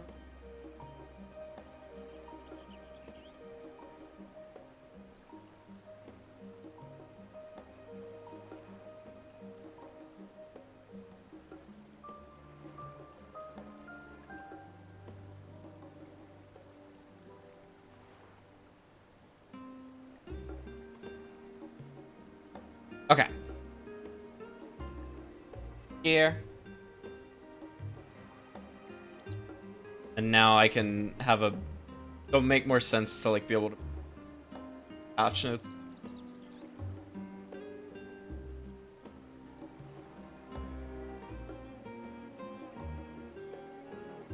Okay.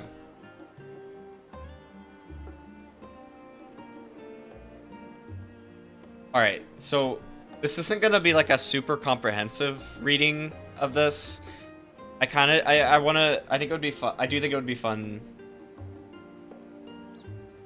But I do think it would be fun to just see, in particular, if there's anything like super crazy or interesting.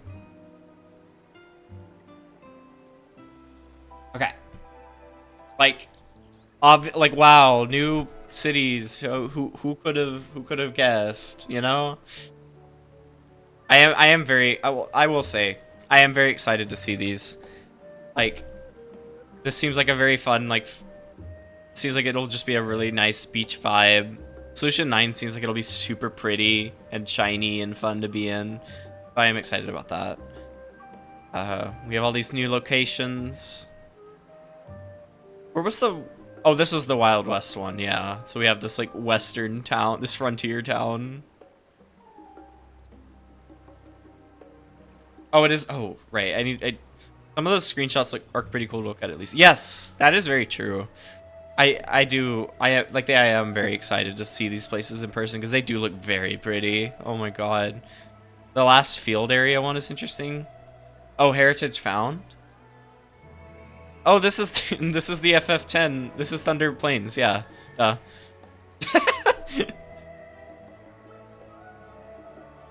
It's great. New city and field aetherites have been added. I guess that was always gonna happen. Yeah. Oh. That's interesting. There weren't that many Aether Currents, were there? In the Endwalker places? I don't know if I'm remembering that wrong, but it didn't seem like there were that many, especially compared to previous expansions. Yeah, quests, of course. As we go to Tural and do cool things and meet Green Graha. More than the past expansions? Oh, okay. I guess it's been a while since I've done it, so I probably just forgot. New side story. Oh, this is the... Okay. Oh, okay, so this is the... How you get the, like, free Fantasia. Okay. That's fun. So, are these canon now? Or does that mean, like, Fantasia's, like, are canon? Like, more than just, like, it makes you feel like a different person, like they said. Because I feel like that's a really stupid, like, explanation for them. I don't know. Role quests? Okay. Oh. Okay. I'll admit that's kind of sad. So we are just getting... So no job quests, just roles. But, oh well. At least we're getting these. This actually... Oh! So, okay, so by the names of these, it sounds like we're doing like we're taking on, like, hunts, essentially, like, big hunts. Like, that's kind of fun, actually. I'm down for that. Like, maybe, like, we're taking on, like, big, dangerous beasts, or whatever. I am actually cool with that. So that actually does sound really fun. Like, we're just getting hired on for jobs. Yeah, new job quests, of course. Watchameki.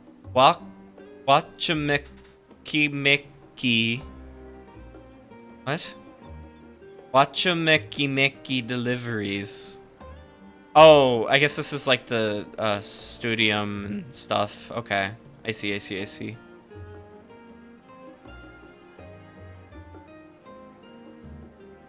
Okay, that's fun. So yeah, just advance on the new version of those, like crafter gathering quests. Cool. Be sure. Players can now temporarily hide the display of nearby player characters. Oh, right. So you could, like, if there's like a big crowd around an NPC that has a quest, you can like actually see them. That's nice.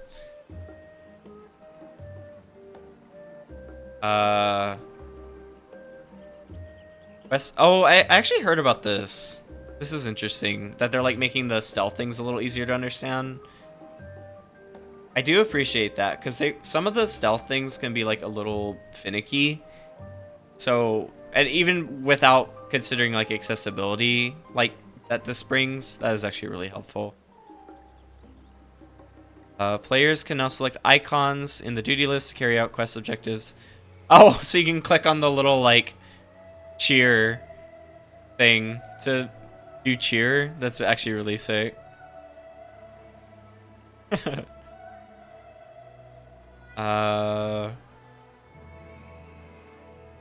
Help alleviate issues. Oh, that's nice. You're already having to deal with like the awkwardness of shouting or saying stuff in say chat, so make it a little easier, yeah.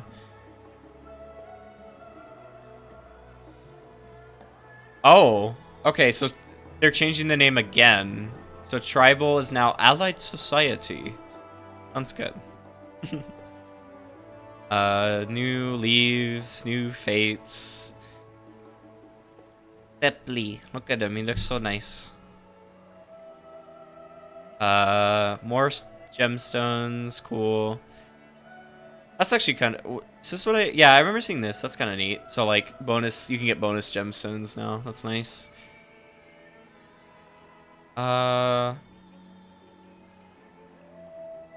treasure hunts. Okay. So new treasure, yeah, obviously new treasure hunts, adjusted old treasure hunts. Okay, so that's not like anything crazy, just new ones and adjusting old ones. Okay.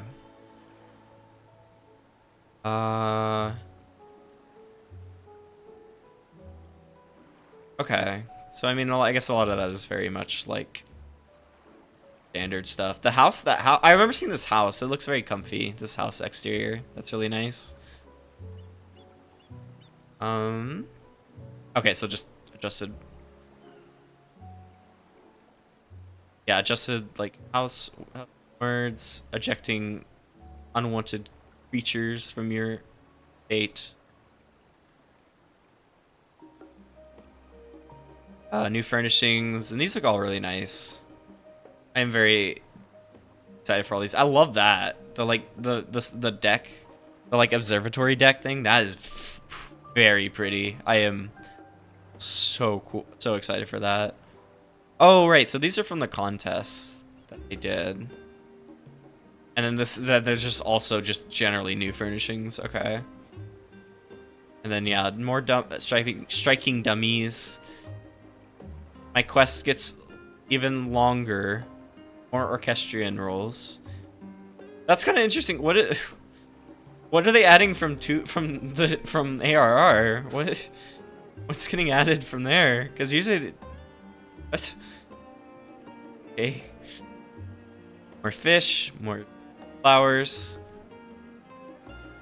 more prizes. Good. I want more cool stuff to spend MGP on. And if it's this glamour, that actually looks really nice, yeah. It just means that it's a 2.0 feature? Oh, okay. I see. Alright. Wait, well then why does it have 7? Whatever. I'm just looking in too far into it. I should stop. Female Hrothgar, very cool. What about them? They look very cute, very good. Hair. Okay, a winning hairstyle from the contest is now available, and then new hairstyles have been added. Weren't there like a lot? I don't know. That hairstyle's fine, but like, weren't there like really cool like longer hairstyles and like curly, like puffy ones? I don't know. Weren't there like? I just look here. Yeah, there were some like really. So these are all the winners. Like that one's really good. That one's fine. That one's really pretty. I don't know. They picked like a really not as interesting one to add. Like there was a lot of cool, especially longer hair ones, but I don't know.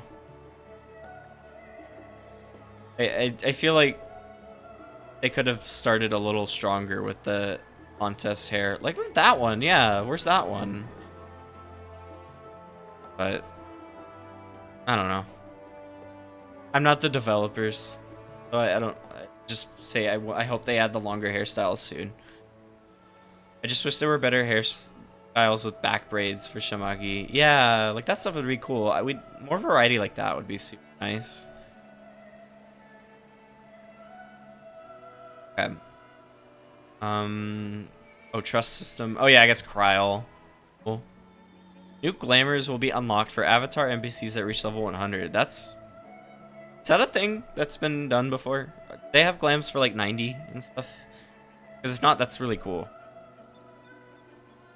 The Dawntrail category. This? Oh, they have had that? Okay, I see. Yeah. Oh, this is Wondrous Tales. I see. Okay. Prizes available. Okay, so just different prizes. Oh, okay, so now all of the extremes are possible in Wondrous Tales. Or the Endwalker extremes. And then, yeah, all the dungeons from... Oh, I see. So, like, this is just like a... Oh, yeah, so this will be, like, a category for, like, all the Dawntrail dungeons and then, like, final Dawntrail and post Dawntrail. Okay. Raid series category. Oh, shit. Oh. Oh my god, that's actually really sick. Thank you. Oh my god, I love that. Like, yeah, I love more variety in some of these. Like, I don't like if I don't want to do like if even like I would be happy with this because I could at least go do like World of Darkness or something and not Cypress Tower or Labyrinth of the Ancients. Like that'd be so good. Oh yeah, that's a wonderful change. More variety.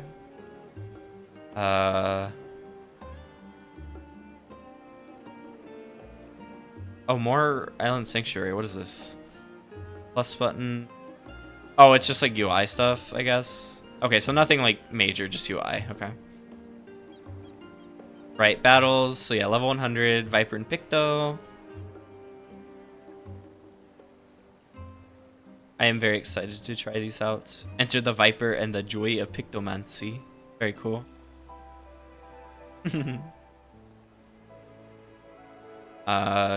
Right, job actions. We've seen those.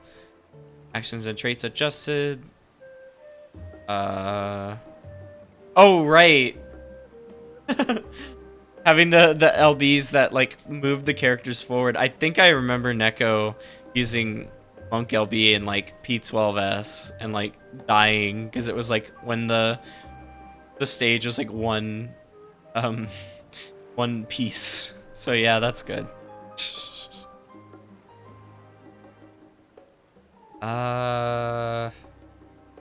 New enemies like thick boy. Cactuar, of course. Okay, maybe I just didn't watch the trailer because what is this guy? He does not kind of sticks out a lot. Right, new dungeons. They also look very pretty. I am very excited.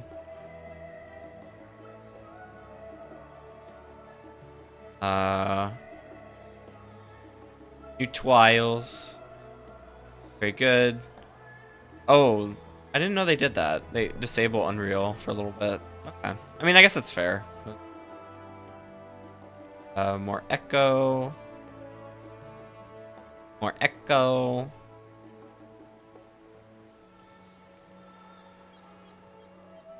Oh, this is just... Okay, Stone Sky Sea. Okay, just like completely unlocking Thalia. New elite marks like blue squirrel. Very good, my favorite one. Oh, are they... Oh, so they are sticking to sacks of nuts. Okay, I guess that's fair. Yeah, just keep it like consistent.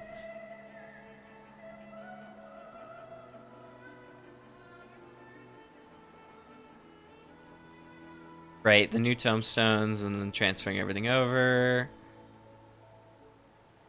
I'll just have like I have everything capped, so I'll just have a ton of poetics, I guess. So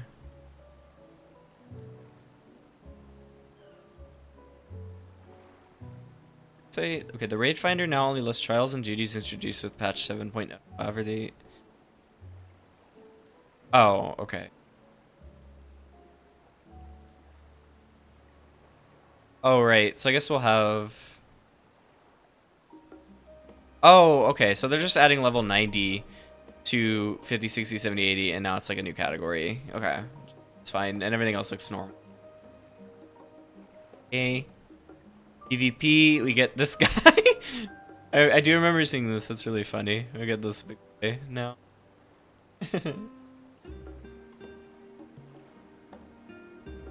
Items. New items. New recipes. Faceware. Let's go. Very excited. Very down for more glasses. And that's really good. Okay, that's awesome. That's really nice that they're actually converting fashion accessories to that. Thank God. Wait, let me go back up to this. Wait a minute. Oh, that's a okay. So okay, facewear can be acquired by using corresponding items such as a copy of the faces we wear. Oh, so that's like a hairstyle type thing almost. Like it's very set. That's really nice. Like it's a catalog of them. Okay, down for that. I wonder if they're gonna change some of the outfits, like the headpieces that are hats with glasses, to like make it so that the glasses don't show up on the headpiece and are instead part of the this facewear menu. I'd be down, but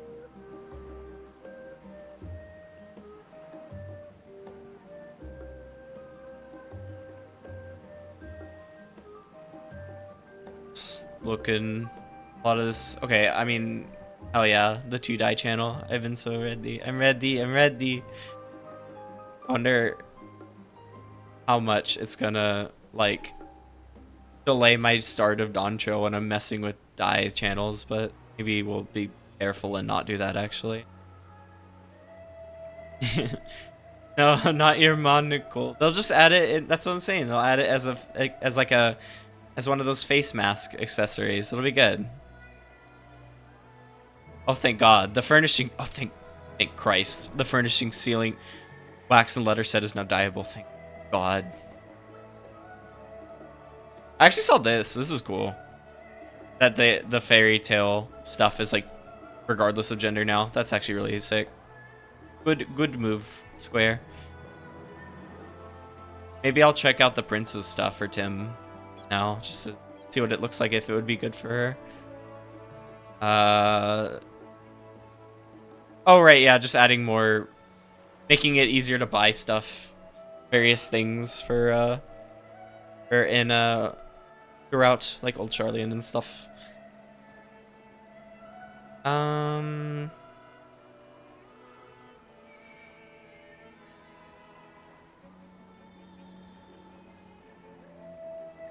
Oh, that's just okay. Never.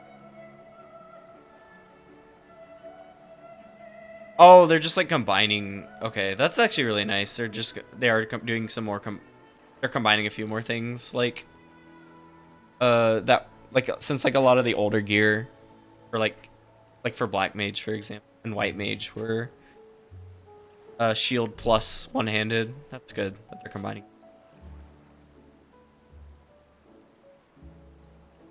That's actually huge. The time until actions may be used after consuming certain medicinal items has been reduced is massive, because that could change a lot of like how you do pots in raid. It's kind of cool. You can like weave in a pot alongside like another attack or something. If that's what they're talking about. I assume that's what it is, but we'll see.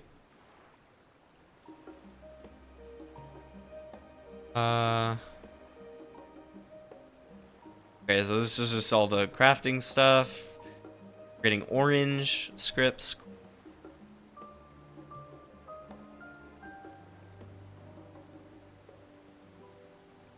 Oh, that's just okay. That's just all the like firmament stuff. Finding it. Okay.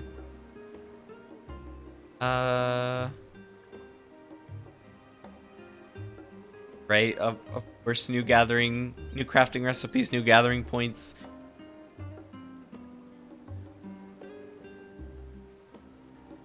Very good. Fish. The bait and tackle window will also display swim bait, a new form of bait attained a level 91 fisher action spareful hand. Is it like a mooch style thing? Like you can like store your mooches now or something? Huh.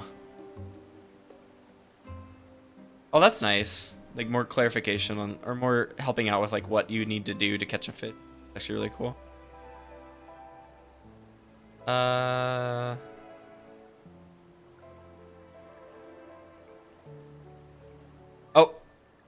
Oh, thanks for joining.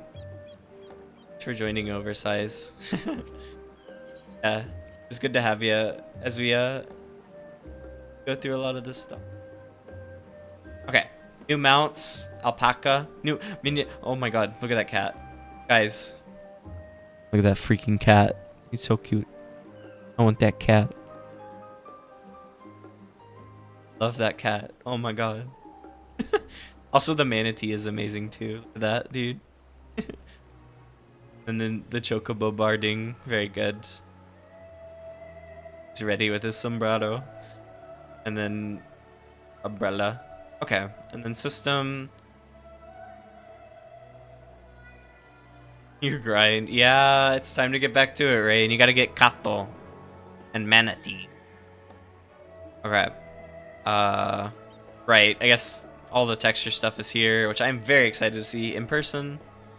Very good.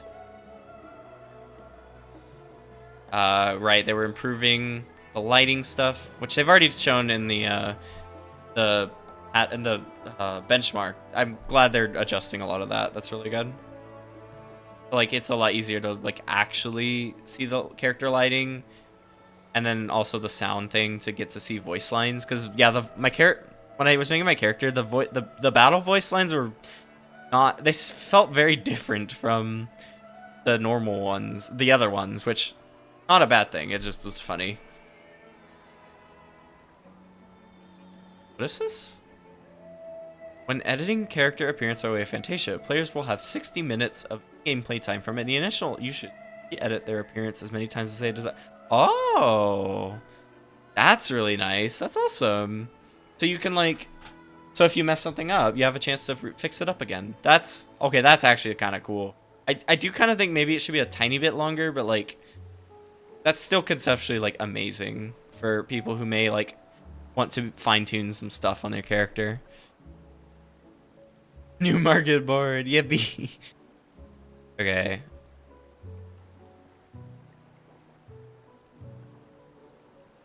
Okay, a lot of this is like very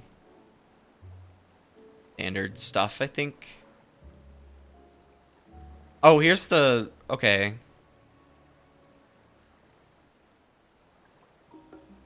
Wait, what was this?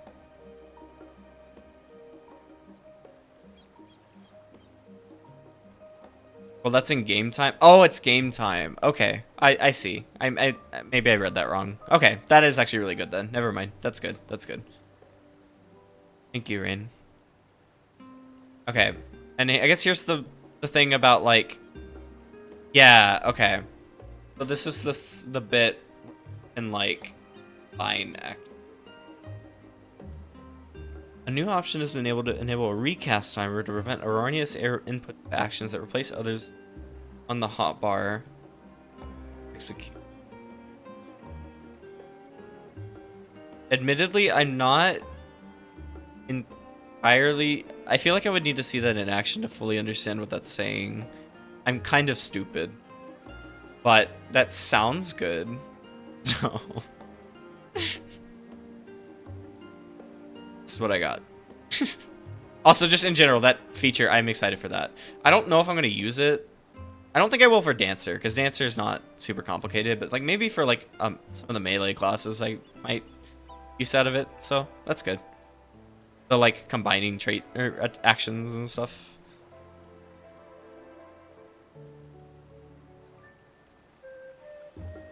Oh right. Now we get now the sprout thing is, or now the sprout requirements are extending a bit. It's cool. Bonus. Okay. Oh, this is just like mentor stuff. Okay, I'm not about that. More adventure plate stuff. Very good. More portrait stuff. Very good.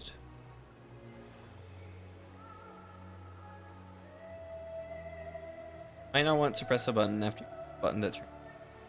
Oh, I see. So it's just like if you like mash it a bit, you don't accidentally like press it twice or something. Okay. I guess.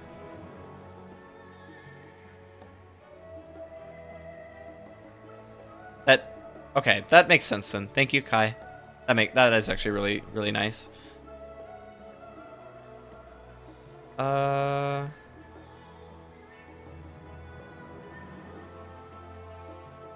the copyright information is adjusted. Okay. Okay. Arms. Oh yeah, the blacklist is big. That's good. Get that blacklist and mute list going. I will get rid of a lot of bots, RMT bots and stuff. Very good. The term filter is actually kind of cool because that actually may be more effective for like RMT shit. So that's actually really nice. Like there are sometimes like very common phrases that they use, so like that'll be good to just nip that, like nip all of, or get rid of all of them. So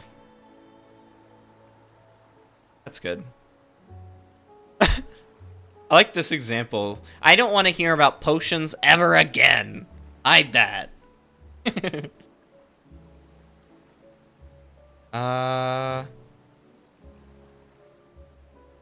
Right, okay, so the travel restrictions I was mentioning before. That seems like a lot of control stuff that I'll need. A lot of system config that's I care about.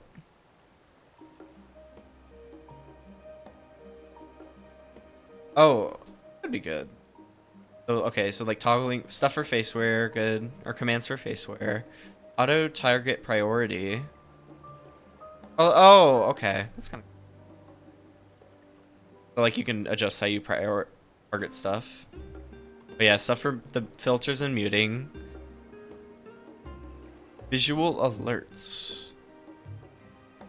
Not okay. And color filtering. Okay. Well, I guess a lot of that's more technical, but sounds good. Oh shit. That's actually really nice. Like I've definitely had it like during cutscenes it's actually really big. Some of that stuff. Very good, very good.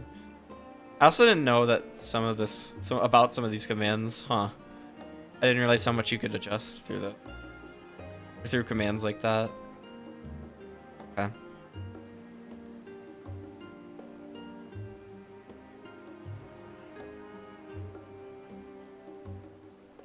Wait, what? New parameters have been added to the pet size text command for Solar Bahamut. I want him to be very big. Yes. Okay.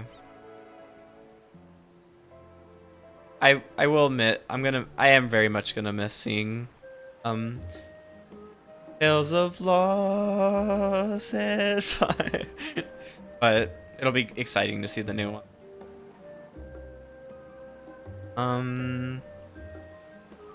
Retainer Venture. Oh! Retainer Ventures can now be assigned via the companion app? Okay, that's really nice actually. I'm very down for that. I mean, granted, it looks like it's still using that same currency. You do have to pay the little coupon nuts or whatever, but still, I sometimes I'd rather do that instead of like putting a single item on the market board. So that's cool. But that's it. Obviously, we'll get more complicated ones. Probably the Thursday night or something like that. But I mean, I'm happy with this. So it'll be good. Because it looks like there's a lot of good stuff here. I am very excited. Okay. But alright. I do think that'll be it. This has been a lot longer than I really expected, honestly, for a stream.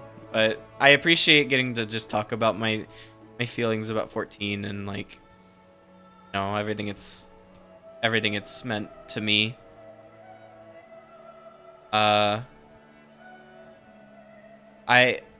This is my first. I've had so many crazy. It's been so weird because I mean, this is my first, like, this is my first time being on time for an expansion, and it's been so strange.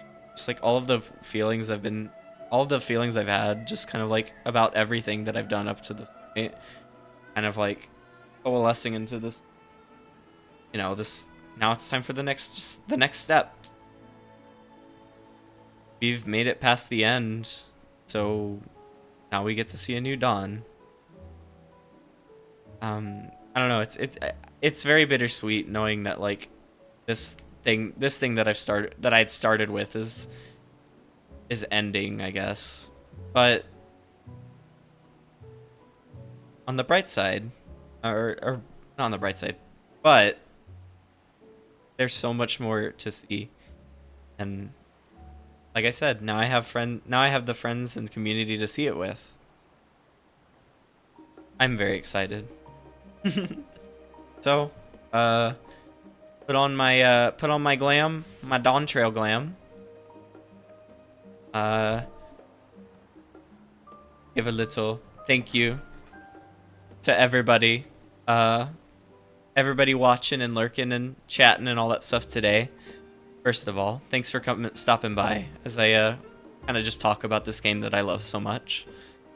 And thank you to everyone I've interacted with in 14. I mean, I don't know how much more I can really say, but it's been a lot to be able to like be a part of this community and find friends through it and just experience everything that this game has to have. And I mean, honestly, more importantly, like the people experience the people through it, like my static members who, like my friends in my static and my friends who I met through 14 and my friends that I play this game with that I know elsewhere. Oh, thank you, Logano. So, yep. We'll look out onto that horizon, and we'll wait for that boat, I guess, because I'm not a Banui. I don't get free early passes like Neko, so I'll just wait patiently, I guess.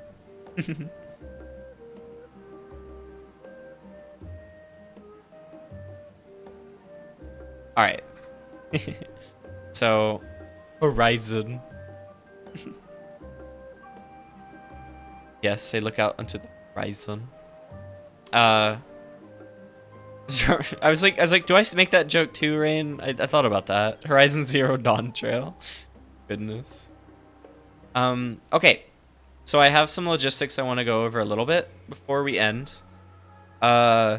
I might do another stream before Dawntrail. I have no idea.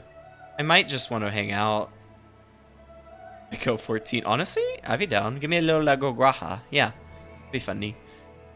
I might do another stream, and it's gonna be just something like goofy. Maybe it would be with friends. Maybe it wouldn't be. I have no clue. I don't know if it would be tomorrow or Thursday. We're playing all that by ear. That's the call I have made. I will not be streaming Dawntrail MSQ.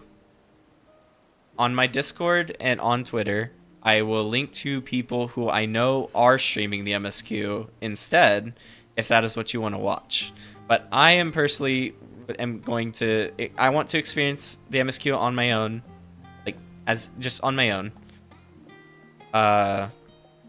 So I will not be doing that. Once I'm done with the MSQ, I might stream just some of the side stuff that you can do, like post Dawntrail, and just use that as an excuse to talk about my thoughts on Dawntrail and all that stuff, like the MSQ and stuff. And then, but I might not also. At the very latest, the next stream will be next Wednesday, because our static is kind of trying to see if we can, we have a tentative basically day, or we're tentatively scheduling Wednesday to be like EX day, EX night. We're gonna try out one of the new EXs, or both of them, or however that goes. But yeah, I don't know. It'll be just like a lot of however I'm feeling and however like the progress on the MSQ goes and all that stuff. Yeah, that's probably it. Yeah, I apologize. I'll be kind of like away or in and out, but it's just kind of how I wanna take this, you know. So. Plus, I mean, I feel like most people who are here right now are also going to be playing doing the MSQ. Like, why would you be watching me anyway? Just go through the MSQ yourself. I'm sure it's going to be great. I think that's it. Thank you very much. I'm gonna look for a raid though. Well, it's pretty late, so I'm not sure if anyone's even gonna be on shot. You know.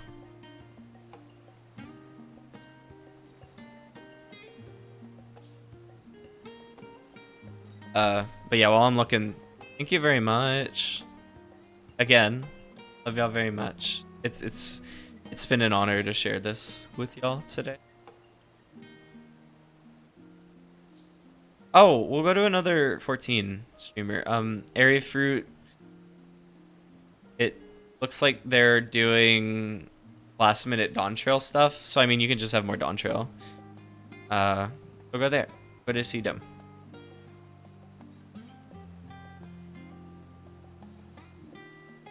Okay, so I'll start the raid, and until next time, bye bye. Love y'all. Mwah.